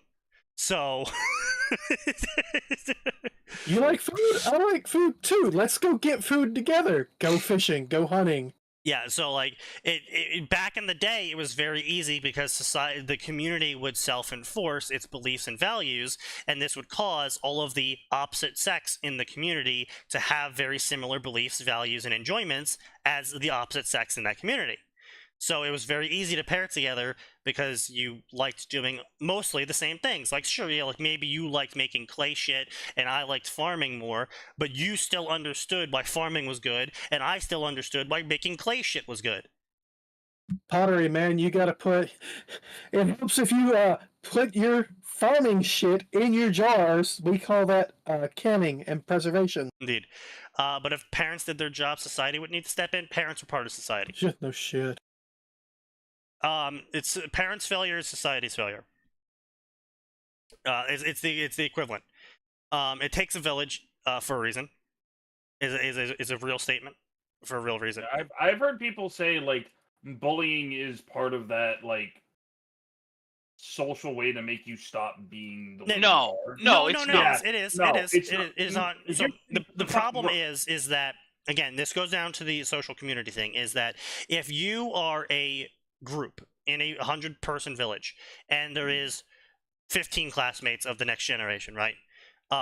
You being the weird kid who liked to crush frogs to death, you would get bullied for crushing frogs to death because that's weird and gross and no one liked you for it. And then you would stop crushing frogs to death eventually because... Or you'd learn to hide it. Or you would learn to hide it, which, I mean, happened a lot, don't get me wrong. I'm not saying it was a 100% guarantee, but what it did do is it helped you conform as a person to society. But the problem is when you get into a society of say 2,000 people in your peer group, you have multiple conflicting opinions, and so you don't really know which one to do is when you're getting bullied, because a bunch of different groups are bullying you. The jocks are bullying you, the popular girls are bullying you, you know, the et cetera is bullying you, and so you don't really know which society you're supposed to conform to, so you just stay this fucking weirdo.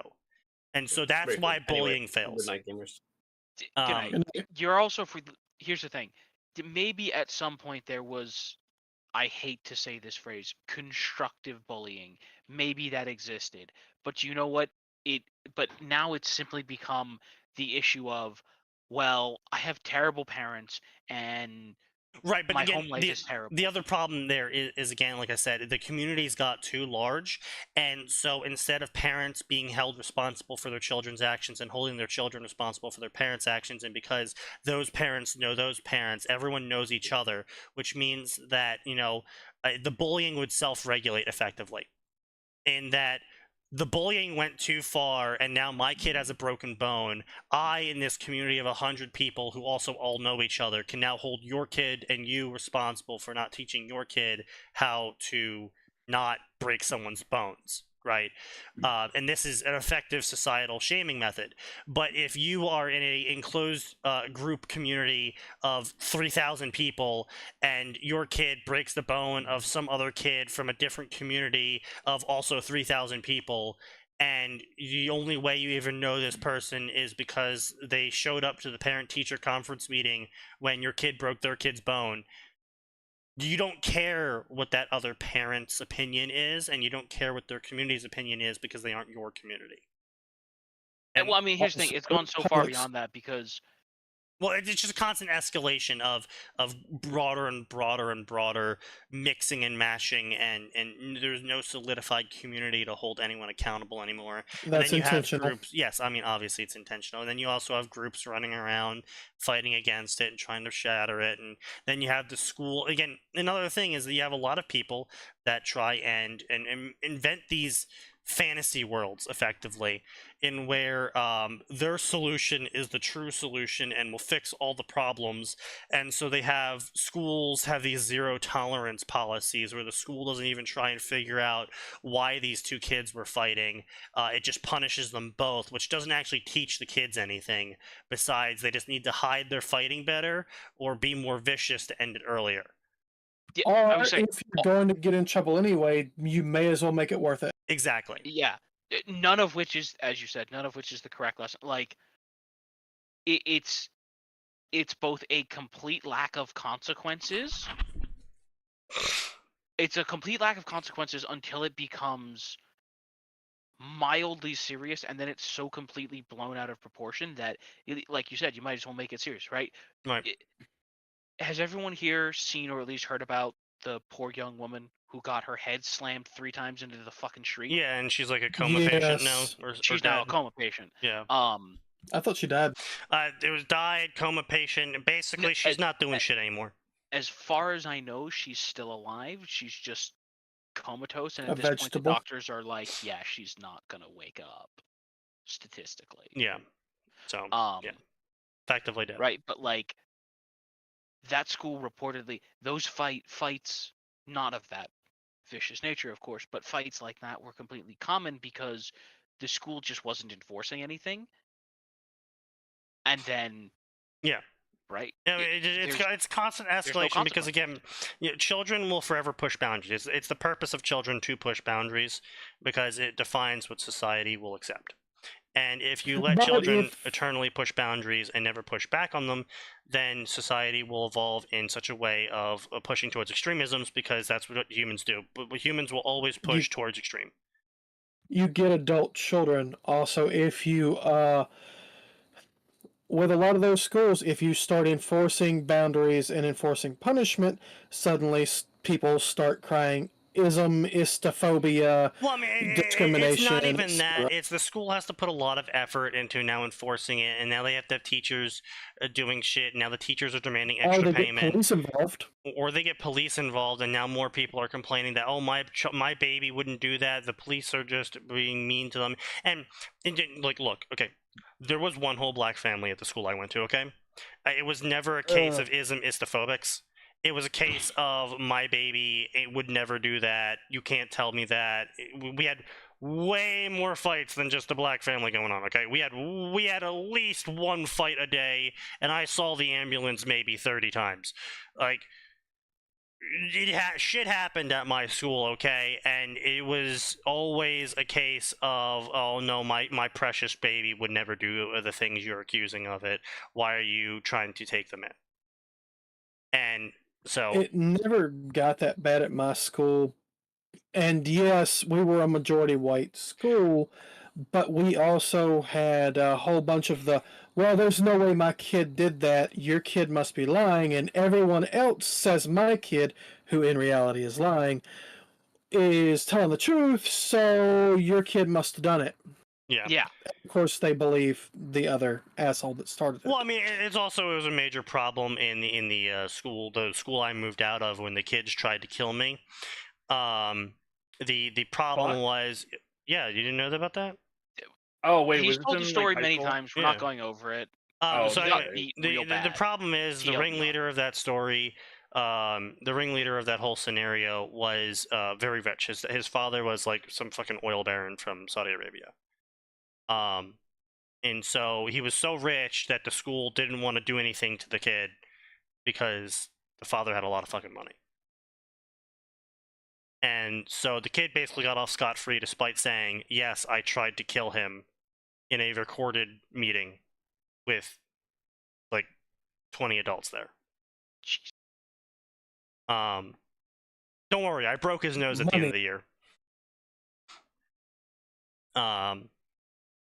But yeah, no, 100% money. It's just a scenario of, unfortunately, some of the parents are also super fucking rich, and the school either A, can't afford to get into a legal battle with them, or even if they do get into a legal battle with them and win, they probably will still have like the superintendent step down because it's a bad look, and they have to make it look like they're changing policies because they're held accountable to the public.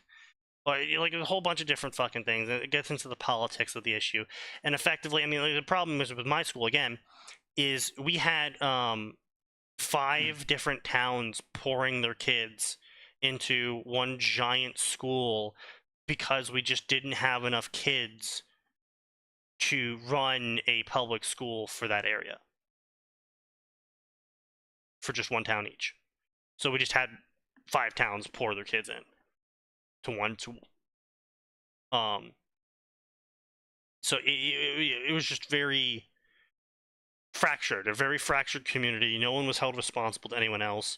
You had wildly different, like, you had both spectrums. You had the white trash who weren't held accountable because it's white trash, and what are you gonna do? Make them pay something they can't even afford? Alternatively, you have like fucking the Schumachers, selling cars and shit. And what are you gonna do? Fight them in a legal battle? Right? No. And so you had wildly oscillating people of different class divides, of different occupation divides. Certain people were on like the town council, and so they had certain powers, and these people knew these people, and oh well, you can't do anything to this kid because the superintendent's that's the superintendent's barber's kid. Like all of that political shit that was spread out because it was a town with like 5 towns pouring 3,000 students into one school. And it was so fucking scattered and broken up that no one could be ever held accountable to anyone else, and there was no way for society to hold the parents accountable, which means the parents never felt the need to hold their kids accountable. That would require work. Well, yeah, also would require society to function, which only works if you have a community based around shared values. So, yeah. Also, yeah, that was one of the reasons why that I had so much child abuse happen when I was with my father, is that my stepmother went to church, and so her word was always bleed over mine. Of course. But yeah, so there's your sociological lesson for the night. And I think that's a good way to stop the night. You get some real life lessons with Sneaky, and you get some fan fiction lessons with Sneaky. You get some fiction lessons with Sneaky. We covered the whole fucking gauntlet here. We got some female porn going on. We got some female author syndrome. Just plenty of that. I think it was a good night. We got a good solid night with a good solid smorgasbord of what the fuck is going on with this country. Oh, the world, really, but yeah. Oh shit! We have a racist Indian. Indeed. All right, well, we'll close it here and come back on Tuesday because there is always more, and it does always get worse.